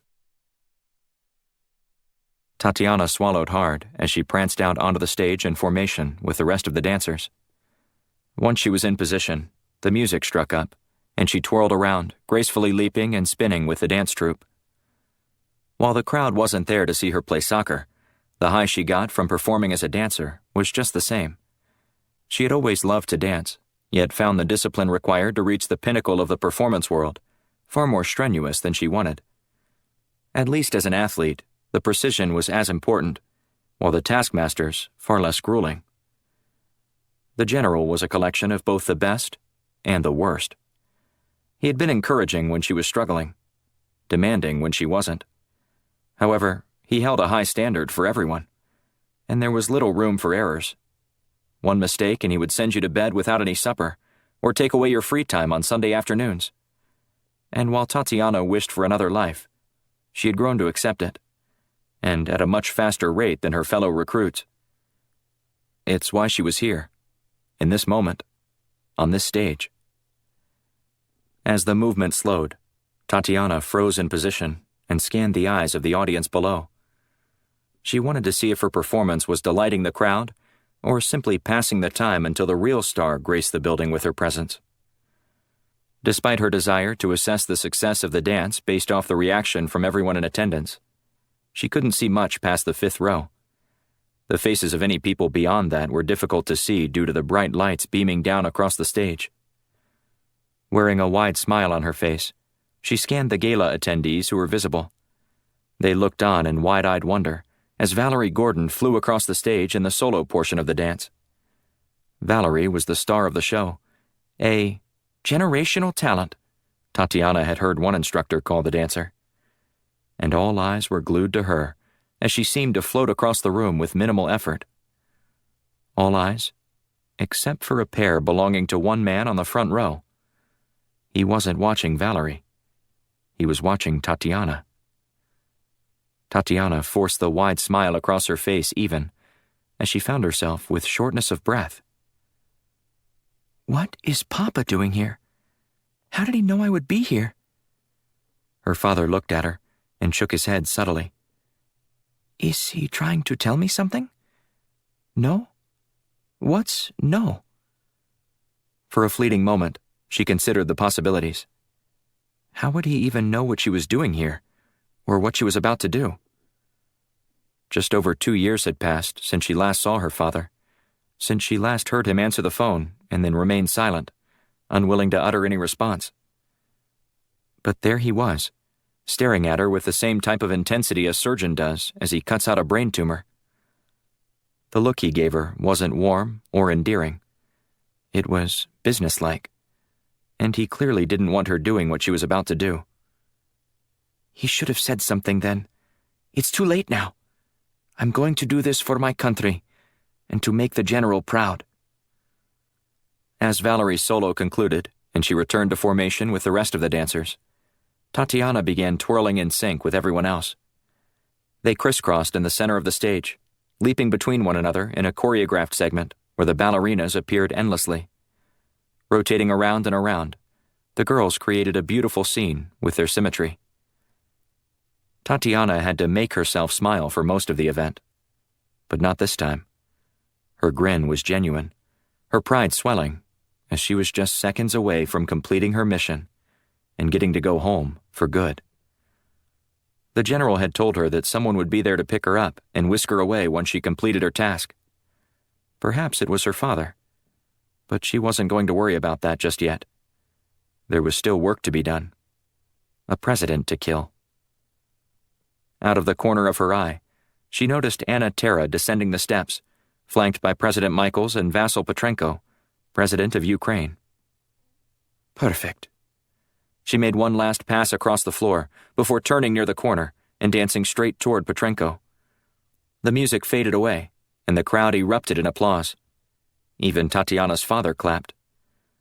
With his jaw set, he glared at her and subtly shook his head again. That wasn't the first time she'd seen that look from him, but it had been a long time. And she wasn't about to abandon everything she'd been training for over the past 2 years, just because her father shook his head.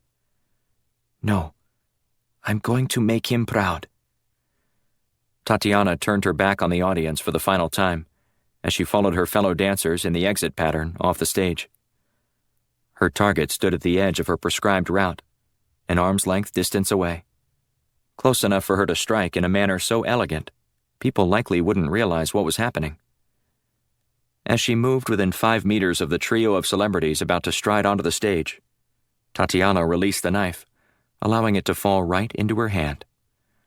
She'd practiced the skilled move thousands of times before, and it all paid off as she prepared to drive the tip of the blade into Petrenko's neck. 3, 2, 1. The entire auditorium went dark, and Tatiana stumbled around, unsure where exactly her target had gone. Chapter 37. Black stood at the edge of the stage and watched Yuri Smolov closely as a ballet troupe danced to the audience's delight. At different moments during the performance, he appeared to be communicating with someone through subtle movements. And Black wasn't about to let the Russian operative finish his assignment. Do it now, Black said. The entire auditorium fell dark on his command. You've got 15 seconds before the generators bring the house lights back, Shield said. Black climbed onto the stage and raced toward the position he'd last seen President Michaels and Petrenko standing near Anna Terra. He jerked the 2 men's arms, pulling them toward the secret exit. As they all stumbled forward in the dark, Black led them to a stairwell and dragged them down 2 flights before arriving in a stark concrete room. He shoved them against the far wall, just as the lights turned back on. Titus Black, Michael said as he glared at his abductor. I should have known. You should have known what, sir? Black asked. That I was going to save you from an assassination attempt? There are other people who are paid to protect me, Michael said as he sneered at Black. And they wouldn't listen to me when I warned them that your life and the life of President Petrenko were in danger. In danger from who? Michaels asked. The Russians. You mean to tell me that the Russians want to kill me and start another world war? Black shook his head. They wanted to kill Petrenko, but if you were collateral damage, so be it. How dare you embarrass me like that? Petrenko said. I get intelligence briefings every day, and there were never any threats mentioned like that. I apologize, Mr. President, Black said as he locked eyes with Petrenko. Right now the Russian army is gathering along the border some 50 miles north of Kharkiv. As soon as you were killed, the plan was undoubtedly to invade during the chaos. But I just ruined their plans. This is absurd, Michael said. You're just botching another assignment again, aren't you? Unless you consider botching a synonym for saving lives, then yes, Black said. Otherwise, you're so wrong in your assessment of the situation that I can't even begin to address the number of issues with your statement. My son is dead because of you, and... Mr. President, that was a long time ago, and you don't know the whole story. I don't have to, Michael said with a snarl. You disregarded orders, and my son's entire life was gone in an instant. had you followed protocol and listened to your superiors, probably many more people would be dead, Black said. I'm truly sorry about what happened with your son, but that wasn't my fault. I wasn't the one who killed him. Michaels glared at Black. But he'd still be alive if you hadn't tried to intervene. I do have a few regrets in my life, Mr. President, but that's not one of them. I'm certain that more innocent lives would have been lost that day had I not done what I did. And while I'm sorry it was your son who paid the ultimate price, I was left with no choice. Your private grief versus the public grief of thousands. What would you do? Michael screamed as he sprinted toward Black, who slid to the side and avoided a direct blow. The president glanced off Black and crumpled to the ground. A few seconds later, Michaels broke into tears, sobbing as he remained lying down. Petrenko looked at the two men and hesitated, unsure of what to do. Black nodded toward Michaels, giving the Ukrainian permission to kneel next to his U.S. counterpart. Meanwhile, footfalls on the steps outside arrested Black's attention. He raced to the door and spun around to face the two leaders he'd swept off the Kennedy Center stage. Whatever you do, don't leave this room until you hear from me, Black said. I don't know how safe it is out there, but I do know that in the audience tonight, there was at least one Russian, and I can promise you that he wasn't here to watch the ballet. Michaels rolled over and sat up. He was still seething, wincing in pain as he moved. They're going to kill us, aren't they? He asked. Black shook his head. Not if I can help it. Now stay put if you want to stay alive. Hustling into the hallway, Black checked several nearby doors and found one that was unlocked. He opened it and crept into what was a large storage room. While the room was barely lit by the ambient light outside, he estimated it to stretch at least 50 meters deep and around 30 meters wide. A shelving system packed with props was arranged neatly for as far as he could see. Backdrops and scene scrims crowded against all four walls. Black identified a position near the back that provided him with cover, as well as a clean shot of the entrance. He crouched low and waited for the sound of anyone venturing toward him. It took less than a minute before Yuri Smolov approached the doorway. He eased his hat into the opening. On the wall behind him, a perfect silhouette was cast, triggering Black to squeeze off a couple rounds. He blasted the hat, sending it flying in the air. "Bravo, Mr. Black," Smolov said, his Russian accent strong. "You just wasted 2 shots. What do you think is going to happen when I have more shots than you do?" Black snatched a football off a nearby shelf and launched the pigskin at the Russian spy. But instead of getting a snarky reply, Black watched Smolov somersault into the room before scrambling behind a crate in the corner nearest to the door. Needing to draw Smolov's fire, Black located a prop leaning against the wall. It was the silhouette of a man, the wooden base attached to a set of wheels. Black gave it a shove, sending it flying out into the middle of the room. Smolov sat up and fired 3 shots at the board, before figuring out it wasn't Black. "You're 1 shot behind," Black said. "What's going to happen when you run out?" For the next couple of minutes, the two men traded shots.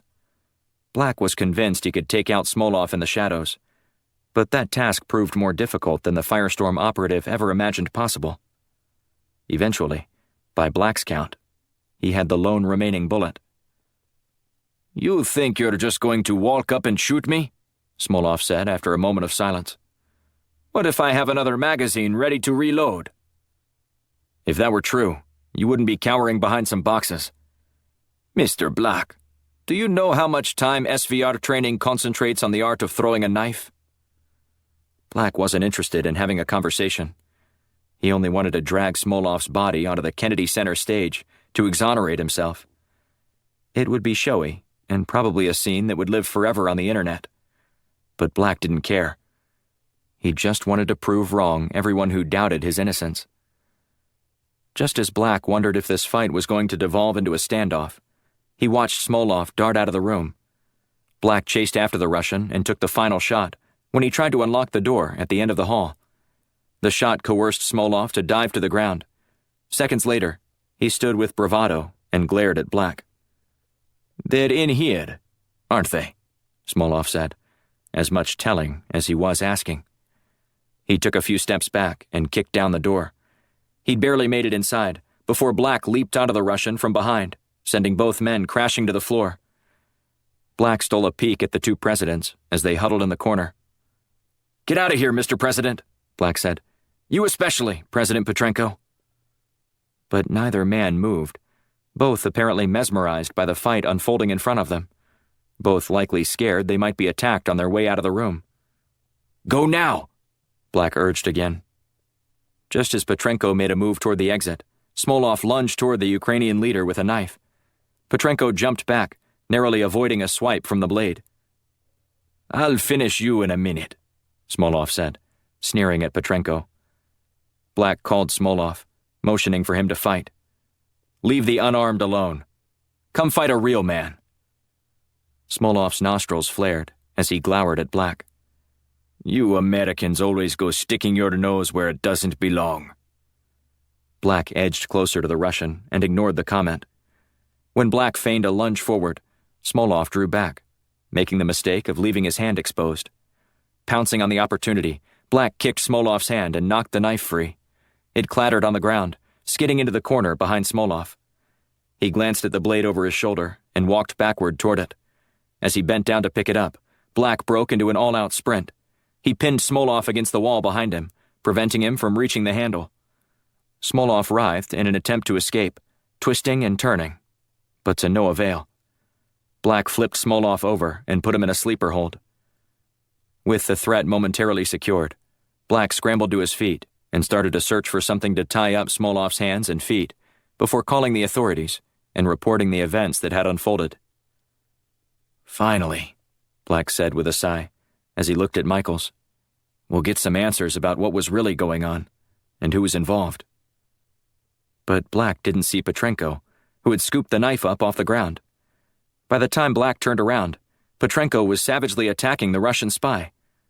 Black tried to stop the Ukrainian president, but he wasn't interested in interrogating the SVR agent.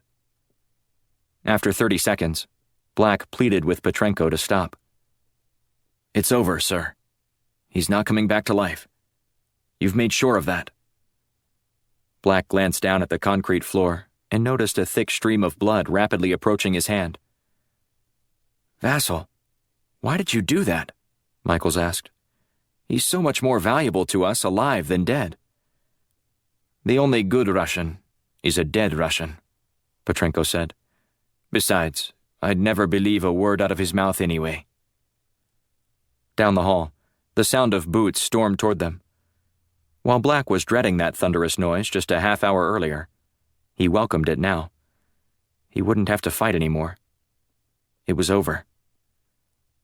"Mr. President, are you all right?" one of the Secret Service agents asked as he entered the room. He glanced at Petrenko. "I am now, thanks to my friend, President Petrenko. He killed one attacker and staved off another with a knife." The agent shot a quick look at Black. "What do you want us to do with Mr. Black? I'm sure you're aware that he's a fugitive." Michaels nodded. "Arrest him. This man tried to kill me. Hopefully he'll rot in prison for what he did." "But, Mr. President," Black pleaded. Michaels waved dismissively at Black, then nodded knowingly at one of the Secret Service agents. The man grabbed Black and slapped a pair of handcuffs on him. "You can't do this to me," Black said. "I just saved your life."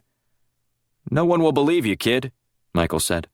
"Thank goodness for Mr. Petrenko. Otherwise, we might all be dead, except for you." Black resisted the hands that clamped down on him, keeping him in place while the agents handcuffed him and escorted him toward the steps. "You're making a mistake, you know," Black said as he walked away. "If I hadn't tried to warn you tonight about Yuri Smolov, you'd probably be dead right now."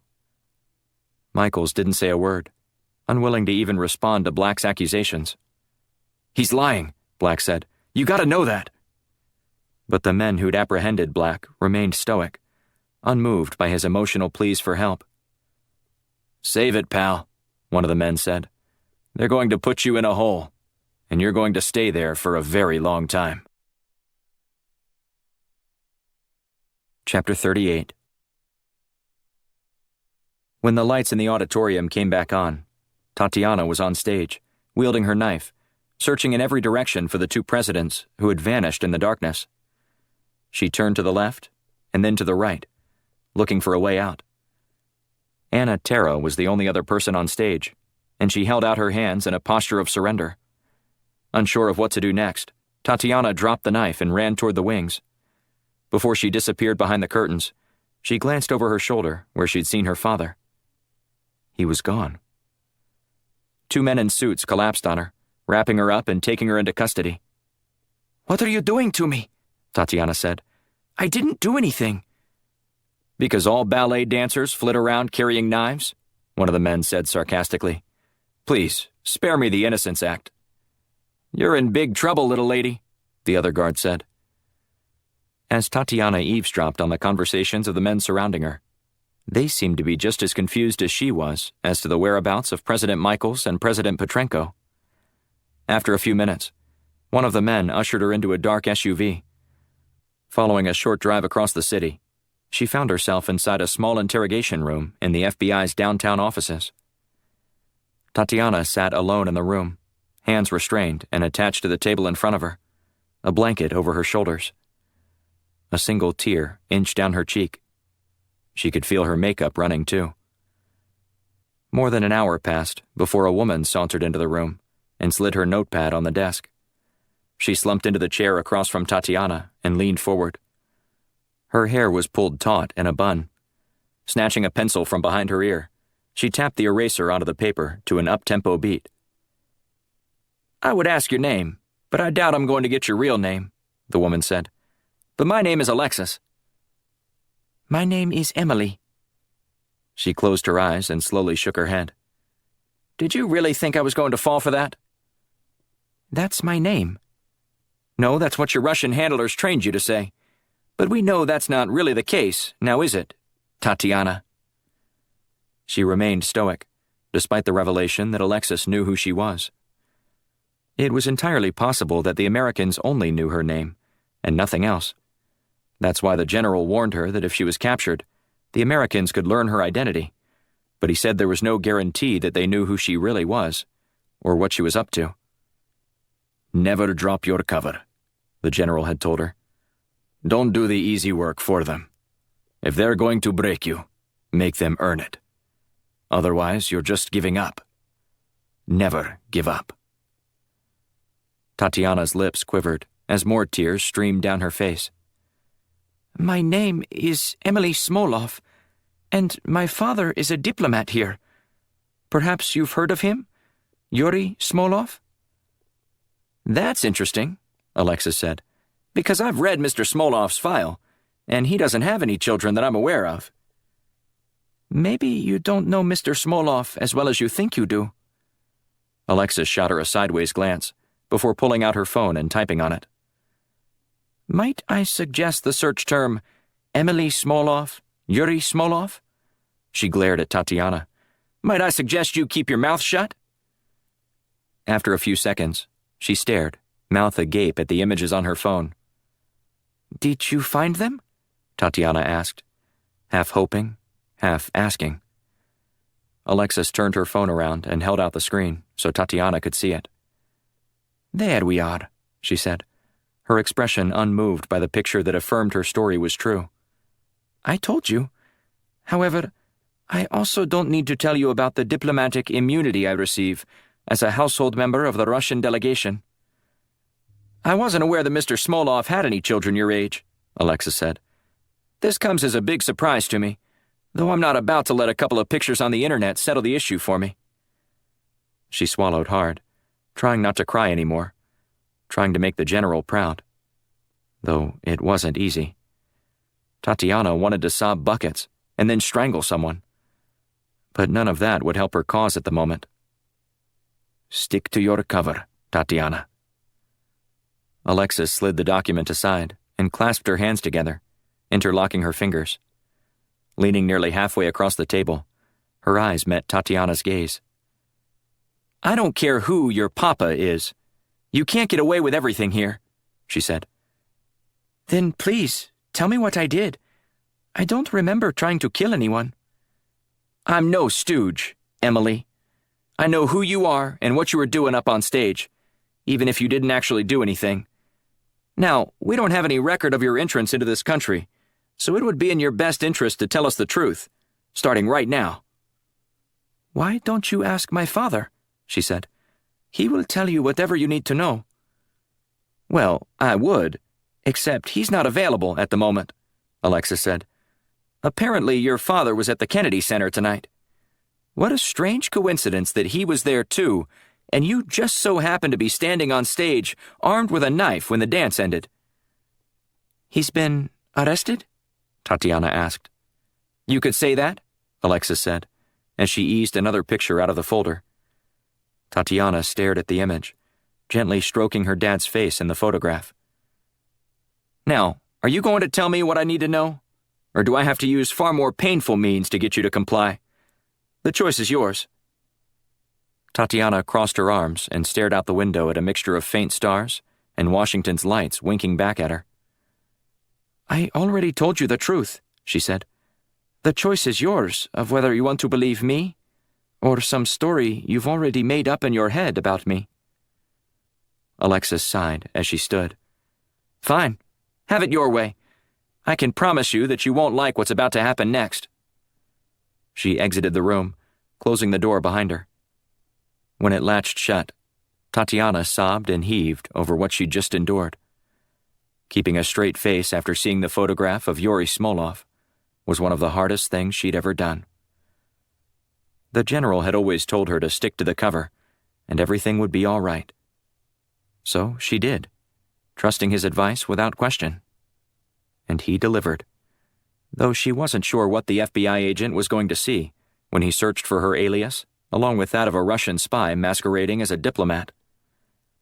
And never did she once think that it would be an actual picture, one she'd often seen the first thing when she awoke each morning, and the last thing she saw before she went to bed.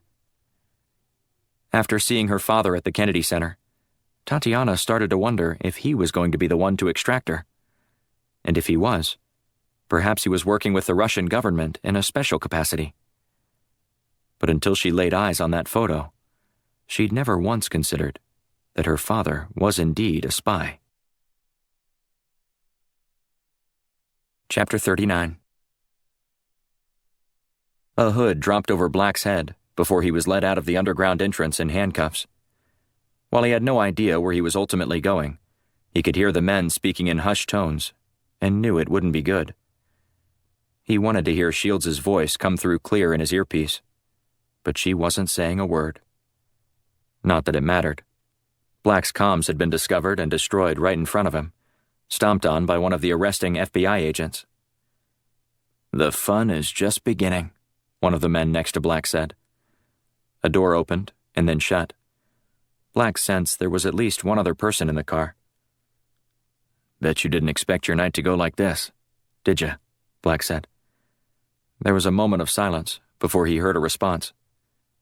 "I'm guessing that makes two of us," a man replied. Black scooted back in his seat. "I didn't do what they're accusing me of, you know. I'm not the judge, just the executioner. Someone else makes those decisions, not me. I just follow orders." "You don't always have to follow orders." "You see, that's where you're wrong," the man said. "If I don't follow orders, things don't go well for me. And that's the difference between me and you. When you do what you're told, things can go very badly." "So what are you going to do? Shoot me in the back of the head and bury me in a shallow grave?" The man huffed through his nose. "No, it'll be very deep. Nobody is ever going to find your body. I'll make sure of that much." "Are you going to take this hood off, or at least be man enough to look me in the eyes?" "Me doing my job isn't a test of my masculinity, nor is it wise for you to challenge me that way. I might shoot you right now." There was the sound of someone tapping on the window, followed by a hum as it rolled down. "I need you to do something else tonight," said another man from outside. The alarm chimed, warning that the door was open on the idling vehicle. The other voice sounded familiar, but Black couldn't quite place it. He was sure someone else was now sitting in the driver's seat. The clicking of the car being placed in gear was followed by the roar of the engine as Black lurched forward. "Where are we going?" Black asked. As far away from here as we can get, without anyone tailing us, the man said. Don't I know you? Black asked. Who are you? The driver chuckled. We've met on several occasions before, and I apologize for the rude manner in which you were treated. I would have removed the hood, but I didn't have time. If I didn't get you out of there any sooner, there's no telling what would have happened to you, especially with that hothead agent itching to put a bullet in your head. I'm sorry, but I didn't catch your name, Black said, leaning forward. Of course you didn't, because I didn't say it.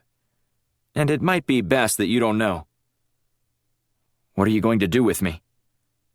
I'm going to make sure you're dead. A half hour later, the vehicle came to a stop. Black listened as the engine powered down and the man doing the driving was now checking his weapon. I suggest you take it nice and easy, the man said, as he grabbed Black and led him outside. They walked away from the vehicle for about a minute, in what sounded like a forest. He had heard the man's voice before, but couldn't place it. While the idea of getting mysteriously murdered in the woods wasn't exactly how Black expected to die, he at least wanted to know who was about to end his life. Can you at least let me see your face before you shoot me? The man chuckled. Who said anything about shooting you? I don't know if this is some kind of game to you or not, but Black froze as his hood was ripped off, and he came face to face with his chauffeur and his executioner for the past 30 minutes. You look kind of surprised, kid, the man said. Black's jaw fell agape. Robert Besserman? In the flesh. But I thought... Just calm down, Besserman said, in not much more than a whisper. This is all for show. There's a camera running on us, and has been ever since I got into the car. It won't be able to capture our voices from this distance, if we speak softly. So I'm only going to tell you this once. You need to kneel facing this grave here on the left. When I shoot you in the back of the head with my paintball gun, I'm going to fire my real weapon. The camera will hear that. You fall forward into the pit. I'll shovel dirt onto the one on the right, and nobody will be the wiser. Everyone will think you're dead. We'll report it in the papers, and that'll be the end of that. Is my career as an operative about to end? Hardly, Besserman said. In fact, you're just getting started. You won't believe the kind of missions you'll be able to take on now that you're about to be dead. And the rest of the team? They'll be the only ones aside from me who know what's really about to happen. Well, let's get this over with then, Black said. One more thing, Besserman said. There's a cell phone and a flashlight in the hole in front of you. After you hear me drive off, call Shields on the number programmed in the address book. She'll come get you about a quarter mile from here by the main road. And good luck. Besserman shouted at Black to assume the position. He knelt in front of the grave and took a deep breath. The red bead from the paintball gun splattered against Black's head as he heard the shot from the real gun. He tumbled forward into the grave and lay there for what felt like an hour before Besserman finished filling the grave. After he drove off, Black followed the instructions he was given and then smiled wryly as he lumbered down the dirt road toward civilization. His death was a rebirth of sorts, giving him a chance to reinvent himself. Nobody will ever see me coming. Chapter 40. 1 week later. Black smoothed out the edges of his costume mustache and finger-combed the wispy hair from his wig over to the right. The windy conditions at Virginia Beach meant that he would be in a constant tug-of-war between the breeze and wishing to appear like he wasn't entirely ancient. He looked at his outfit in the rearview mirror one last time before climbing out of his car and trudging through the sand. When he reached the boardwalk, which served as the de facto entrance to the beach, Black stopped to talk to an old man chewing on a cigar and struggling with a pair of chairs. Does your back really hurt you that much? Black asked the elderly man. The man glared at Black. You think you're cute, don't you? Some whippersnapper cruising around like you're always going to be that way. Well, I got news for you, Sonny. Your body is going to break down one day just like everybody else's. but I already look like I'm 500 years old. The old man dropped his chair and stood upright. I would have made you look older if you didn't act so damned sprightly all the time. It was Blunt, whose disguise wasn't nearly as impressive as Black's. Thanks for letting me do this, Black said. If I hadn't agreed to it, you would have persisted until I either punched your lights out or let you. Black's eyebrows shot upward as he grinned. You would have punched my lights out? Back in the day, I would have. I'm glad you've mellowed. For your sake. Blunt took the cigar out of his mouth and eyed Black closely. There's a reason you're on this team, and I think that attitude of yours right there sums it up. I don't want anybody around me who's satisfied with being second best. If you're not winning, what's the point? Blunt nodded. I still would have kicked your ass back in the day. Now get down to the water. She's waiting for you. She just wanted 5 more minutes. Black strode across the sand in the late September sun. Most beachgoers were packing up to head back home. But not Tatiana. She was 15 years old, but looked like a 6-year-old planted in the sand and working on her masterpiece. Mind if I help you? Black asked as he sat down next to her. Tatiana shrugged. It's a free country.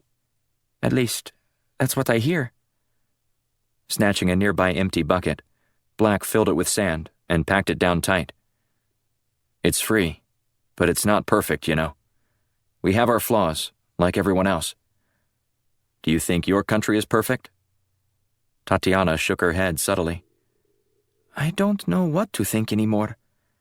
It's hard to put faith in anything when you find out that your entire life was a lie. I'm sure your father loved you, Black said. No, he didn't.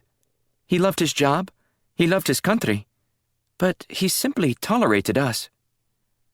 Well, I know how you feel. Tatiana looked up and glared at Black. You know what it's like to have your father permit an intelligence agency to kidnap you at the age of 13 and then train you for 2 years to kill someone, only to have your entire world turned upside down at the exact moment you were supposed to do your job? Not exactly. Then don't patronize me by telling me that you know how I feel. Black turned the bucket over, emptying the cylindrical sand along the wall Tatiana had been building. I lost my father in the most brutal of ways in Afghanistan. He parachuted out of a plane when it was struck by a Taliban missile. Even before his feet hit the ground, several dozen members of the Taliban didn't even bother to release him from his harness. They scooped up the chute and tied it to the back of a pickup truck, dragging him back and forth through the street until he died from the injuries. I never even got to see his broken and battered body again. I never got to tell him goodbye. I never got to tell him how much I loved him. Does it get any easier? She asked. He shook his head. I miss him every day. It's why I keep his dog tags around my neck and close to my heart. I don't ever want to forget him. I spent most of my childhood longing for my father's attention, despite how he treated me. But he was never around to give me what I really wanted, Tatiana said. And I spent 2 years wondering if he'd appreciate me the way the general did if I succeeded in my mission. Then, in a matter of minutes, I noticed my father, who was telling me not to go through with it. I ignore him. The lights go out. And when the light returns, I'm left on stage with a knife in my hand, and my father nowhere in sight. He's not coming back, Tatiana. She nodded knowingly. He's dead, isn't he? I'm afraid so. Who killed him? She asked. Will that change anything? Tatiana sighed. No, but it might give me some more closure. The truth is, it doesn't matter. Nothing will bring him home. Trust me, I know that from experience. No amount of revenge or retribution will raise a person from the dead. But there's still hope for you. There's still a chance that you can be resurrected, salvaged off life's trash heap. But it's up to you now. Today is a new chapter in your life. You don't have to spend it as a spy. You can be a normal kid, go to high school, then to college. Get a degree in a field where you can do something you love. Is that what you did? She asked. I'm not exactly the best at taking my own advice. Black stood up and backed away from the sandcastle. Thanks for your help, she said. I barely did anything. You helped, she said as she stood and joined him. And it's beautiful. Black admired their work. My stepdad hated sandcastles. My dad loved them, she said. I'm ready to go. Black walked her back to the SUV waiting in the parking lot. He opened the door for her and wished her good luck before closing it. He didn't move as the vehicle drove off. Nice stash, a woman said behind him. Black spun around to see Shields. What are you doing here? Just wanted to see how you were doing. Senator Gaither is going to prison after the information dumped on the world by WikiLeaks has undone him. That's a good thing. And I was exonerated for Captain Watkins' murder and Gaither's attempted murder. Posthumously, of course. Is being dead all it's cracked up to be? Hardly. Especially when you have to live through it. There are people out there who think I was killed by a Russian spy. That's almost as bad as if that actually did happen. I'm surprised you and that ego of yours can fit through the door sometimes. It's a burden, Black said. But I'm willing to bear it. Shields shook her head. Seriously, how are you? I'm always doing well when justice is being served. Our work will never be done, you know? There's always someone else out there concocting a scheme to hurt others for personal gain. Or for their country's gain. Speaking of which, Blunt has a new assignment for us. Already? She nodded. I told him you'd be ready to go. Black winked. I'm always ready to go. I was just hoping to school you at the shooting range. In your dreams, spook, she said. So, what's the job? Apparently Gaither was just one cog in a much greater wheel. You mean there are more crooked politicians? Black said. Consider me shocked. I brought your gear, she said. Wheels up in an hour. Roger that. Let's roll. This concludes Behind Enemy Lines, Book 1 of the Titus Black series. Written by R.J. Patterson. Performed by Kyle Tate. The executive producer is Eric West. Copyright 2019 by R.J. Patterson. Production copyright 2020 by R.J. Patterson. Be sure to look for Book 2 in the Titus Black series, Game of Shadows. Thanks for listening.